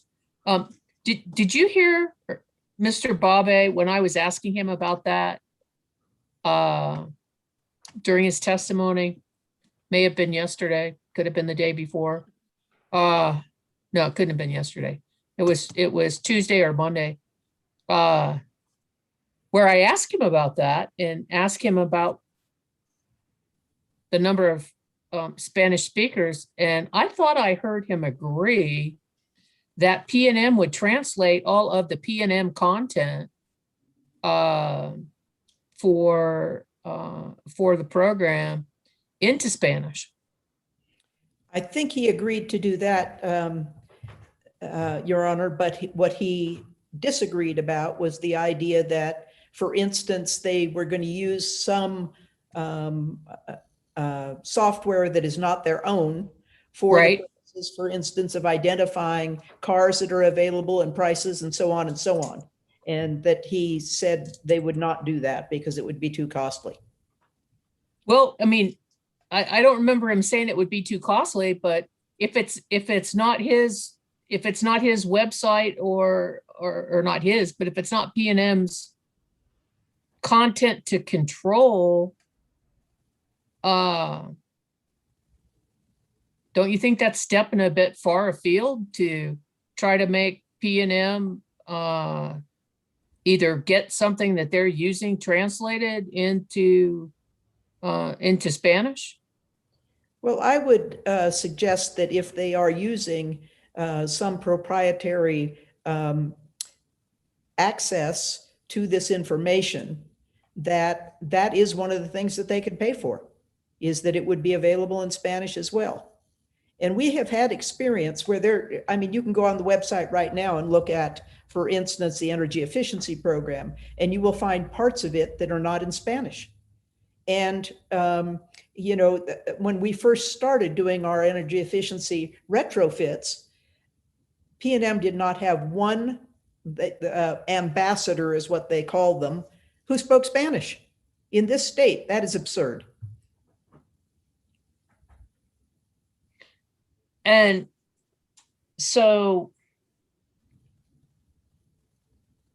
I don't believe, I know that they said that they have, I don't know, it's like 168 or some Yes. number of Spanish speakers within the company. I don't think they identified where they were, but your recommendation is that within the 2.5 people that are going to be staffed, one of them is Mr. Babe, and I didn't ask him if he spoke Spanish, but you're going to recommend that be a job requirement for at least one of those individuals.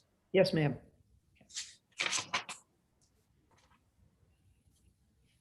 I also wanted to ask you about your modification proposal that you identify first on page 5 at line 3. They should be required to modify the transit program to require that the transit routes being electrified with ratepayer support in this TEP actually serve the LMI communities, which means having stops in the LMI communities. Yes, that's correct. And did P&M agree with that particular modification? Not to my knowledge. They had proposed that a stop be within 2 miles of an LMI community. And we are proposing that they have several stops within, not 2 miles away. Do you think that would have to be some kind of coordination with, for example, like the city of Albuquerque, if that was like a bus? Yes. And do you know whether or not the city of Albuquerque has any kind of specific routing to include stops in the LMI community? Yes, they do. And do they include at least 2 stops or more? Yes, they do. And it is an issue. There's no question about it that our transit system is not, the best it could be. And we are particularly concerned and continue to work with the city of Albuquerque about routes and frequency and cost, particularly for low-income communities, because that is the transportation that they rely on. I think it was 60 or more % of people who ride the bus are under 200% of poverty. And that was going to be my question, was whether or not you had any information on percentages in the LMI community that use public transportation versus those who have a private vehicle? What I don't have the description between the two or the definition between the two, but it is a very high percentage. It might even have been 80% that I read that that uses the public transportation system that is low income.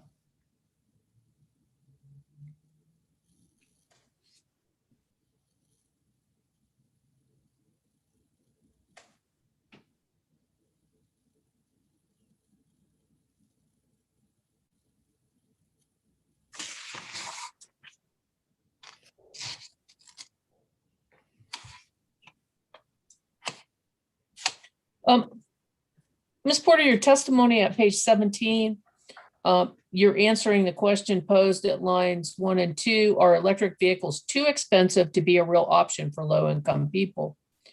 And I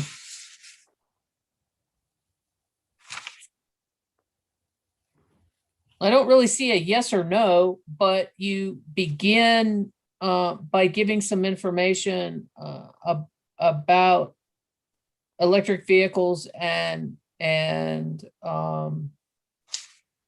used electric vehicles, and talk about the low maintenance cost on those, which indicate to me that you really believe that if they're not now, sometime in the future, electric vehicles are going to be the mode of transportation for low and middle income people. Is that correct? It is correct. I've given it as an example. I have a granddaughter that rebuilds computers for her work. She's about 22 years old. And she was determined that she was going to have an electric vehicle because she saw me put gas in the car and saw how much that cost.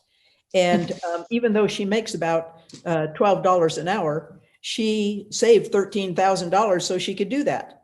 And with a lease, it became very affordable for her.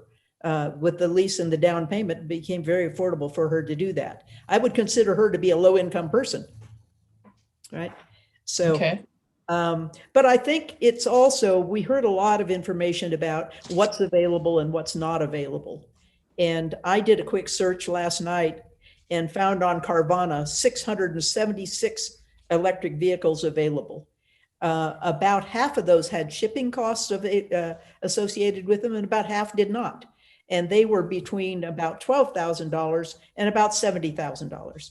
So the availability is there. And I think as we have an effective outreach program to low-income people, that in their next purchase of a car, that they will be considering an electric vehicle.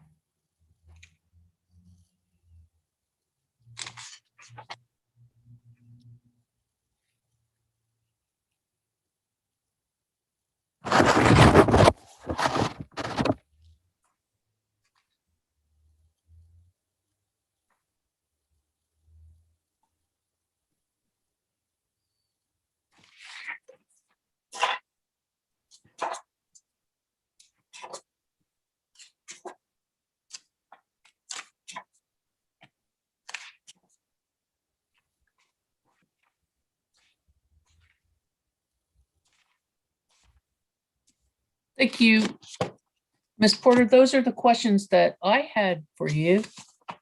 Any redirect for Ms. Porter, Ms. Gerson? Yes, Your Honor. Brief? Yes. So just 2 lines. First, do you recall discussing with the hearing examiner whether PNM had accepted your recommendations regarding the public transit program? I do. And and you stated that the you did not recall PNM accepting that recommendation. True.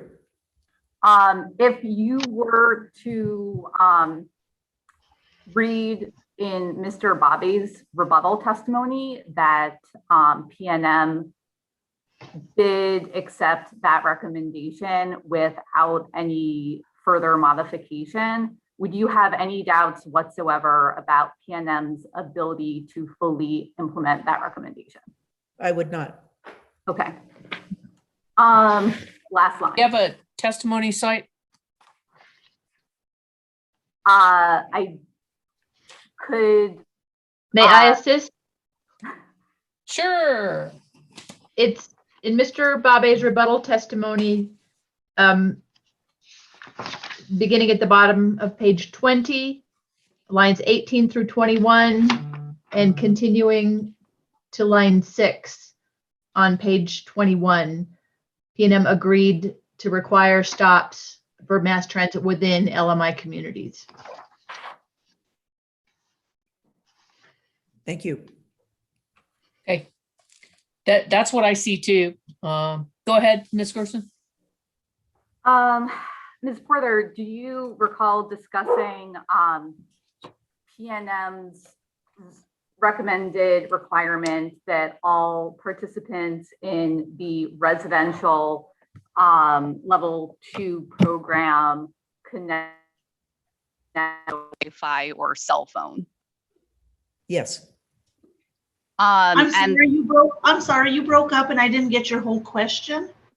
Oh, sorry. I'm sorry. The question was, do you recall discussing PNM's proposed requirement that residential program participants connect their chargers via Wi-Fi or cell phone or cellular connection? Yes. And to be clear, your recommendations for changing this requirement only relate to the program for individual single-family residential customers, not the multifamily program. That's correct. And you testified that you saw how PNM would benefit from data collection through this type of requirement, but you didn't see any benefits that would accrue to the individual participant. That's correct. All right. So Ms. Porter, would you have any objections to PNM requiring only customers who already have Wi-Fi in their homes who participate in this program connecting their chargers to the Wi-Fi they're already able to pay for? I would not. And would that provide the company a reasonable opportunity to learn about home charging behavior? I think it would. And Ms. Padilla mentioned that the company had explored a potential program that hasn't been launched, may never launch, where they might provide support to help increase penetration of Wi-Fi in low-income communities. I believe Mr. Albright may have mentioned a different type of program with similar goals. If in the future Wi-Fi access increased and participating customers who do not currently have Wi-Fi at home take advantage of those future potential programs and gain access to Wi-Fi, at that point, do you believe it would be reasonable for them to interconnect their chargers and allow the company to access in order to provide the company access to additional data? Yes, I do. Madam Hearing Examiner, sorry to interrupt, but I just did want to clarify what Ms. Gerson attributed to PNM or to me talking about some program. PNM did not, nor I did not say that. Anything about, I think that was Mr. Albright and maybe someone else, but that was not me. Madam Hearing Examiner, Ms. Yee? What I heard in the early, this is not in the record, so I did not object, or, I don't think it's in the record anywhere. But Ms. Padilla asked a question about a Wi-Fi program in the city of Albuquerque. I think she mentioned my name. And if it please the court, I can submit some information about that. The fact of the matter is that the city of Albuquerque has launched a free Wi-Fi in public housing. That program is done. It's in effect, but that's just public housing. It doesn't reach all the low-income housing or all the affordable housing. Okay, thank you, Ms. Thank Yee. you. Yeah, thank you, Ms. Yee. That must be what Ms. Gershon was referred to. So I apologize. Is Thank that what Ms. you were Yee. referring to, Yes. Ms. Padilla? Okay. Yes, it was. All right, we've got that part cleared out. Go ahead, Ms. Gerson. Anything further? That's it. Thank you, Your Honor. Thank you. All right. Anyone feeling compelled to ask anything further of Ms. Porter based upon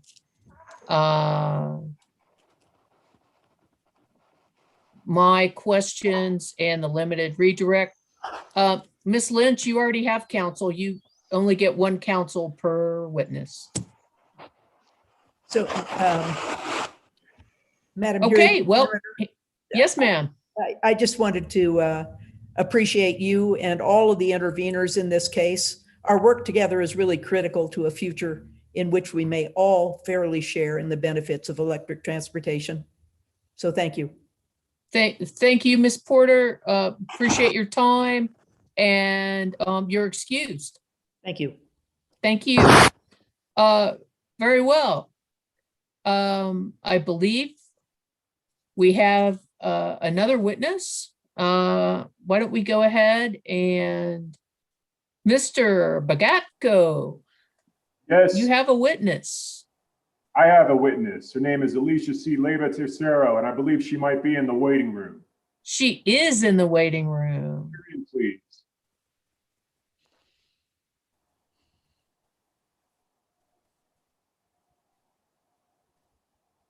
Ms. Porter, I would ask you to mute yourself and or return to the YouTube so that I only have one witness on the screen for me to try to keep track of.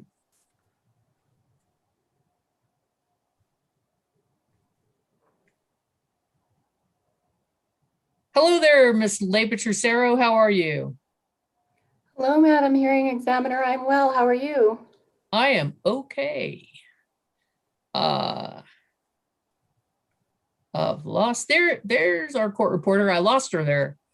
You're hiding under your name. Would you please swear the witness for me?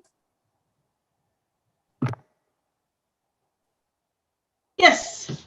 If you would please raise your right hand. Do you solemnly swear or affirm the testimony you're about to give will be the truth under penalty of perjury? Yes, I do. May I proceed, Madam Hearing Examiner? Yes, sir. Go right ahead, Mr. Batko. Hi, good afternoon, Ms. Leyva-Tercero. Am I coming through loud and clear? Yes, good afternoon. I understand that you prepared some testimony in this case. Is that correct? Yes, I have. And you are in receipt of a copy of your testimony that I've circulated in this case, which is usually marked Staff Exhibit 2. Is that correct? Yes, You have a copy of that in front of you. I do. And that's your prepared direct testimony that you filed in this case on May 3rd, 2021, correct? Correct.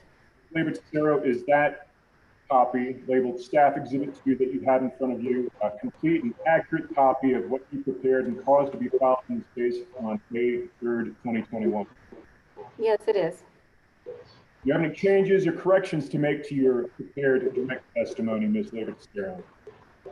No, I do not. Thank you. And if you were asked today at this public hearing the same questions that are posed to you in that pre-filed direct testimony, would your answers still be the same as what we see there in staff exhibit 2? Yes, they would. Well, with that, Madam Hearing Examiner, I would move for the admission into the record prepared testimony of Alicia C. Leyva Tercero. That's been provisionally marked as staff exhibit 2. And for clarification, there is a staff exhibit 1 to follow, and that will be Ms. Ramey.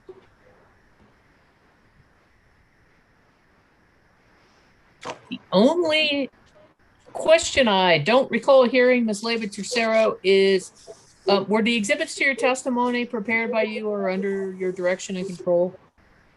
Yes.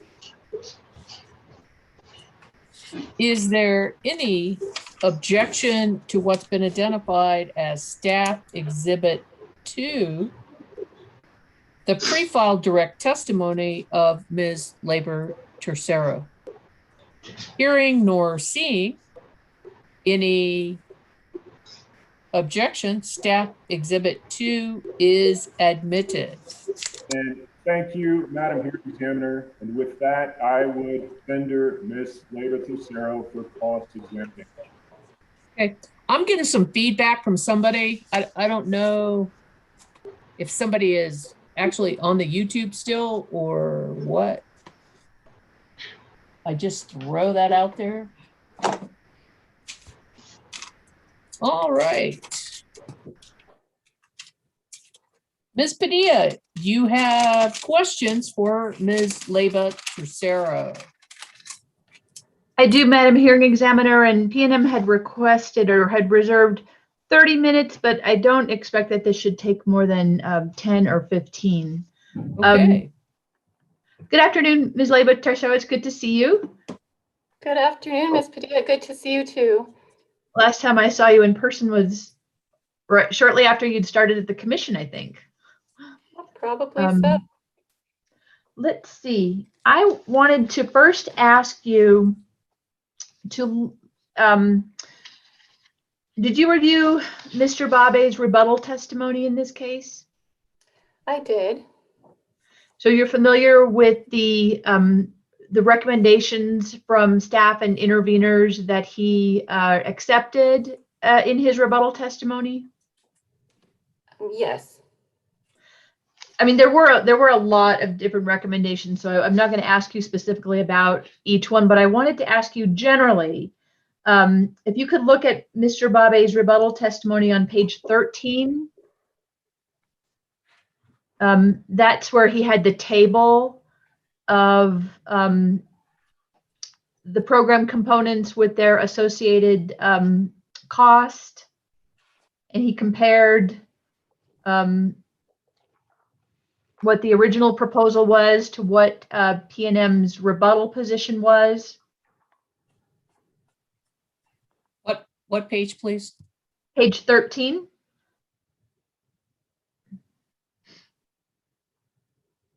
Okay, are you there, Ms. Leyva Tercero?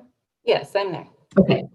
Now, he did not accept staff's recommendation that the number of charger rebates be reduced per staff's recommendation from 3,000 to 1,500, correct?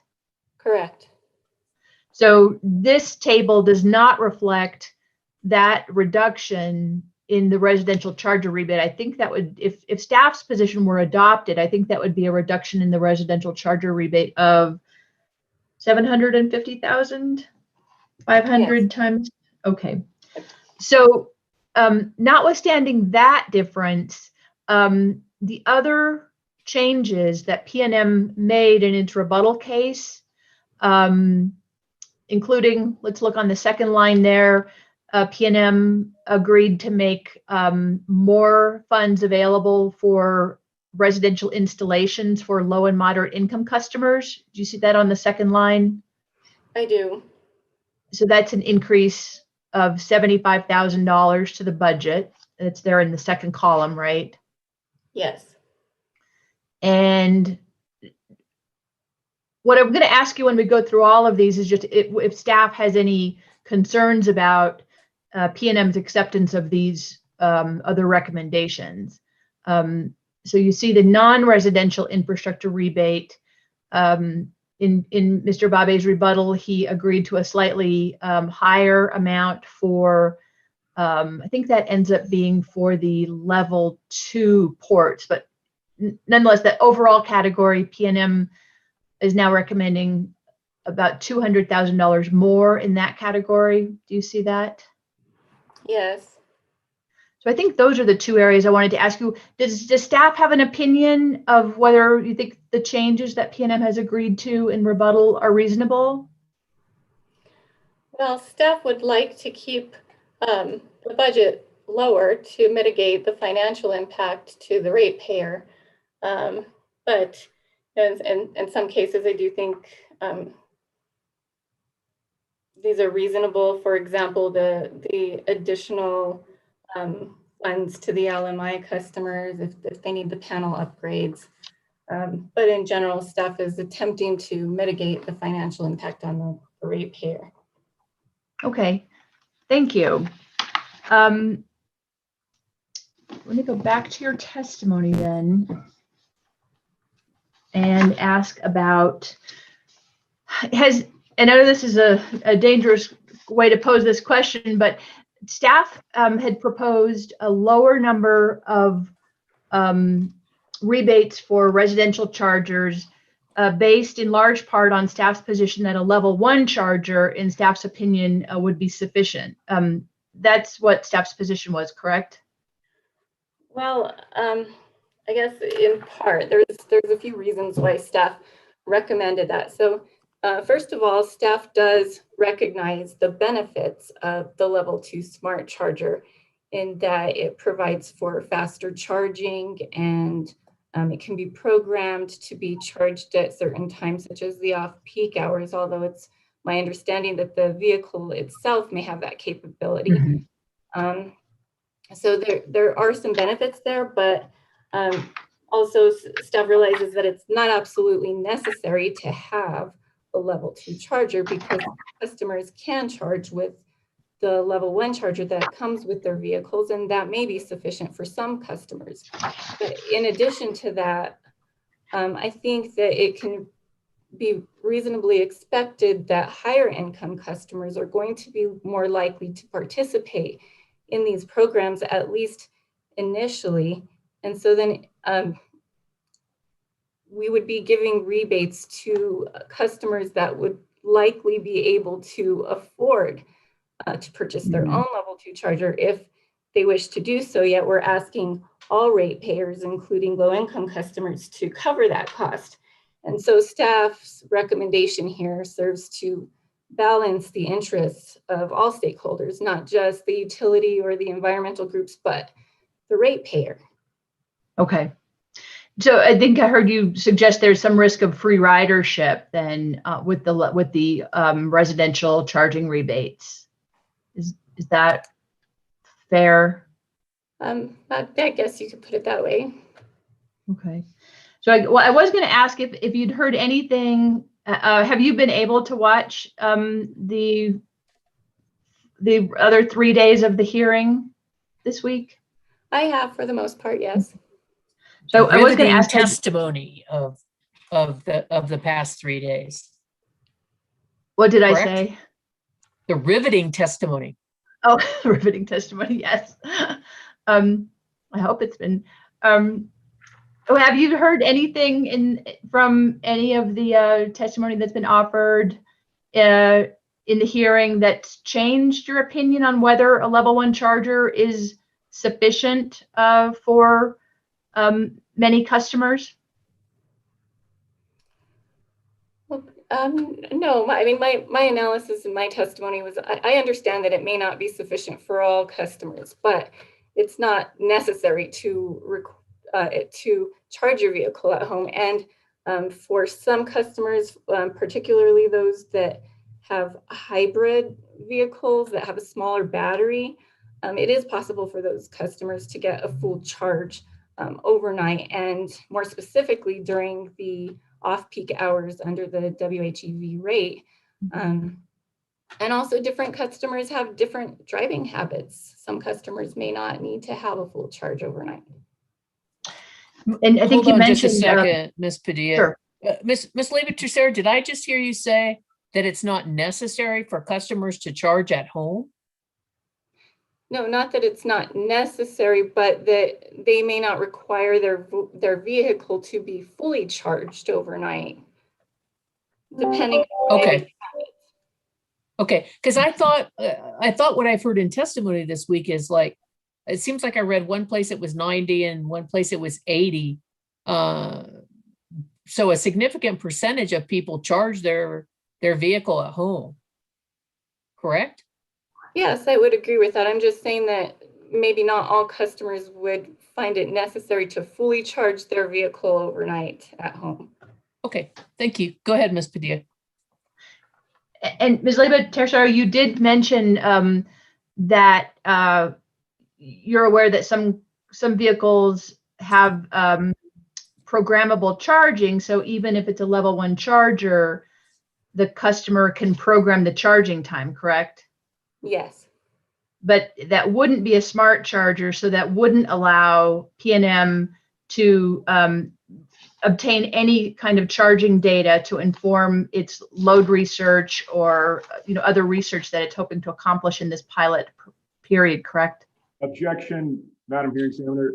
To the extent it assumes facts not in evidence regarding the specific characteristics of a given electric vehicle's smart charging capabilities, I think the question is objectionable, but if it can be cleared up to a degree, I would withdraw my objection.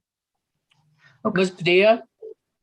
Yes, I think Ms. Levitt-Trussero testimony is she actually states that she understands that the level 1 charger is not a smart charger, correct? Yes, that's correct. So to your understanding, that means it doesn't have the communication capability with the utility, right? Yes, that's correct. And that's why I did take that into consideration in my recommendation, which is why I didn't propose to completely eliminate the program or just reduce it to LMI. So I do see the benefits in collecting that data. Okay. Okay, so just so I'm understanding, Ms. Levitt-Trussero, smart chargers, the same thing that PNM is calling an advance, or no, I don't want to go there. I guess let me rephrase it.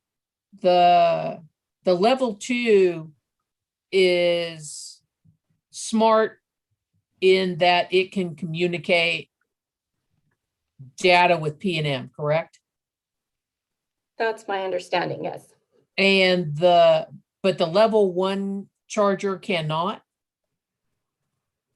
Yes, that's my understanding. Okay, but for the level 2 charger, we're going to have an advanced meter.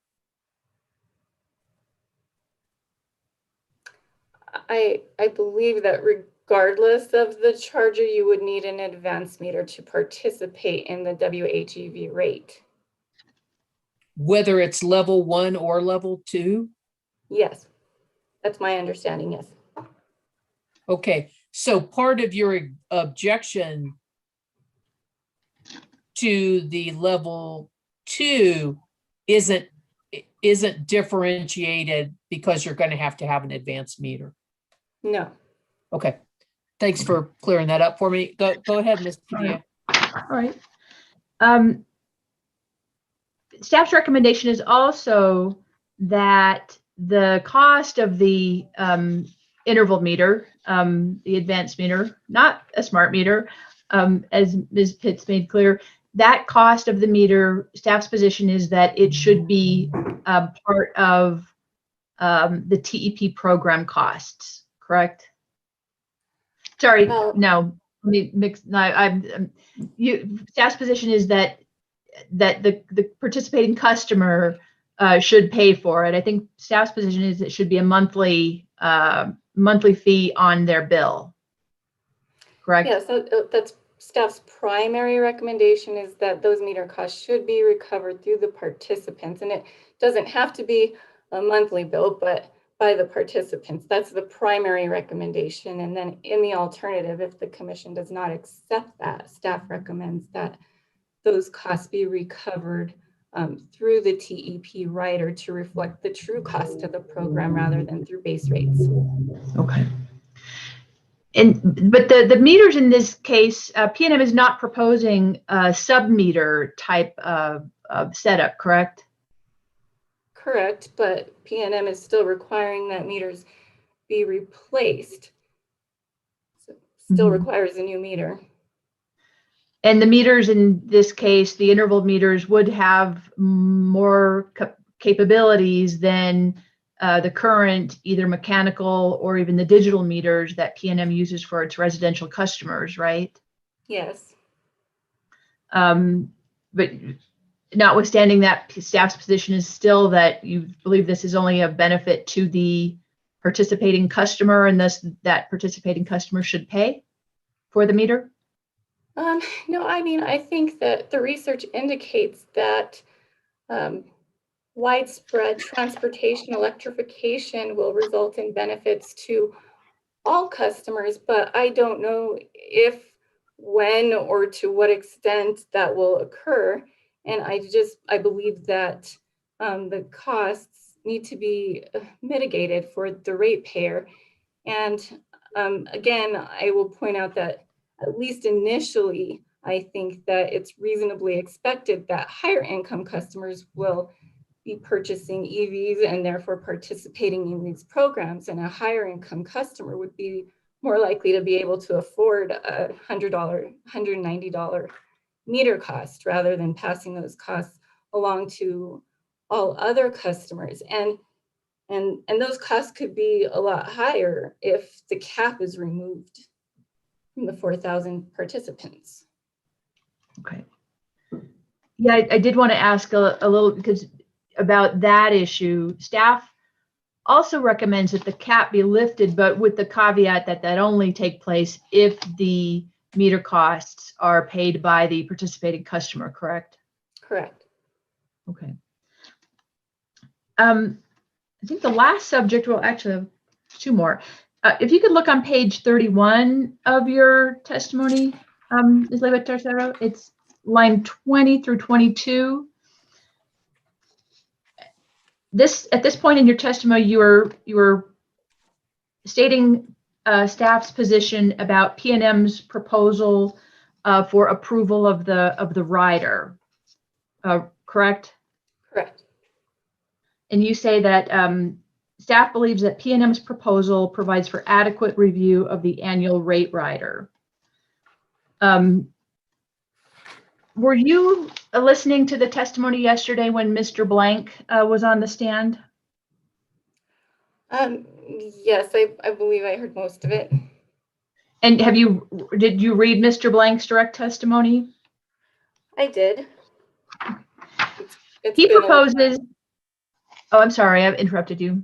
It's been a little while since I read it, but yes, I did. Okay. Mr. Blank proposed that instead of approving a budget in this case, the commission should approve what he called a, quote, not to exceed amount.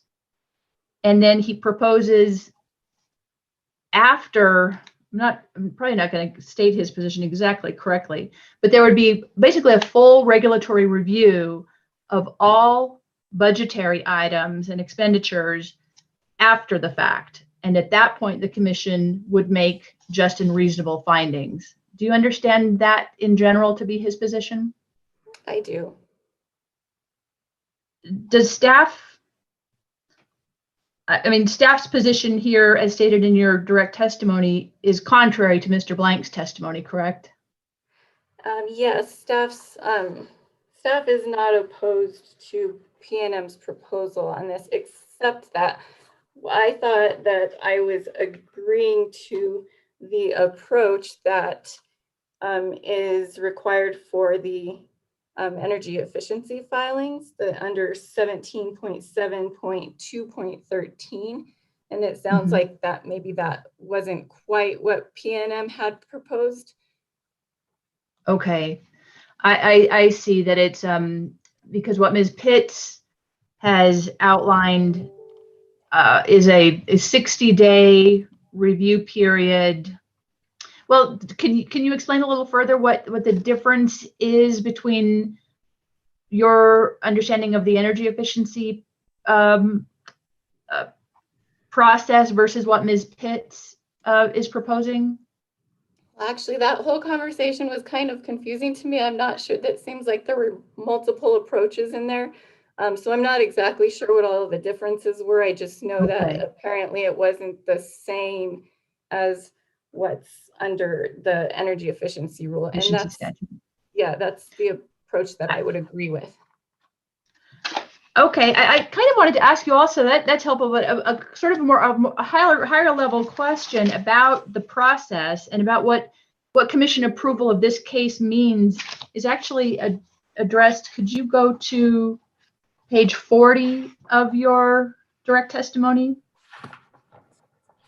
And actually, this starts at page, sorry, this discussion starts on page 35 of your testimony. At the top of page 35 of your testimony, you outline the transportation electrification statute, correct? Yes. And subparagraph 5, I think this is a direct quote, is that line 2, you say the commission shall consider whether the investments, incentives, programs, and expenditures are, and then skipping down to line 20, number 5, reasonable and prudent as determined by the commission. So that's your understanding of the transportation electrification statute? Yes. It says the commission shall consider whether the investments, well, let's start at the very beginning at line 1. It says when considering applications for approval, the commission shall consider whether the investments, incentives, programs, and expenditures are, and then skipping to 5, reasonable and prudent as determined by the commission. Sorry, I'm just repeating myself. But if you could go to page 40 then of your testimony, you have a question there that says, is PNM's proposed TEP reasonable and prudent as determined by the commission? And you say there that with staff's recommended modifications, yes, staff believes that PNM's TEP is reasonable, prudent, and in the public interest. So in your view, the commission would be making that determination at this point in this case, correct? Yes. Okay. That's all I have. Thank you so much, Ms. Labour-Chaucer. I hope you've enjoyed learning a lot about the transportation electrification. I know it's a new area for staff, but sounds like it might be an increasing part of your workload. So appreciate it. Yes. Thank you. Thank you, Ms. Padilla. Mr. Albright, I believe you have some questions for Ms. Labour-Chaucer. Hopefully you can complete those in about 20 minutes. Much less than that. A number have been answered, but I do have just a few. Good afternoon, Ms. Labour-Chaucer. Ms. Labour-Chaucer. I'm Jeff Albright. I'm with J. Albright Law, LLC, and I represent Bernalillo County in the proceeding. Good afternoon, Mr. Albright. Good afternoon. I think this is the first time we've had testimony in a case here, so hopefully won't be too traumatic for you. I did want to follow up though, just really, most of my questions also involved the discussion around level 1 and level 2. So Ms. Padilla addressed a lot of those issues. I really just want to clarify a couple of things, and I could be wrong on this. My understanding is that level 1 connection, that's normally provided with the automobile. Is that your understanding? Yes, the level 1 cord, I guess, is what it is. And that is normally just, in fact, as far as I know, in every circumstance, the level 1 just attaches to the 115 volt, just regular AC outlet, correct? Or 120, I think it is. Or yes. 120, 115, 120. Okay. For level 2, however, a level 2 that is proposed under the program and for getting the additional credit or benefit requires a 220 volt outlet, correct? No, I don't know the answer to that. Okay. if it were to require a 220 volt outlet, would that require, I believe the discussion came up with regard to low and middle income people as well, that might require some adjustment to fusing an outlet that they might not have, would more likely not have in their home than more residential customers who can afford the 220. Is that your understanding? Yes, that's my understanding. Madam Hearing Examiner, I have no further questions for Ms. Leba-Tucero. Thank you very much. Thank you. Thank you, Mr. Albright. Ms. Sir, you have questions for Ms. Leba-Tucero? No, Your Honor, I do not. Okay. Did you? Did I have questions? I had you down in that block. Oh, I did have questions, but in the interest of time, I'm going to just waive them. Okay, thank you. Ms. Beatles, you reserve time for Ms. Leba-Tucero. Yes, I have two, I think, relatively narrow areas of questioning. Okay. Good afternoon, Ms. Leba-Tucero. Good afternoon. Congratulations on your recent promotion. Thank you. Were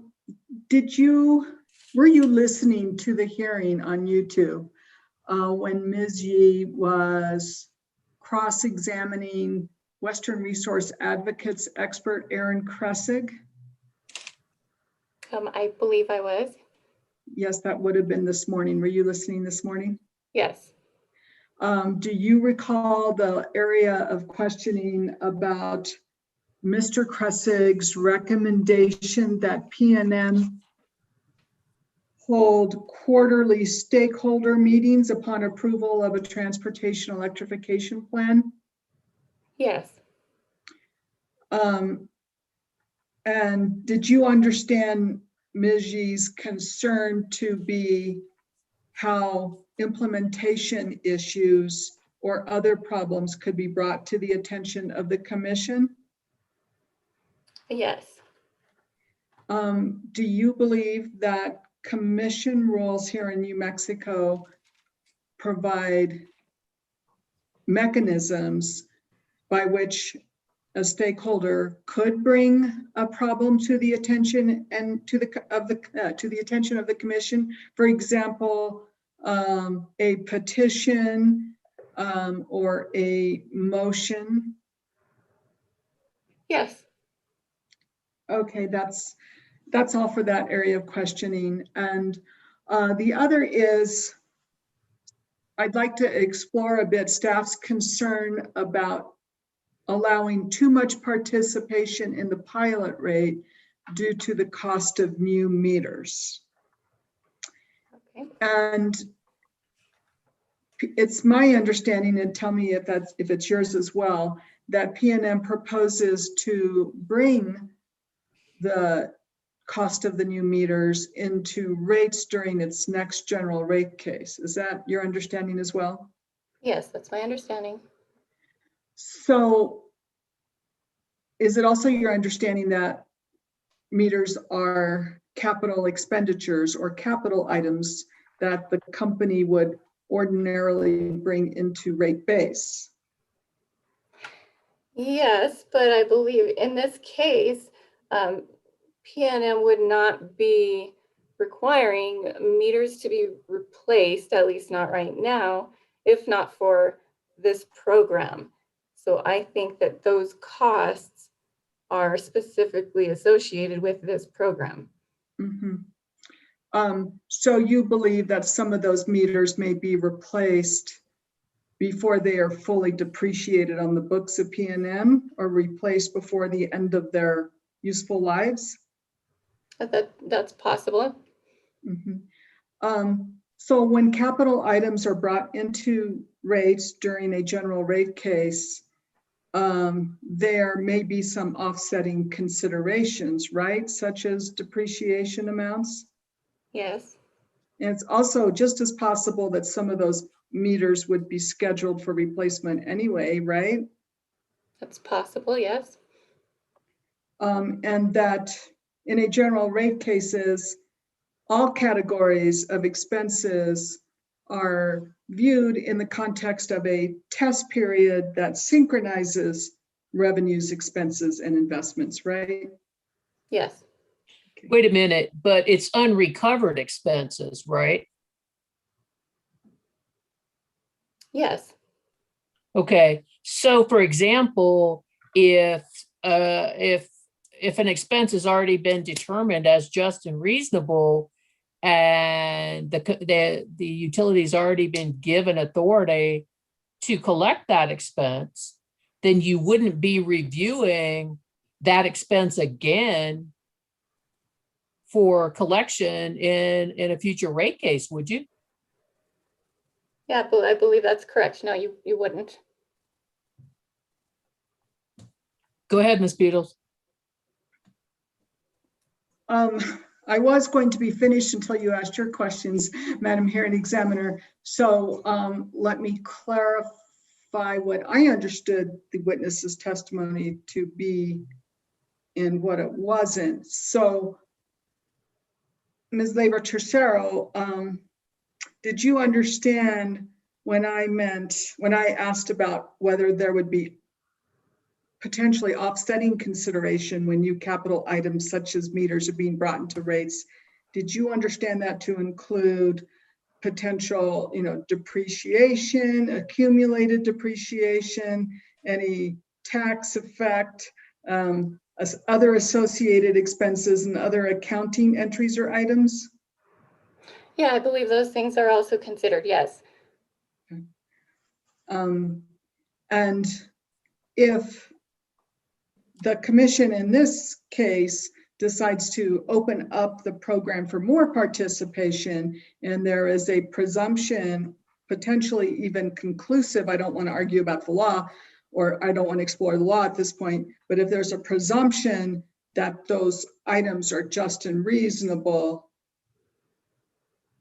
doesn't that only mean that in the general rate case, any party trying to challenge the reasonableness of that expense would have a higher obstacle to have a greater obstacle to overcome? I think you're getting answer if you know, Miss Labor Tercero.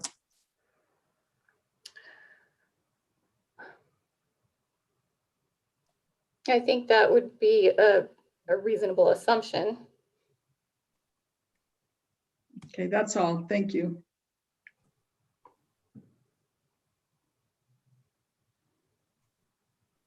Thank you, Ms. Beatles.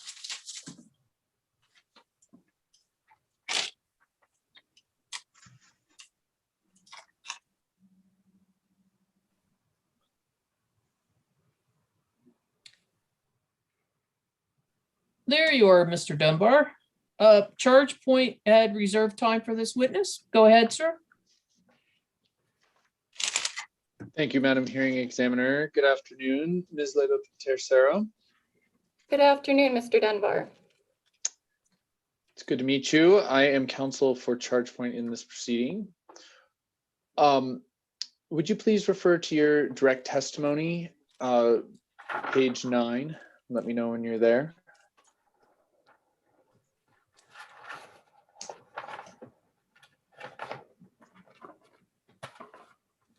Okay, I'm there. So there on line 9, you state, quote, however, level 1 charging may be sufficient for certain customers, end quote, and then you go on to provide some discussion to support this, this statement. Is it your understanding that PNM's proposed $500 residential rebate will not cover the entire cost of installing a level 2 charging station?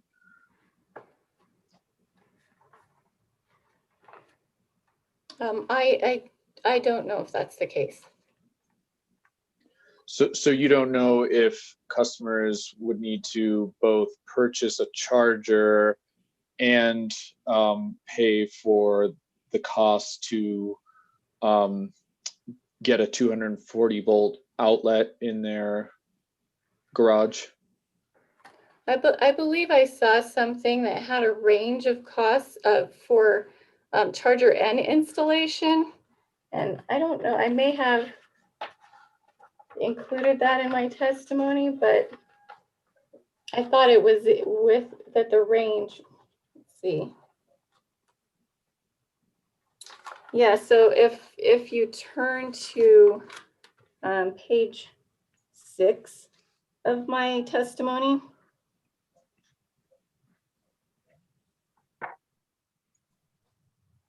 And there's a footnote at the bottom. Footnote number 2 down there. Right. That's perfect. That's very helpful. So that says that for informational purposes, I won't read the whole thing, but the source you cite indicates the cost of $200 to $2,200 to purchase and install a level 2 charging station, correct? Yes. Okay, so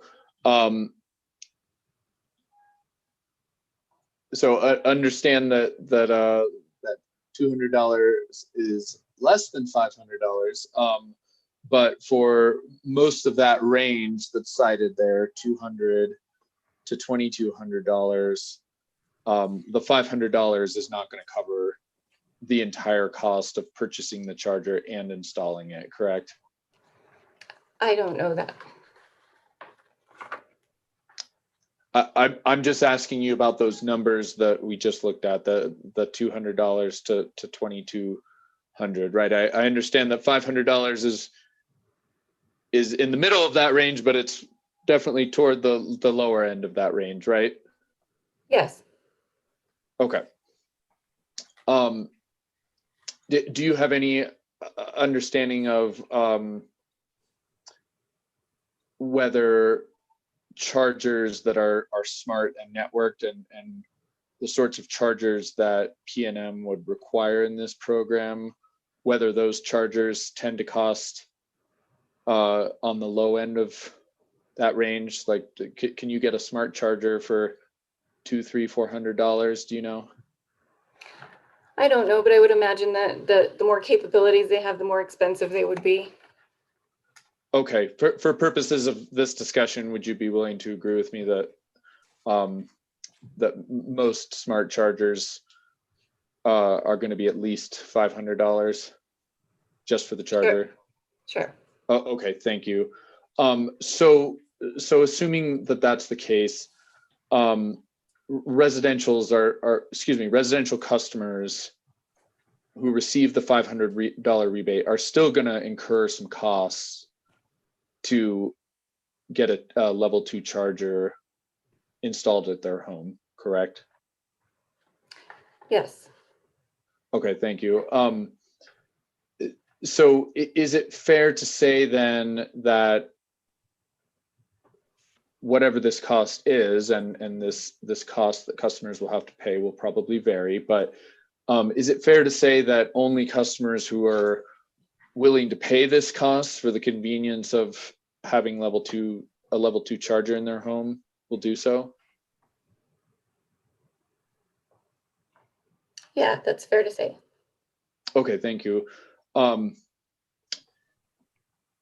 so any residential customer who does not want to pay whatever these out-of-pocket costs are, and for whom level 1 charging is sufficient, is perfectly free to rely on level 1 charging and not participate in the program, right? Yes. And I think you discussed with Mr. Albright, most customers with an EV are going to get a level 1 charger included with their vehicle in most cases. Is that your understanding? Yes, that's my understanding, that the level 1 charger comes with the EVs. Okay. So if there are a lot of customers who don't want to pay any out-of-pocket costs for a level 2 charger and who do want to rely on level 1, then that means that demand for PNM's program is going to be lower than expected, right? I'm sorry, can you repeat that again? Yeah, just thinking of the customers. My question before last, I asked you about any residential customer who does not want to pay out-of-pocket costs for a level 2 charger. They're free to just rely on level 1 charging and not participate, right? And you agreed with that. So if there's a lot of these customers, namely, if there's a lot of EV drivers who say, you know what, I don't want to pay extra for a level 2 charger, level 1 is fine. If there's a lot of these customers, demand for PNM's program is going to be lower, right? Right. And if demand for the program is lower than expected, then the cost of the program will be lower, right? Because PNM will be providing fewer rebates. Yes. Okay, but based on your expectation that demand for residential rebates will be lower than expected, you recommend that the commission restrict the supply of residential rebates, right? No, that was not my testimony that demand would be lower. I was just providing an example that customers can charge their vehicles with a level 1 charger, and that in some cases they can fully charge overnight, and even in some cases can fully charge during the off-peak period. But I wasn't trying to say that demand would be lower. Just that it's not necessary to have a level 2 charger to charge.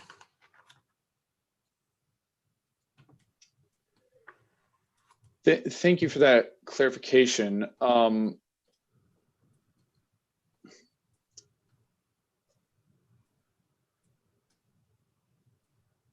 Well, could you help us connect the dots? If I guess I'm not quite sure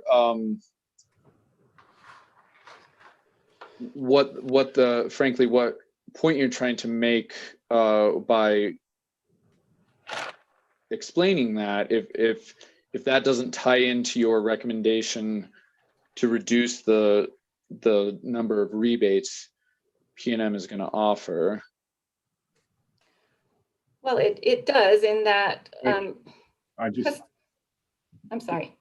To the extent that's a compound question or it's verging on asked and answered, I would lodge an objection, and the council wants to clarify the question or come from it slightly different, then I would withdraw my objection.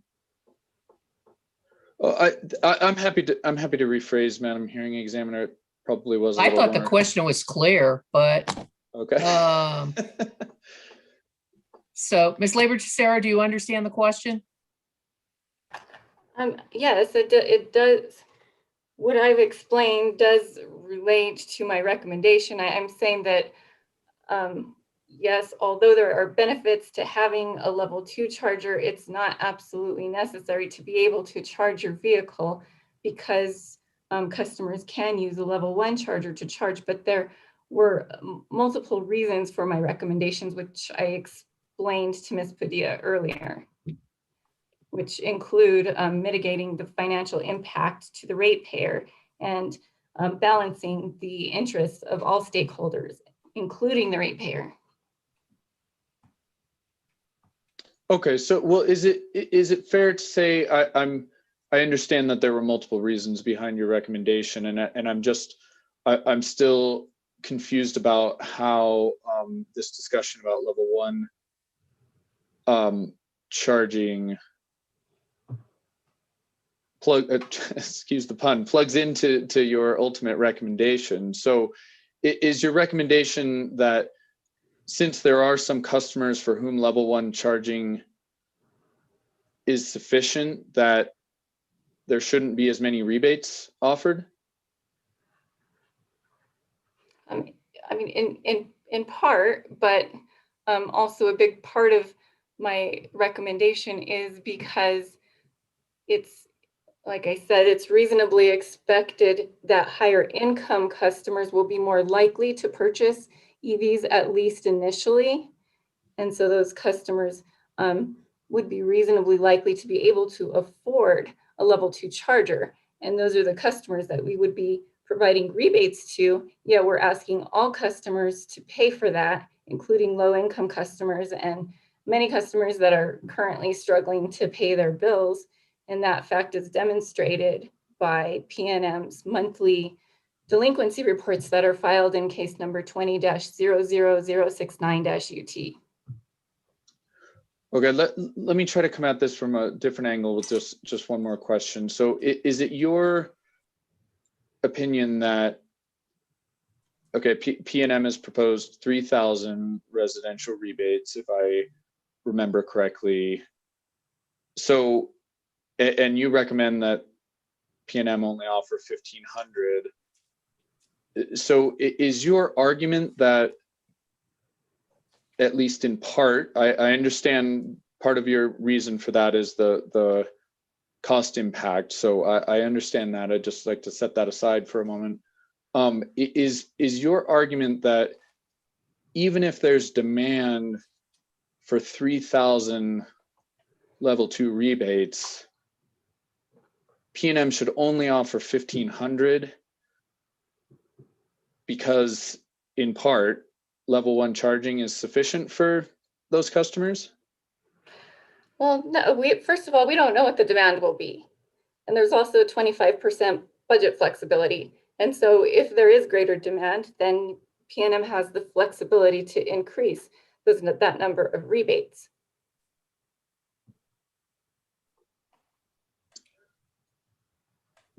Yes, understood. Got I 2 don't think minutes, you Mr. answered. Dunbar. Okay, I'm going to move on then. Still talking about this level 2 versus level 1 issue, but move on from the number of rebates.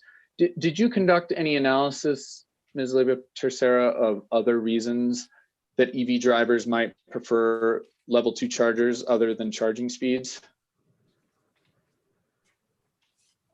No. I mean, other than I'm sorry, other than I recognize that the level 2 charger provides that programming flexibility to be able to set it to charge at a certain time, such as the off-peak period, to take advantage of the off-peak rates.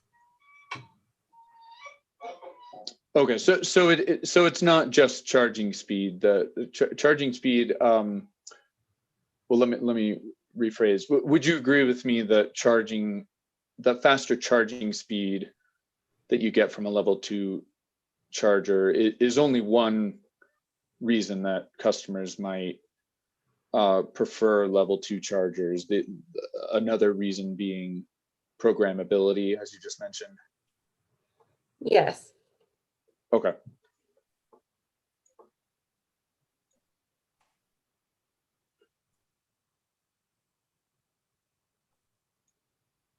Okay, that's all I have. Thank you so much, Ms. Tercera, and thank you, Madam Hearing Examiner. Thank you. Mr. Dunbar.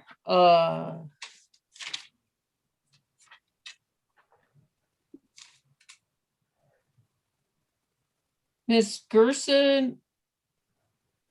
Madam Hearing Examiner, I'll be taking this one. Okay. First time we've seen you. Mr. Franz? Yeah, thank you, Madam Hearing Examiner. Go ahead. Thank you. You got 15 minutes or less. Yeah, it'll be less. Good afternoon, Ms. Tercera. Good afternoon. My name's Daniel Franz, and I'm representing Prosperity Works in this matter. I'm going to start by directing you to page 11 of your testimony, where staff makes the recommendation to cut the residential charging program in half. Okay. Are you aware that PNM has proposed offering 150 supplemental rebates of $1,500 to low-income individuals? Yes, I am. As a point of clarification, is staff's proposal to reduce the residential income program, will that reduce the budget for supplemental rebates for low-income customers? No, staff did not recommend any reductions to the low-income program. Okay. And then are you aware that PNM also intends to reserve 150 of the $500 charger rebates for residential customers who are low income? Yes. And then under your proposal, would PNM still reserve those 150 rebates for low income participants? Yes. So overall, staff is not proposing a reduction to the residential program for low income customers. That's correct. Okay. So keeping on page 11, starting on line 11, in discussing the proposal to cut the residential charter program, staff recommends modifying the level 2 residential charter budget over time based on information gained from the pilot. Is that correct?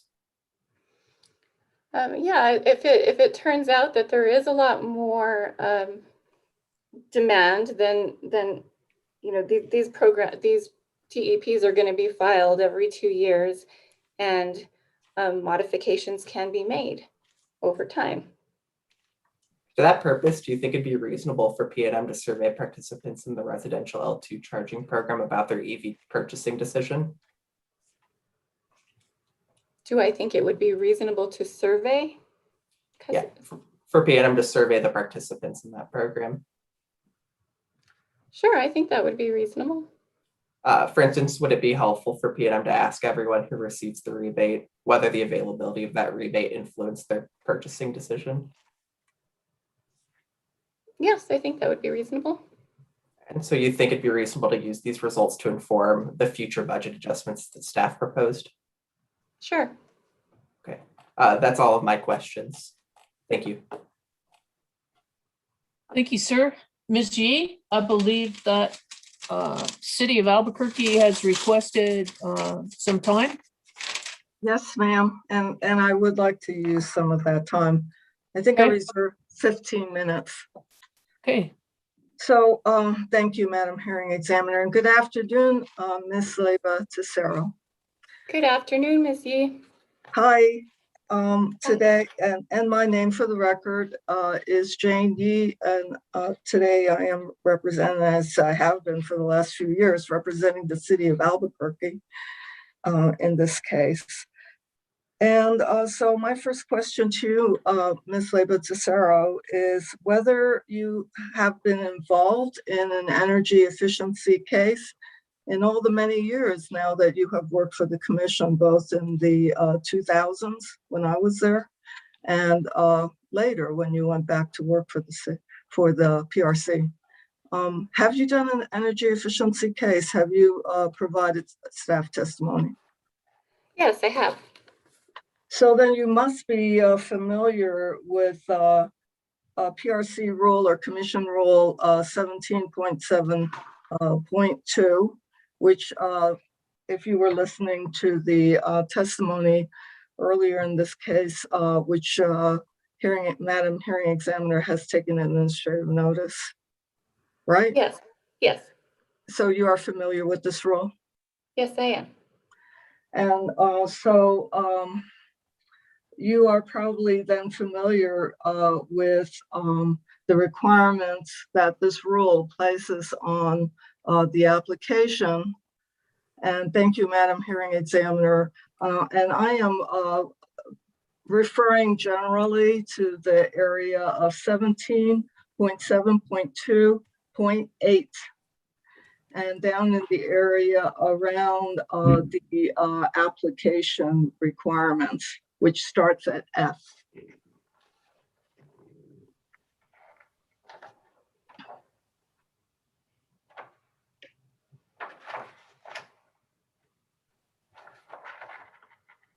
So I'll just go quickly through this. Let's see. Yeah, there it is. Can you just try to summarize?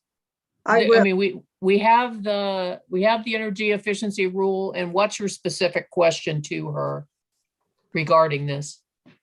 So, Ms. Leyva Tesoro, being familiar with the rule, being familiar with the cases, then you understand that the utility must provide the commission certain, must not just provide information. First of all, it must provide information. So I think that's fair enough. This is in the rule, right? That there is certain information that must be required regarding the program, a detailed description, useful life, participation requirements. You agree with that, right, Ms. Leba-Tessero? Yes. And in addition, this rule requires the utility to implement certain tests of particularly about the cost effectiveness of the energy efficient measures. Is that correct? Yes. And so that is called the effective, let's see if I can remember. I haven't done one of these cases in a while, but it's the effective cost threshold. Am I getting that terminology correct? I believe it's the utility cost test. Thank you. So then, as we scroll down here, the filing under filing requirements 17.7.2.13, there is built into the energy efficiency program and filing related filings the requirement that the rate rider to recover program costs shall be, and I'm looking now at 13, part 13, 17.7.2.13. And I'm looking at A, and it states there that the rider is capped at 3% of customer bills or 75,000. So I'm reading that, and I assume that you agree that this is something that you as staff would make sure what the utility is abiding by in every filing, correct? Correct. Okay, Ms. Yee, you need to make the relevance to this case from the energy efficiency rule. All right, let me move on then. So then you testified just now earlier this afternoon that you had considered some comparisons between the review. Are you? Well, Okay. I said that I heard in testimony that there were. Well, let me finish my question. I was pausing while okay, you sorry. fixed the curtain there, or the shade. My question is that I heard testimony earlier this afternoon that you had considered some comparabilities or some comparison between the review in the energy efficiency program type case and this TEP type case, and that you that you were now considering additional factors as a result of testimony in this case. Am I characterizing the testimony, what you just said earlier this afternoon, correctly? Yes, so I thought in my testimony, when I was agreeing to the process, I thought that I was agreeing to this specific process in the energy efficiency case. And so that is what staff would support is. Which specific part, Ms. Leba-Tessero, were you agreeing to? The filing requirements for cost recovery. Okay, so you thought PNM was proposing 17.7.2.13? As far as, I mean, not that entire section, but for example, under subsection C3 and that whole process there for the writer. So, okay, and you were agreeing to that as far as the program filing or the quarterly filing or what? For the TEP writer filing. Okay, thank you. Go ahead and you can finish your answer to Ms. Yee. That's what you thought you agreed to. Anything else? No, so I believe the testimony, Ms. Pitt's testimony indicated that the process would be similar to this process. And so that's what I was agreeing to, was this specific process for the rider recovery. But, all right, so Ms. Leyva Teixeira, let me ask you this then. Do you agree that the review process for the TEP may require more because the energy efficiency program requires more analysis and information from the utility before the utility even files that program as compared to the TEP program? Yeah, I think that there could be additional requirements. The commission has not yet initiated a rulemaking to implement the statute, but I would hope that that will be done at some time, and we will have some further guidance and some additional requirements in there. Yeah. So, and you make a very good point there, Ms. Leyva Teixeira, that it's not just a question of what is required by the utility, but how is the staff able to provide that analysis that the commission would need, right? That the rule would help in that regard. Yes, absolutely. Is that correct? Yes. That's what you're saying. Now, okay, I want to ask you, you did not file rebuttal in this case, did you? I did not. And you did not file any position or you didn't file any testimony in opposition to Dr. Larry Blank's proposal that there should be an audit of the expenditures. Did you file any testimony on that? I did not. Did you testify today that you're opposed to that proposal? No, I didn't. I'm sorry, let me just clarify that did I testify that I'm opposed to Dr. Blank's proposal? Yes, Dr. Blank. Did you testify today so far in your oral testimony that you are opposed to Dr. Blank's proposal of auditing the costs, expenditures in the TEP program? I did not. All right. Did anybody ask you about it? I believe, yes, I was asked about, I indicated that I supported PNM's proposal on that. If it's with regard to the TEP rider cost recovery, I indicated that I supported PNM's proposal, but assuming that it followed this these requirements under the energy efficiency goal. That specific portion.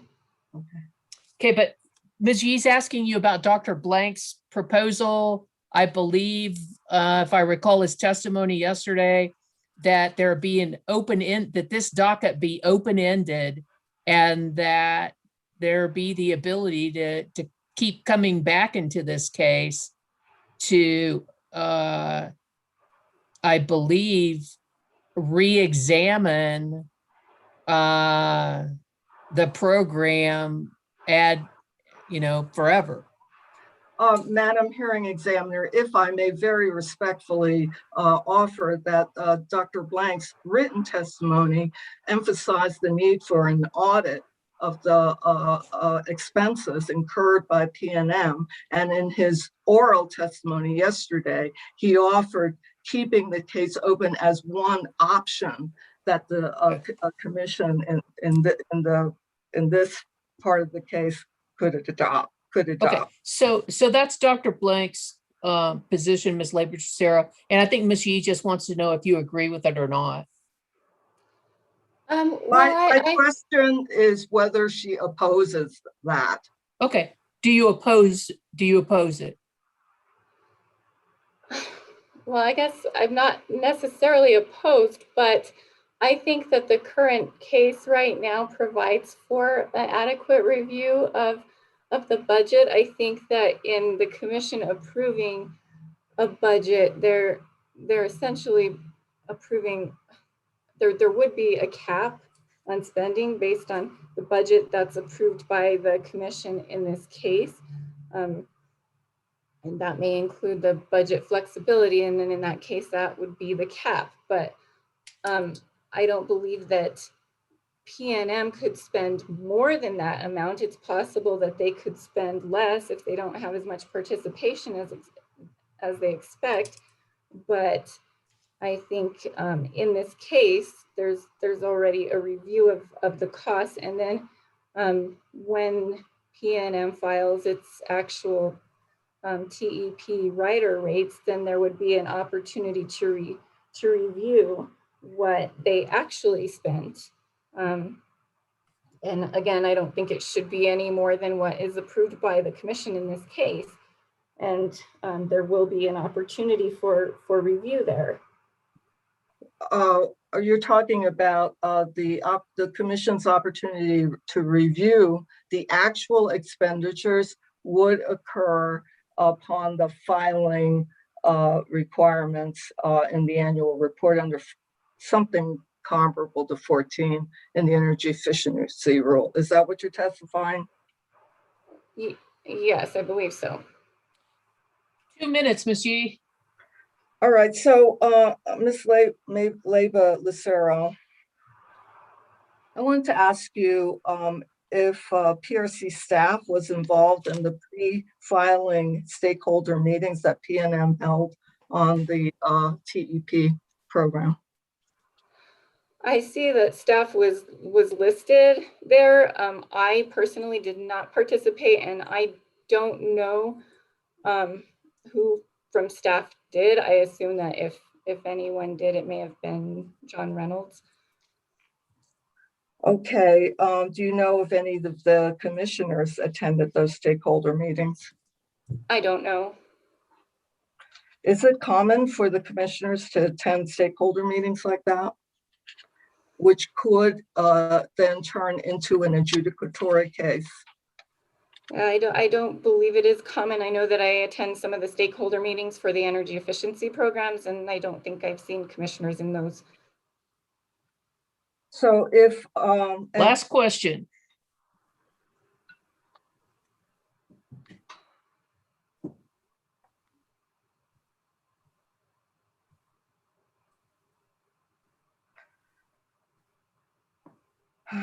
Okay.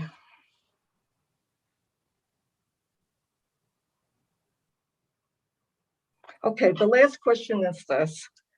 If the commission were to attend one of these stakeholder meetings where PNM was eliciting input on how the program was going and so on, and if then the a stakeholder were to file a complaint, as Ms. Beadle suggested in her cross-examination of you, would that create any kind of conflict as far as you're concerned? Yeah, it seems like it would, yes. Okay, I have no further questions. Thank you. Thank you, Ms. Lucero. I mean, thank you, Ms. G. I can't get your name. Leyba Lucero, thank you. And thank you, Madam Hearing Examiner. Thank you, Ms. G. Good afternoon, Ms. Leyba Lucero. Good afternoon, Madam Hearing Examiner. I was remiss when you got sworn in. I'm glad Ms. Beadle's brought it up. Congratulations. Thank you. It's been too long, in my humble opinion, and would like to congratulate the commission for putting you specifically and a woman generally in that position. My most important question to you this afternoon is, did you inherit Mr. Brack's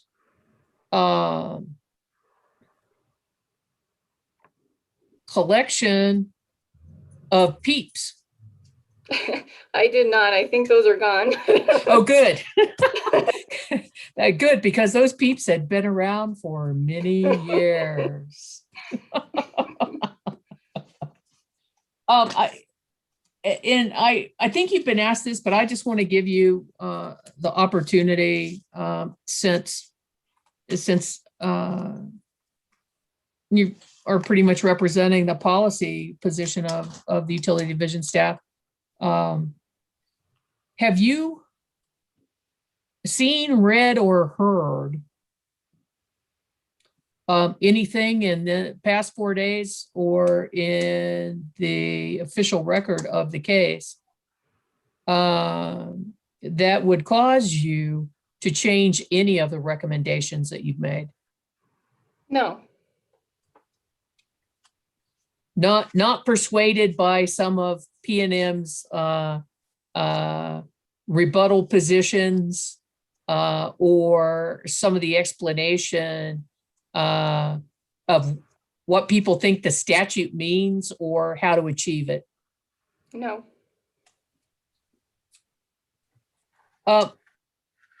In considering the staff position, especially as you've been asked about your position on beginning on page 11 with the residential level 2 rebates, et cetera.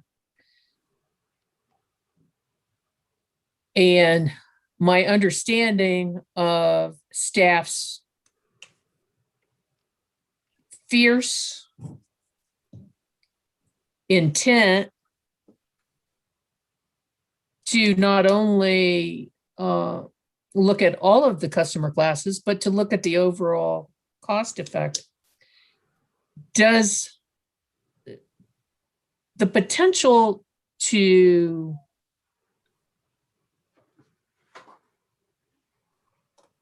affect this new program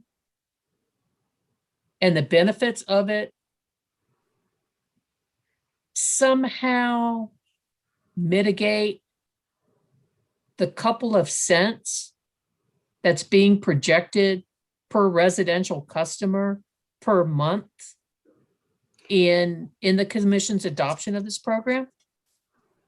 Well, again, I do see that the research indicates that there are going to be benefits to all customers from widespread adoption of transportation electrification. But again, I don't think any of us know for certain if, when, or to what extent that is going to occur.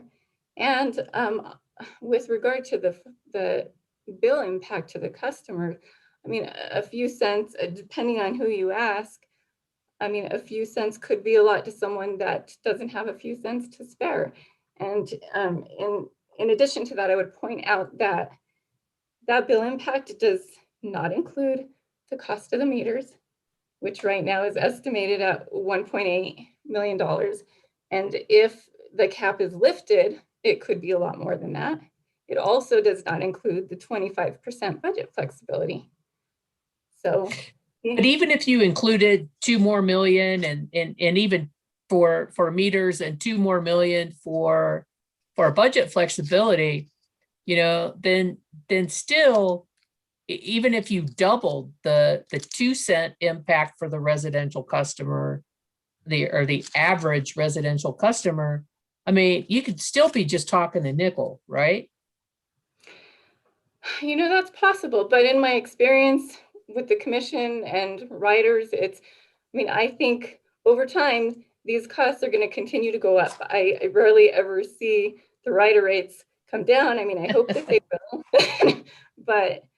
Right, we keep hearing, like in renewables, how cheap renewables getting, but when it comes to passing on the cost, the utilities are coming in to get more money, right? They don't come in and say, oh, costs have gone down, we want less money, do they? Exactly. And I mean, I hope that's not the case here, but I mean, it could be. And so we could be continuing to increase the cost. So I'm trying to take all of that into consideration. And it's not an easy task. And I appreciate that. It appears to be quite the balancing act to try to figure out the ways that the commission can affect the goals of this brand new statute, be fair to all the ratepayers, and try to figure out the correct process. Doesn't it? Yep, it's a difficult job.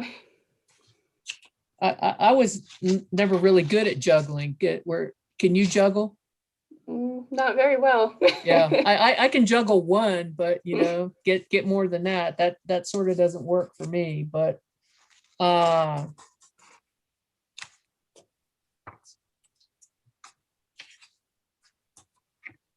am concerned, like I say, with trying for the commission to have at least an initial program that encompasses steps to try to accomplish the goals.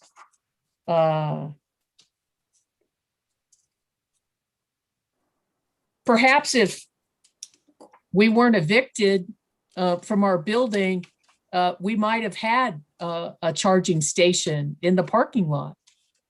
But now, since we don't have a parking lot, I guess we can't have a charging station, can we, Miss Labor-Tercero? That's right.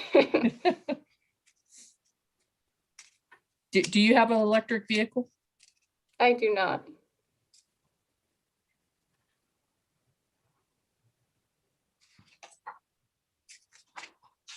Well, and I think you answered in response to Ms. Yee's question, so I won't go on about it, but you thought you were agreeing to a process. Did you hear Dr. Pitts when I asked her about that quarterly review filing that she had? Yes, I believe I heard that. And she agreed that really just she intended that it be more than just some rote filing, that it actually be some type of thing where people could get questions answered. Yes. And she went, I think, even further to say that potentially by having that kind of interactive process, that and I'm just paraphrasing, but that might smooth the actual annual filing, because people would have gotten together and had questions answered previously. Mm-hmm. Did you hear that? And can you agree that that kind of quarterly filing process would be appropriate? Yeah, I think that could help. Yes. And you can tell me,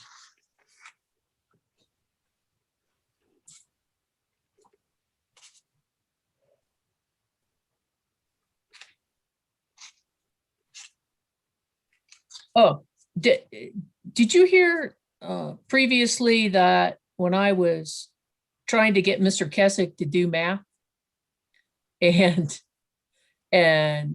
I think that he ended up agreeing that of the projected EVs in New Mexico and the or not projected, but the whatever attributed EVs in New Mexico and the attributed number of those EVs in PNM's service territory, and it came out to about 77.5% of the EVs in New Mexico are in PNM's territory.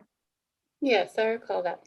Yeah. Do you think that is reasonable based on what you know, or no?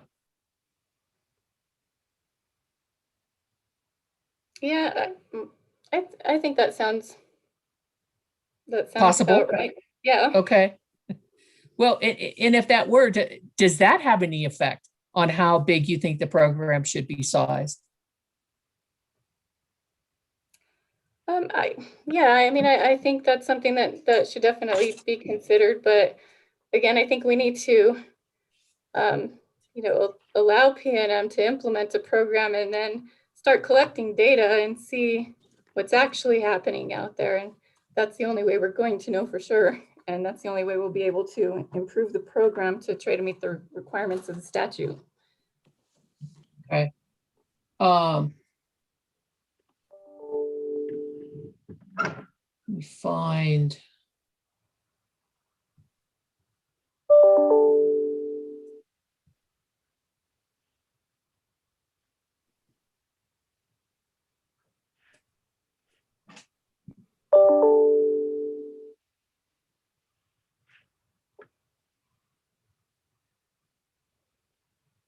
Did staff opine in its testimony, Ms. Leber-Tercero, on one of the arguments that's been made in this case regarding the commission jurisdiction over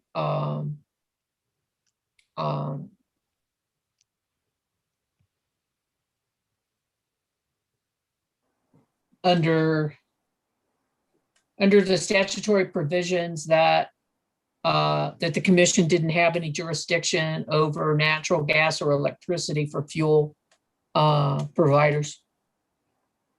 No, staff did not. Staff didn't provide any, they didn't take on that argument? No. Okay. Do you have an opinion on it? I don't. Do you understand what the argument is? Well, it would be helpful if you would explain that. Basically, there seems to be a disagreement between ChargePoint and P&M about, this kind of relates to two different things. One relates to whether or not those time of use rates should be the default or they have to opt in. Did you read that testimony? Yes. And then the other has to do with what type of payment should be offered. Yes. You know, and P&M want, and I think some of the other interveners are trying to say that that a certain type of credit, either swiping a magnetic strip or a credit card chip thing, should be used, and ChargePoint saying, you know, not so fast. We should be able, you know, to decide what we want to use and et cetera. So I kind of relate both of those things to the argument that ChargePoint seems to make, that the commission has limited jurisdiction over these sites.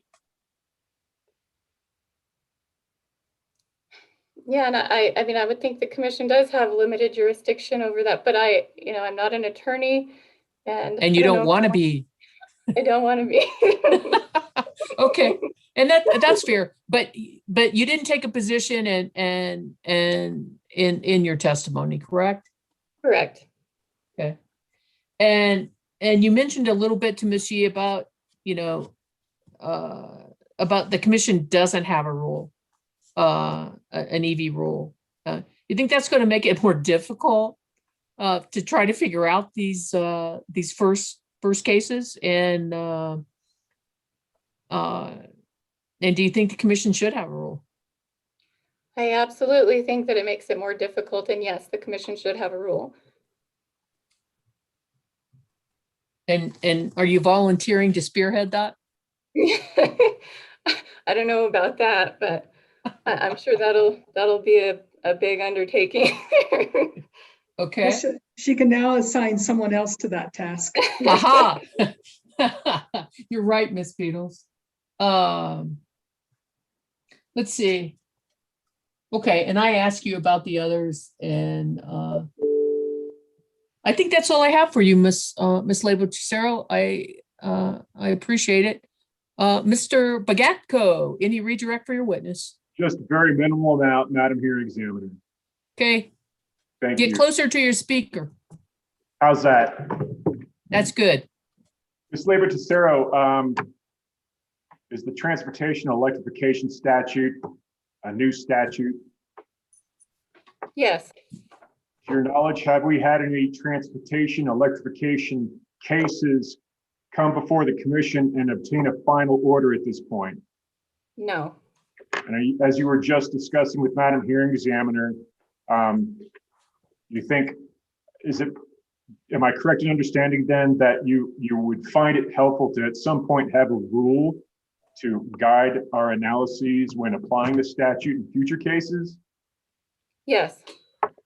And does the newness of the transportation electrification statute, did that factor into your analysis and your recommendations in any way? Yes.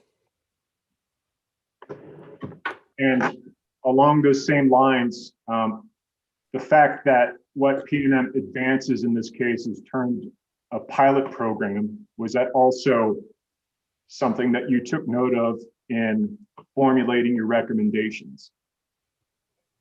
Yes, I indicated in my testimony that I believe that the pilot program was the appropriate approach to take. And with all that in mind, do you anticipate that the data that hopefully will be acquired from the implementation of whatever plan is authorized in this case will contribute to, I guess, refinement of your approach in future TEP cases from PNM? Yes, absolutely. Thank you for that, Ms. Leyva-Tercero. Madam Hearing Examiner, that's all I have on redirect. Thank you. Very well. Anything further from any of the parties for Ms. Leyva-Tercero? Briefly, Ms. Beatles. Yes, thank you. In follow-up, Ms. Leyva-Tercero, isn't that one of the benefits of a quarterly or semi-annual stakeholder meeting to review implementation? And that is that the budget could be adjusted up or down the next time around to address any issues. Yes, I would agree with that.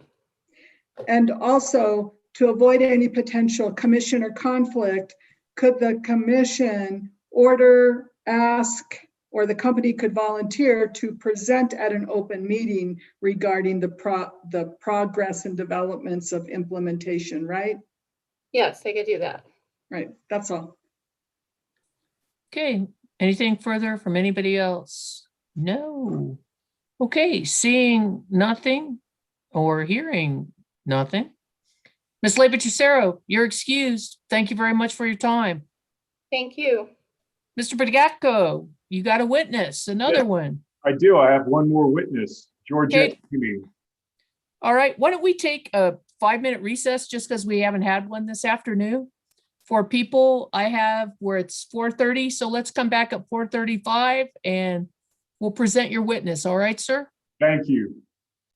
Thank you. I'll go ahead and admit Ms. Ramey to the proceeding.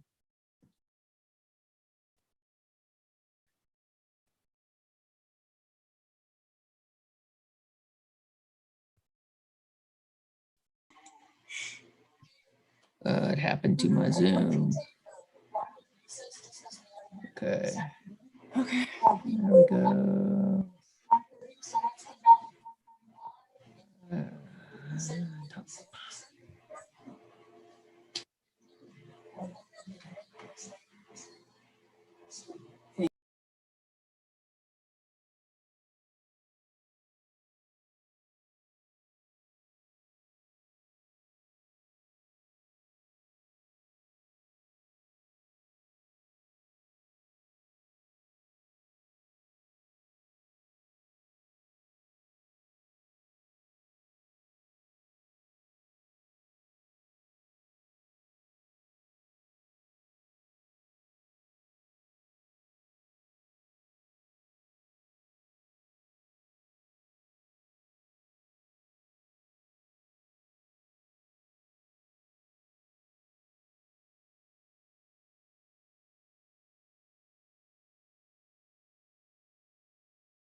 There we go.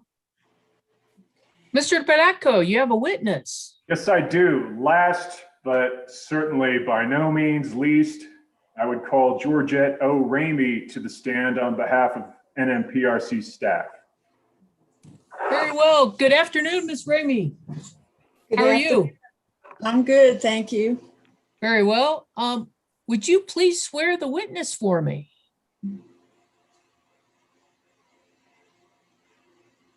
Yes. Would Thank you please you. raise your right hand? Do you solemnly swear or affirm the testimony you're about to give will be the truth under penalty of perjury?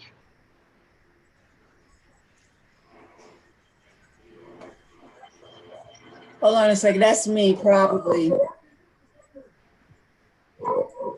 Oh.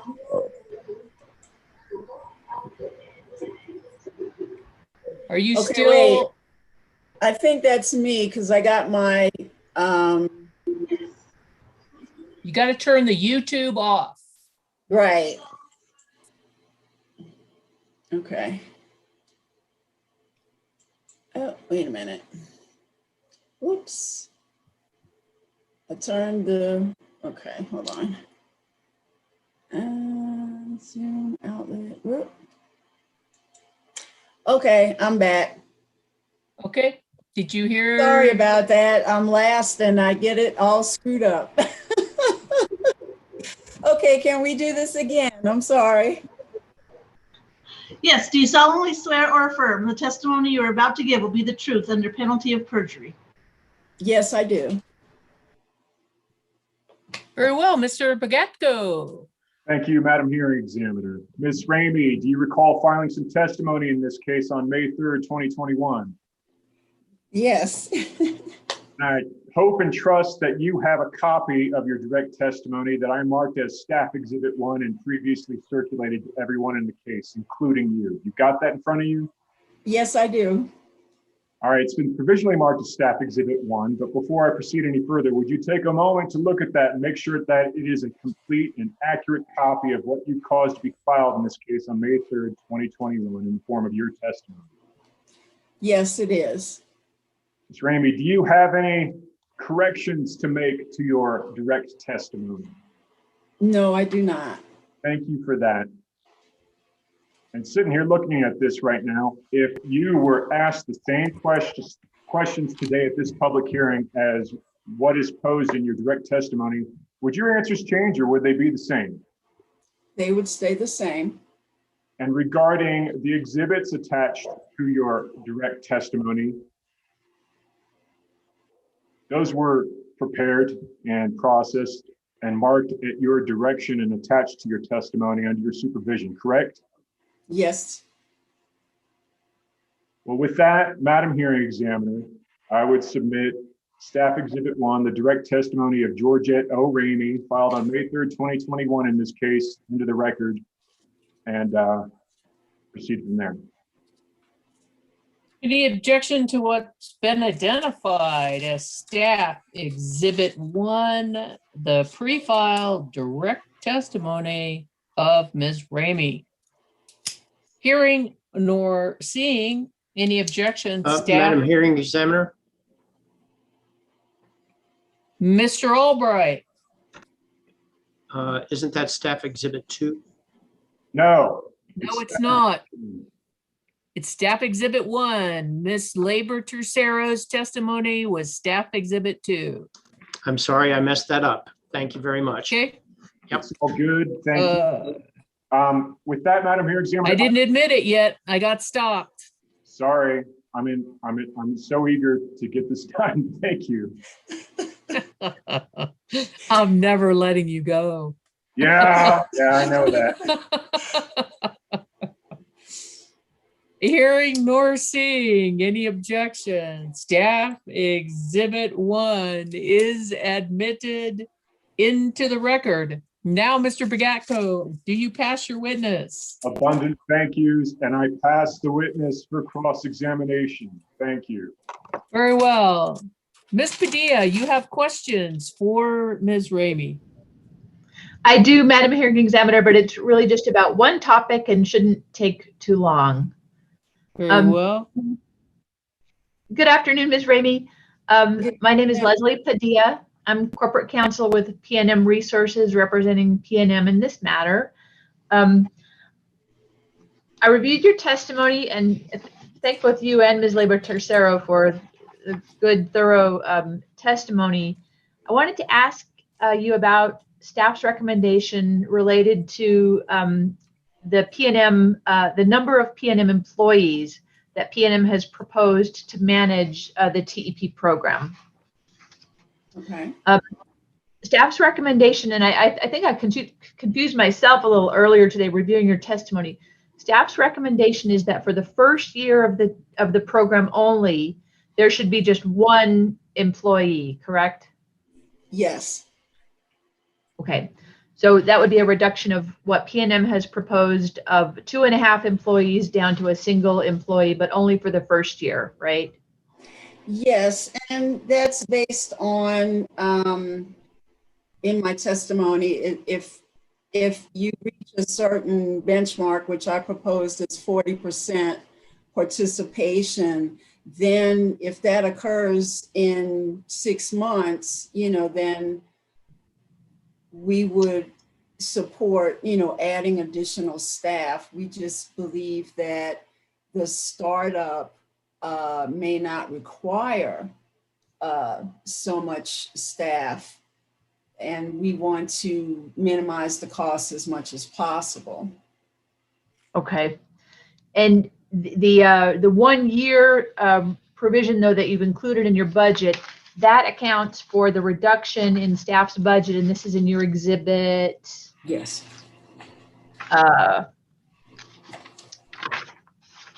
GOR-2B, no, 2A, that the reduction of the 1.5 staff positions in the first year accounts for the staff reduction in program administration by $184,000, correct? Yes. Okay. Did you review Mr. Babe's rebuttal testimony in this case? I did a while back, Okay. but yes, I did. Well, I wanted to ask specifically about his response to staff's position on this issue, and what he said there, and it's at page 18 of his rebuttal testimony, is that PNM just doesn't believe that one employee is sufficient to implement the TEP in the first year. Do you think it's reasonable that that one employee can begin to implement an $8.5 million program, by himself or herself? Yes. You do. And again, you would want to see this 40% threshold before allowing PNM to add any additional staffing to the program? Yes. What if that 40% wasn't reached until midway into the second year of the program? What would happen then? That's when you would add your additional staff. Okay. So you don't think there's merit to Mr. Babe's, what he states at the bottom of page 18 of his rebuttal is that there's significant work that needs to be done at the outset to try to start getting the uptake of the program. You would disagree that initial work is needed, and it may take more than one employee? Yes, I disagree. Staff disagrees. Okay.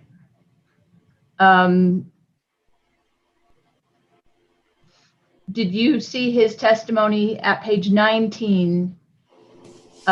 This is Mr. Babe's rebuttal testimony again, that where he indicated that some benchmarking of utilities indicates that a limit of 2.5 employees, as PNM has proposed, is on the smaller side of things when compared to other utilities. Did you see that? Yes, I see it. But that doesn't influence your recommendation here. No, it does not. Okay, that's all I have. Thank you very much, Ms. Ramey. You're welcome. Ms. Ramey, did staff do any discovery or research in attempting to ascertain what the specific duties of the employees were going to be in Yes. implementing the program? Yes, actually, that is part of my testimony exhibits. Their response to, if I'm not mistaken, the response is part of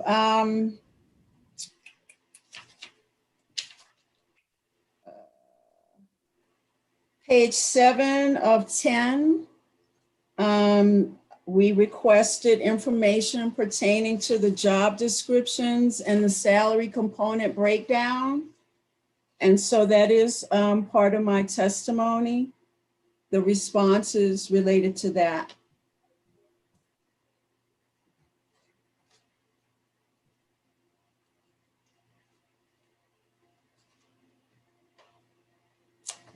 And it goes on, it goes from page 7 to page 8 of 10 of my testimony.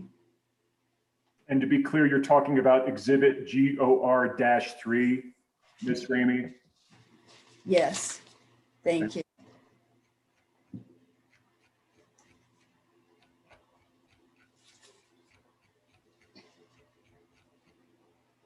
So, and I see that, Ms. Ramey. So as part of your disagreement that that it doesn't appear based upon this discovery response that the program is going to be implemented in, it says, until early 2022. Yes.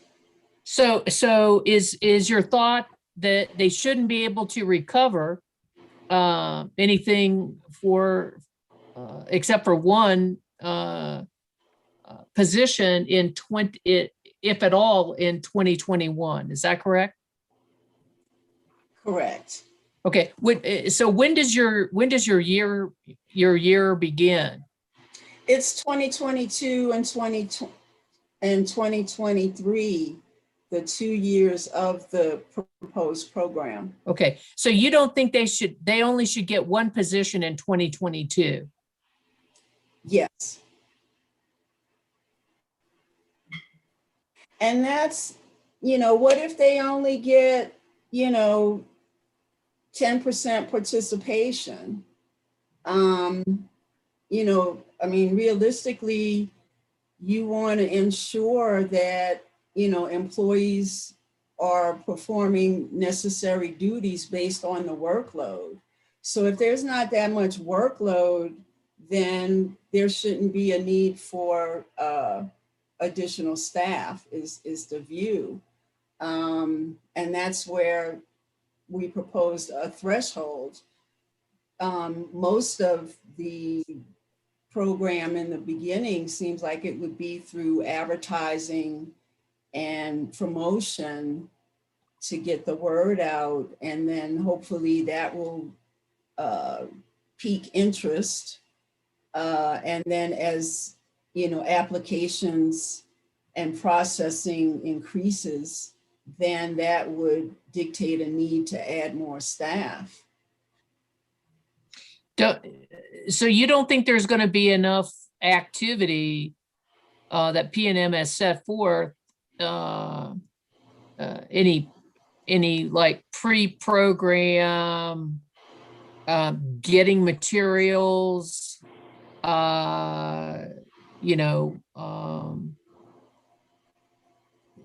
getting the program materials ready, potentially getting vendors, all of those sorts of things. You don't think there's going to be enough activity that P&M can justify paying somebody to more than one person to do it? Is that correct? I would say that's an accurate assessment, yes.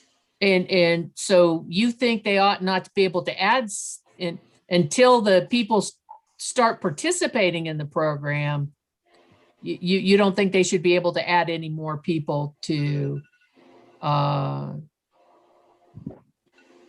any more salary positions, correct? Correct. Don't you think that runs the risk if you don't have enough people in place that are knowledgeable or trained in the program, that you know that you're setting yourself up to fail as far as I mean, if you're almost to 50% of the participation before you add somebody else, don't you think that that program might be overwhelmed? I guess that's a possibility, but you know, and the 40% was just a recommendation. I'm not a marketing expert, but we also don't want anyone sitting around twiddling their thumbs and getting paid for it.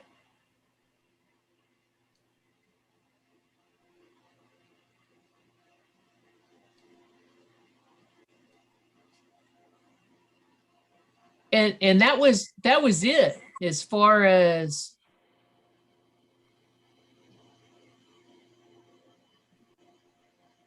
P&M didn't provide you with any more information about what the people were going to do, or this was it? Yes. And I'm this being, I'm looking at the interrogatory response. Staff interrogatory 2-7. And Mr. Bobby responded to that. Yes. Okay. Well,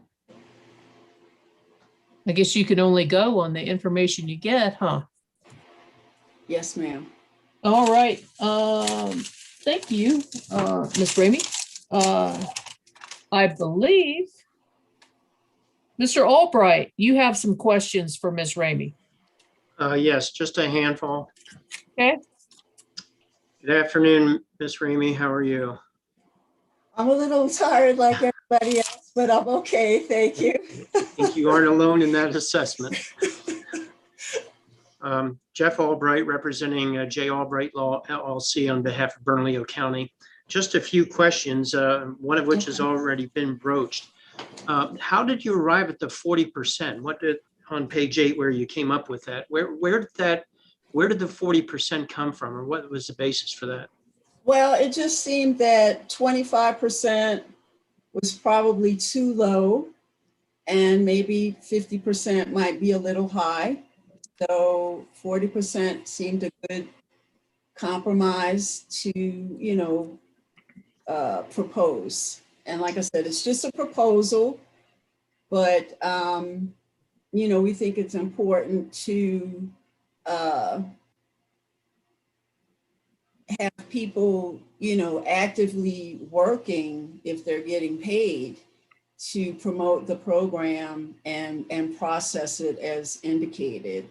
And so, you know, just for the sake of minimizing the impact to the ratepayers as much as possible, you know, especially under these current economic times, we, you know, we're looking for a way where we could possibly save some of the cost.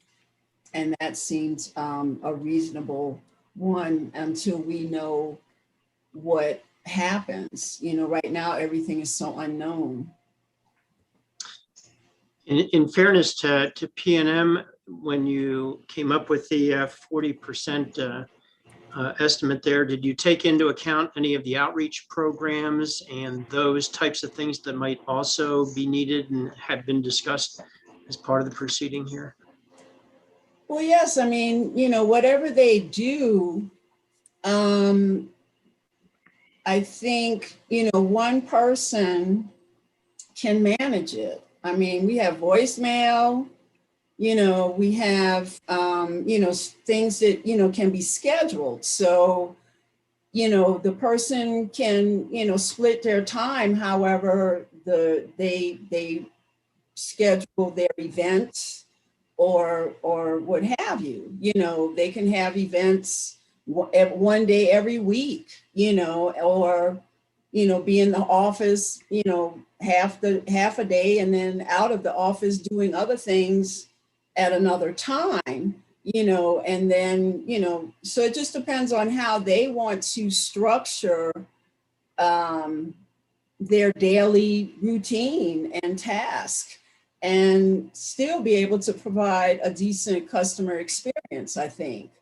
If people are interested in the programs and they don't get anyone, like most places, they'll leave a message or they can send an email, to which time the person in office can, set aside, well, every 1 hour or 2 hours a day, I'm going to respond to my calls, or I'm going to respond to my emails, or provide information, because they're talking about even having a third party administrator. They could help with the applications. So I think that until we see, what the response is going to be, or how they're going to promote it and, get the word out, that, there should be some flexibility. Would staff be more amenable to revisiting that issue if you had more information or got more information from P&M?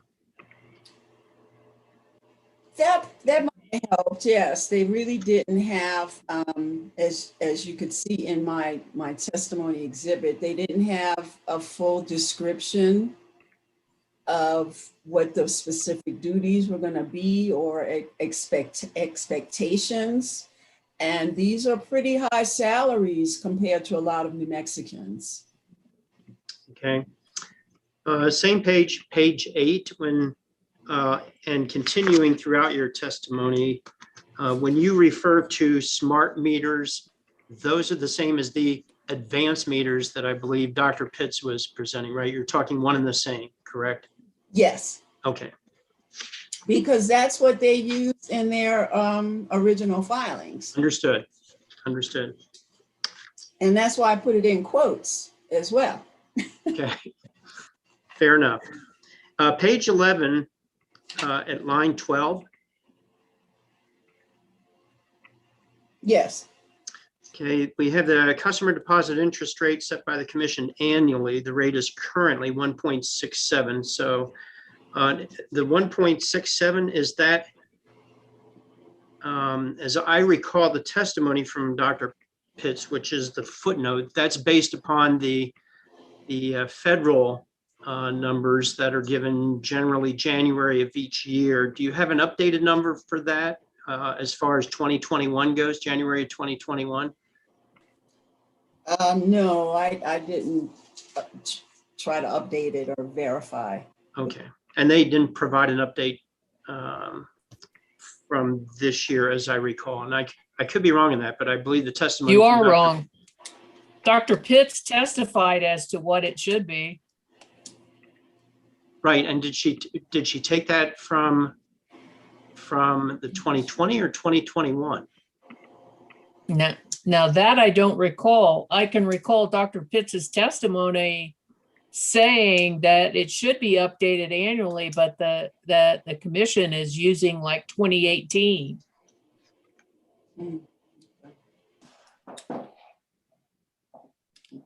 And my only point for Ms. Ramey was to see if she had checked as to what it was as of January 2020.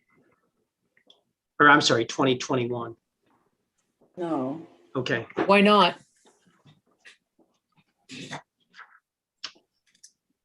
I just didn't think of it. Okay. Fair enough. Mr. Bradco, consider that a bench request, that staff look into that and find out what that should be. Since we're basing customer deposit interest rate on that, and and I think we have an obligation to make sure we get it right. Yes, Madam Hearing Examiner. And when would you like a response to that bench request? Well, it would be good if I could get responses from WRA and staff. Am I too optimistic by saying close of business tomorrow? No, Madam Hearing Examiner. Okay, let's shoot for that. I'm sorry, Mr. Albright, go ahead. Quite all right. Just one final question with regard to the 25% budget flexibility. Staff and your testimony at page 16 does not oppose that. Could you just provide some additional reasons that staff agrees that 25% is reasonable, or along, maybe to rephrase the question, what did you take into account that justify the 25% flexibility? It seemed, like you said, it seemed reasonable. The rationale in that, you know, for the proposed 2-year period, in case the demand does exceed expectations, the company, PNM, wouldn't have to come back before the commission to request additional funding for the program. So it just seemed like a reasonable request in terms of giving the program a chance to hopefully fulfill the goals of the statute. Okay, Madam Hearing Examiner, I have no further questions for Ms. Ramey. Thank you very much, Ms. You're Ramey. welcome. Appreciate it. Thank you, Mr. Albright. I believe Ms. Zur, you reserve time for questions for Ms. Ramey?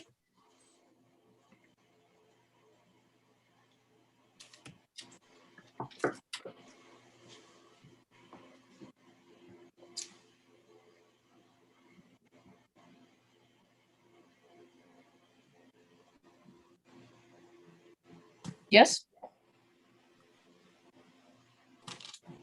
Ms. Zur?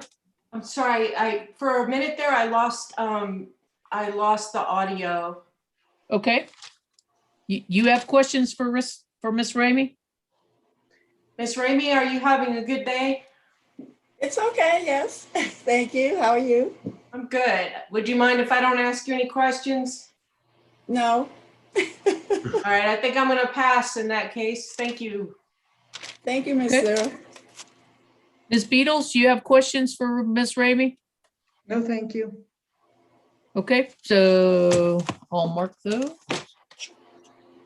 All right, well, that brings me to City of Albuquerque. Ms. Yee, you have questions for Ms. Ramey? Well, I would like to say hello to Ms. Ramey. Hello, Ms. Yee. Hi. And Ms. Beatles too. Yes, and regrettably, I don't have any questions. Okay. So I waive my 15 minutes of fame. Okay, thank you, Ms. G. I don't see that anybody else had reserved any time. And you know, Ms. Ramey, yes, you do benefit from coming at the end of the questions. I just have a couple of questions, and I have your testimony open to page 11 because that's where we were looking at the customer deposit interest rate. And I have a question for you on page 11, lines 8 through 12. And you say no single non-residential customer will pay more than $25,000 per year, and unused approved funds will not be included. And you footnote that to P&M. But can you tell me where that $25,000 cap is set forth? That, okay, let's see. That comes from Mr. Bobby. Right, but I'm just saying, is that a structure of of P&M's program, or Yes. is that included in the new statute, or where does that come from? No, that's part of the P&M's proposal in terms of the overall cost that would be charged pertaining to Rider 53. So that's a self-imposed limit. Yes. And you're in agreement with that self-imposed limit? Yes. And why? It didn't seem unreasonable because it is for the commercial or the non-residential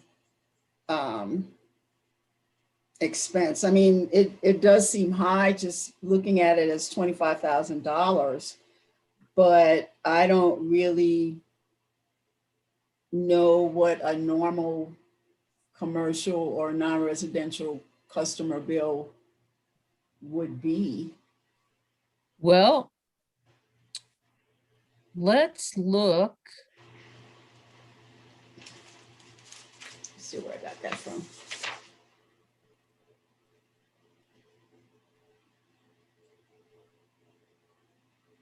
If I pull up the correct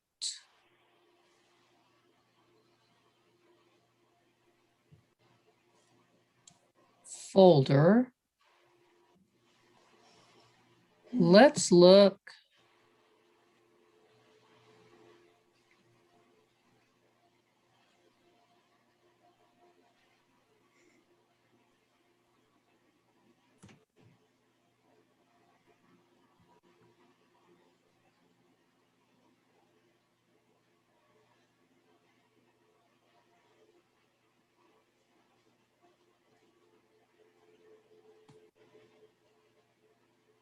Okay, so I'm pulling up the notice.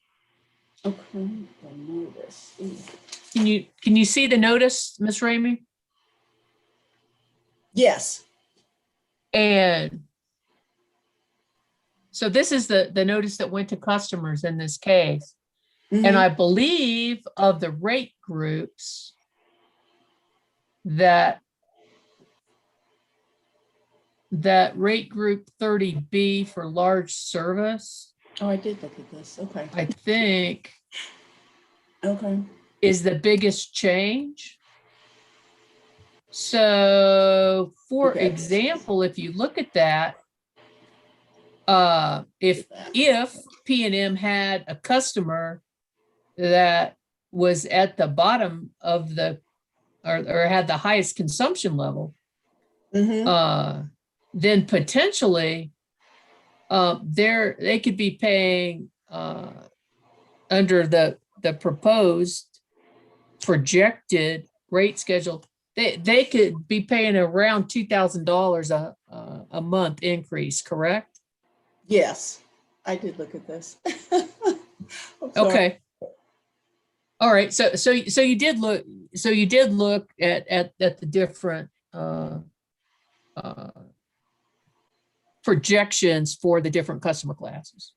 Yes, I did. And then, but the thing too, if I'm not mistaken, with this customer class, they would also have up to 4 chargers allowed at the site. Right. No, I'm not talking about rebates. All I'm looking at is oh,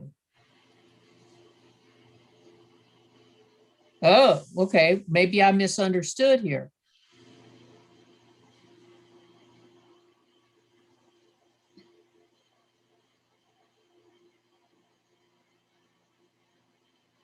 You're not talking about rate recovery.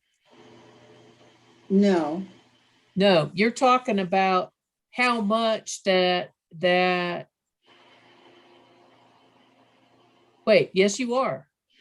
How much is P&M proposing to collect to recover the costs associated with the implementation of the rider?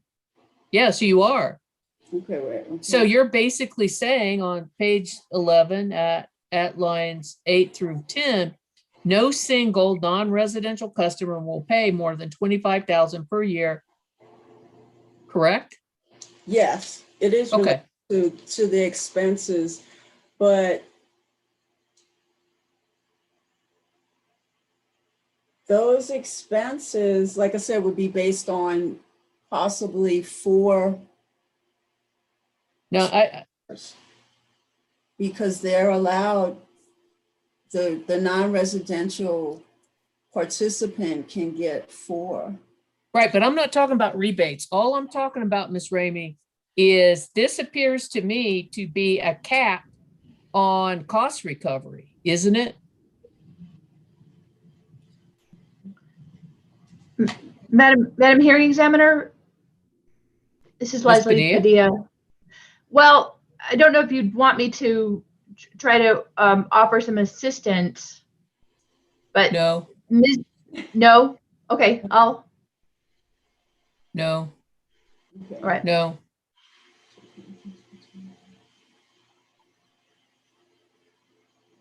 Mr. Badacco, Yes, Madam Hearing Examiner. is this in fact testimony regarding a cap on cost recovery for large customers? I believe it may be because as I read it, that sentence, no single non-residential customer will pay more than $25,000 per year under this rider, period, is found in PNM Exhibit AJB-2 on page 17 under the heading 6, Recovery of Program Costs. And I believe that's where Ms. Ramey obtained that. That's what I got, yeah.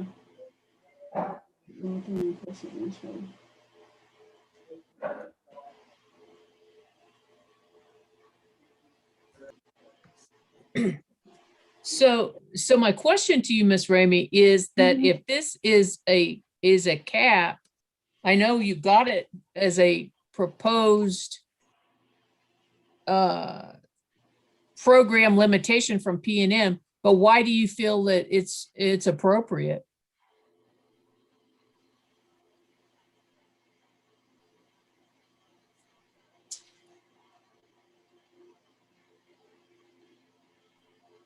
Well, I believe that if the non-residential customer thought it was excessive, they would have protested.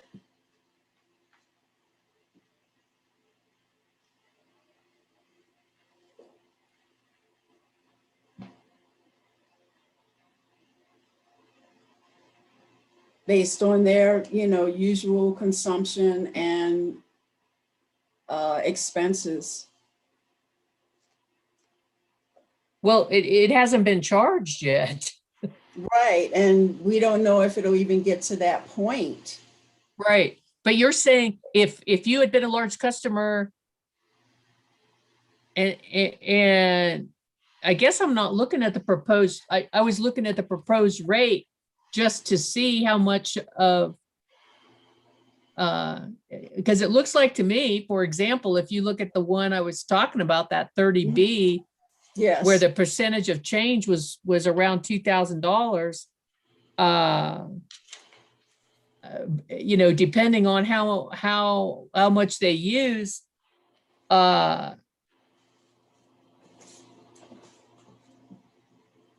potentially, they could reach their cap before the end of the year. Correct?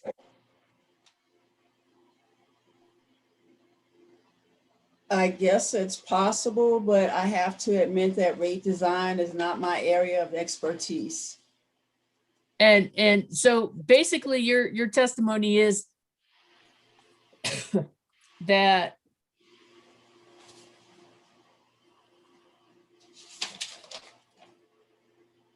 believe me, I know that it was high when I looked at those, but I'm just, again, I'm just trying to figure out why you think that a $25,000 cap on any customer is why did you agree with P&M that it should be that?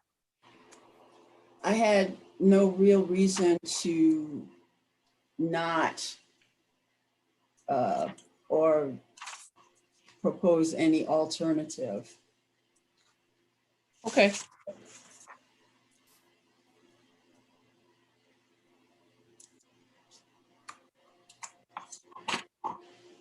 All right, I thank you, Ms. Ramey. Mr. Bagatko, anything further?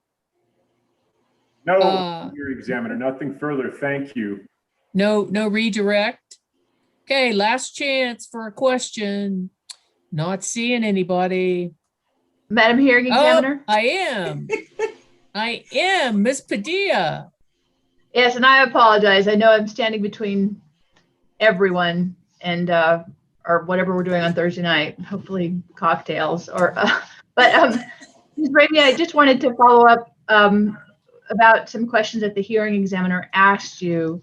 You pointed to your exhibit that included some of the discovery responses from PNM related to staff's questions about the new positions that PNM is proposing to support the TEP, correct?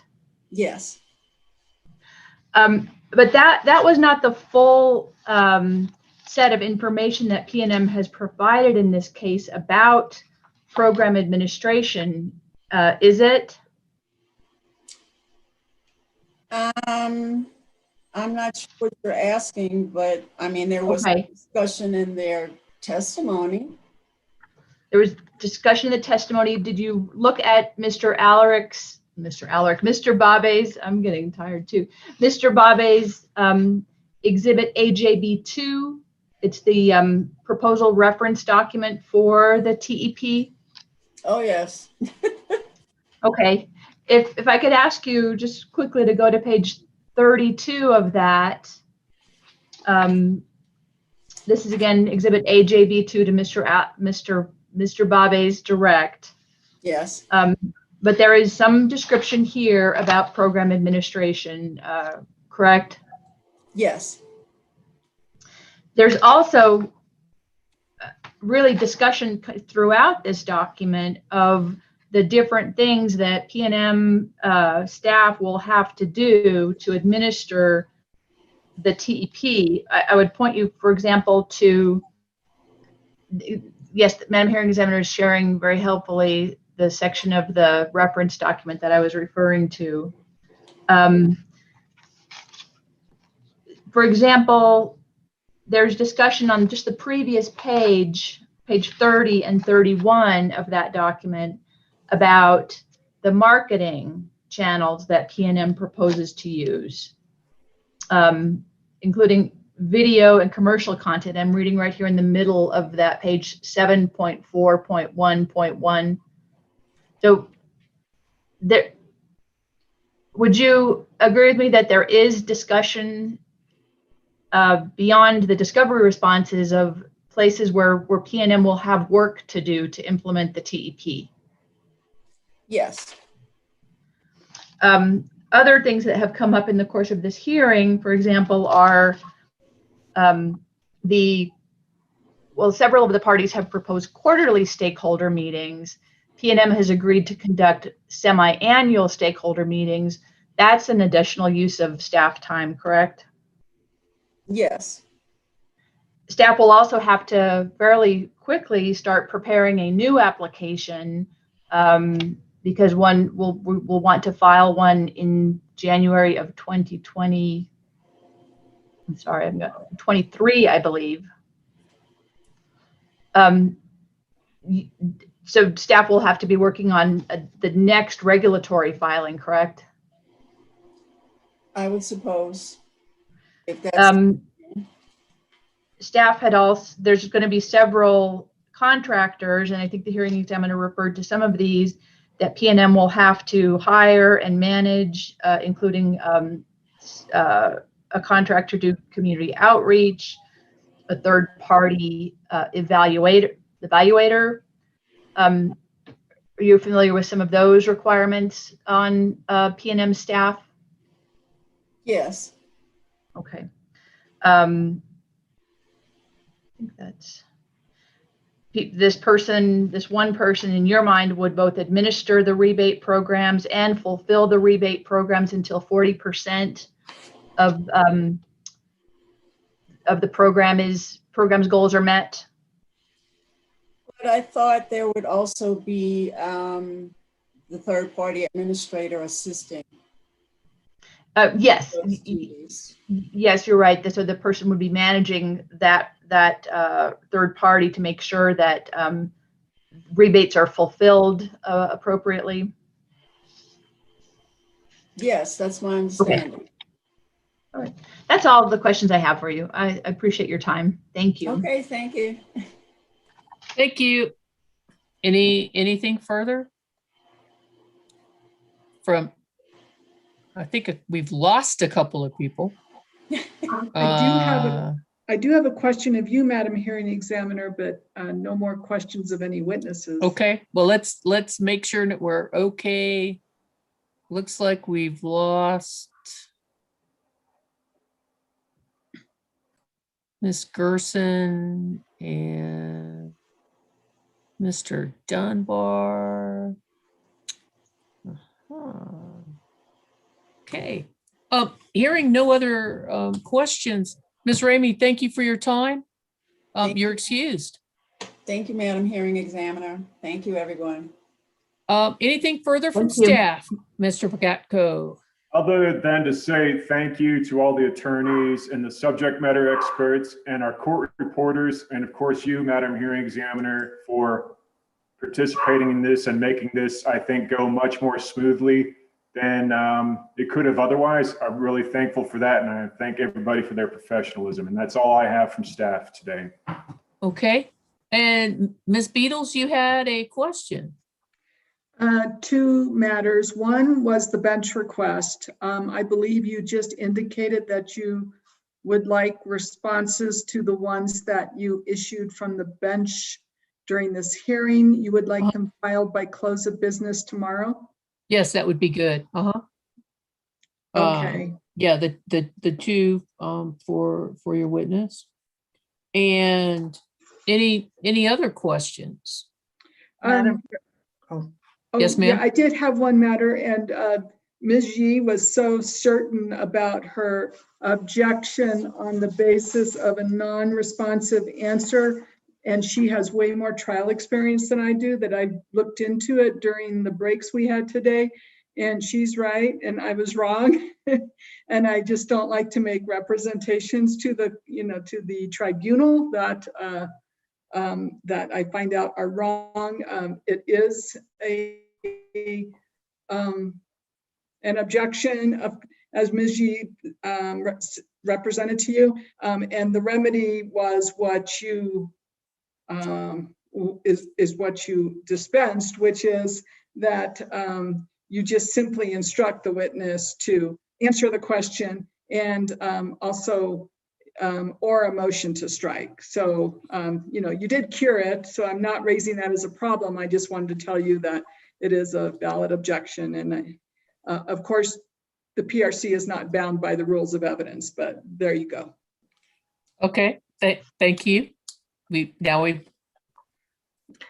learned something, or as Stephanie Rule likes to say, thanks for making us smarter. Ms. Yi. Thank you, Ms. Beatles. And I will say that I have learned over our time together much more from you than you have from me, because you were my first supervisor at my main supervisor at the PRC. So I appreciate that. And you got an MBA at the time, so I learned lots of utility accounting and finance from you. Oh, I didn't do that, but I did take some accounting classes. Madam Hearing Examiner. Yes. I wanted to address the brief moment when I was testifying and I want to ask if it would please the court for me to put together an affidavit from one of the city officials on the free Wi-Fi to public housing, but it is limited because it doesn't go to all the low and moderate income housing. in the city. And that occurred during the questioning of owner Porter. And I didn't really consider it testimony as much as it was a type of administrative fact that you were informing the record, Ms. Yee. So I don't really think that anything further is necessary. Okay. For everyone's information, what I described is on the City of Albuquerque's web pages. And you would look City of Albuquerque, Wi-Fi, Department of Technology and Innovation, COVID information. So that's where that information is. I have no other questions, Madam Hearing Examiner. Very, very well. I just want to, if no one has any other questions, procedurally, I just want to indicate that I think that it is going to be appropriate to have a post-hearing writing. You know, I really believe that with the tenor of this particular proceeding, that it may lend itself. I realize that you have disputes, but I also heard over the past 4 days a whole lot of areas of agreement that, quite frankly, I don't hear in a lot of cases. I mean, if there's not many disputes, then the parties aren't in the cases, right? And so I really think that that P&M could spearhead a proposed joint finding and conclusion or proposed recommended decision that parties could participate in, at least, like I say, as far as some things that you're all in agreement, and then obviously, you could winnow out the things that you're not. So I think a post-hearing writing is in order. There's also at this particular point in time some legal positions that I think have come up here in the case, and since this is a case of first impression, that I think do need to be addressed. And I'm going to think about this more over the weekend, and I will issue a specific written order for you on that. But just to give you what in the olden days we used to call previews of coming attractions. I really think that that the specific type of review and proceedings needs to be briefed about what type of proceeding is appropriate to review required filings and or ultimately approve a writer. And there have been a lot of assertions about, oh, well, it should be similar to energy efficiency. Well, that's fine, but you're going to have to say specifically what parts. And in that same context, not just reviewing the program, approving the writer, but ultimately what are the legal requirements and procedure for the actual program review, including the determination of prudence and when that should be done. I think an interesting point came up yesterday about, okay, if you're deferring some of the things to a rate case in the future, is there any impact if it's based on a future test year? I thought that was interesting. And then also the implication or not of not having an EV rule. And the parties can put whatever positions that they have on that. So, you know, so that's one area I think that's going to have to be briefed about the procedure, types of procedure. You know, I think the issue of recovery, what has to be recovered now, what can be recovered in the future, is important. And then also, I think the commission jurisdiction, especially regarding the claim of limited or no jurisdiction on vendors of natural gas or electricity for vehicular fuel, in the context of this case, also needs, I need to have the parties' legal positions on that. So that's what I'm thinking at this point. Like I say, I'll think more about it over the weekend. Try to be more succinct and flesh those out. That's just kind of the stream of consciousness from the past few days about what I think our record should include, you know, because we have the unique distinction of being the first of three and the first under this statute. So kind of exciting, and kind of a burden too, because, you know, everyone's going to be looking at what was done in this one, and so the microscope will be on it. And so with that, I thank all of you. I thank our court reporter. Thanks for hanging in. Sorry we went past 5. We appreciate you. And appreciate counsel, and as Mr. Bagatko eloquently put it, the professionalism and, like I say, I think an unprecedented level of agreement that I haven't seen, and I don't know, maybe it's because it's new, or I don't know why, but thanks. Mr. Badacco, Mr. Albright, you're waving. Yes, just a quick question with regard to perhaps some idea of timing on this, both in light of, you know, there's about 11 other cases going on with the electric industry here before the commission, and in the context of the other 2 cases that are ongoing too, which obviously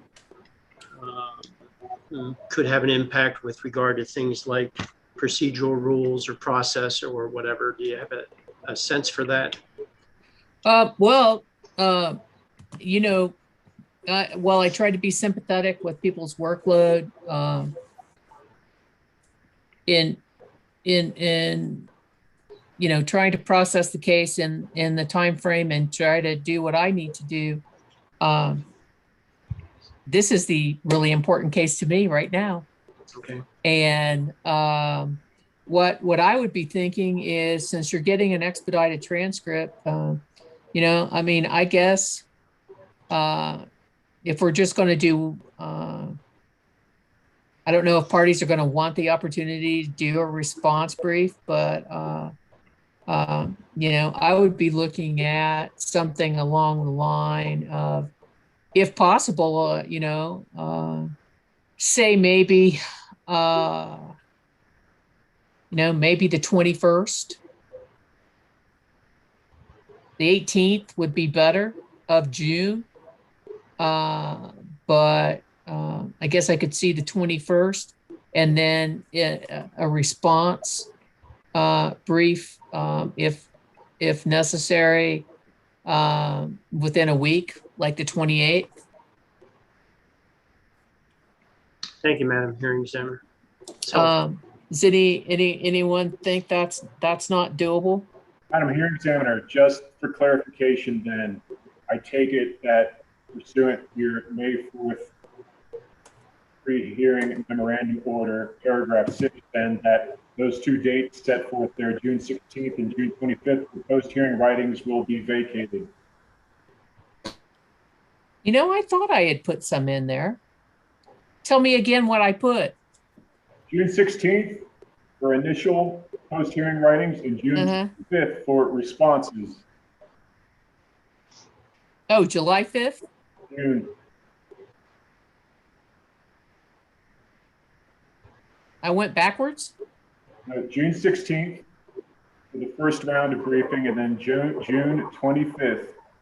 Oh, okay. If you want to give us more time, I'm certainly all right with that. Thank you. You know, I think I'm okay with giving you more time, to be honest with you, just because I want to make sure that we get some, you know, some succinct, thorough legal briefing on some of these questions, which I think are, you know, are foundational for, I think probably the hearing examiners in the other cases are going to want to see what happens with the parties' positions on these. So yeah. Please and thank you. Yeah, consider it your Memorial Day present. Madam Hearing Examiner, has there been a date determined for the transcripts to be posted?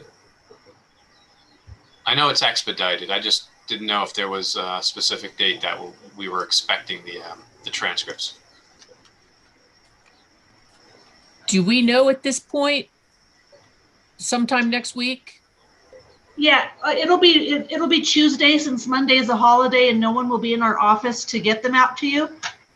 But we'll have them done and you'll get them on Tuesday. Thank you. Thank you. Sure. You're welcome. Okay. All right. Anything further? No. Okay. All right. Thank you all again. I appreciate it. We are adjourned. Good night, everybody. Thank you. Thank you. Thanks, everyone. Thank you, Madam Hearing Examiner. Thank you, Julie. Thank you. Thank you. And can you send me the exhibits from today? That'd be great. Already did. Oh, you're great. Thank you. Check your, you keep putting me in junk mail. No, I moved you. You are now in my inbox. Oh, okay. Yay. Thank you. Thank you. Have a great evening. Same to you. It's a great weekend. It's a holiday weekend. Enjoy. Gotta work.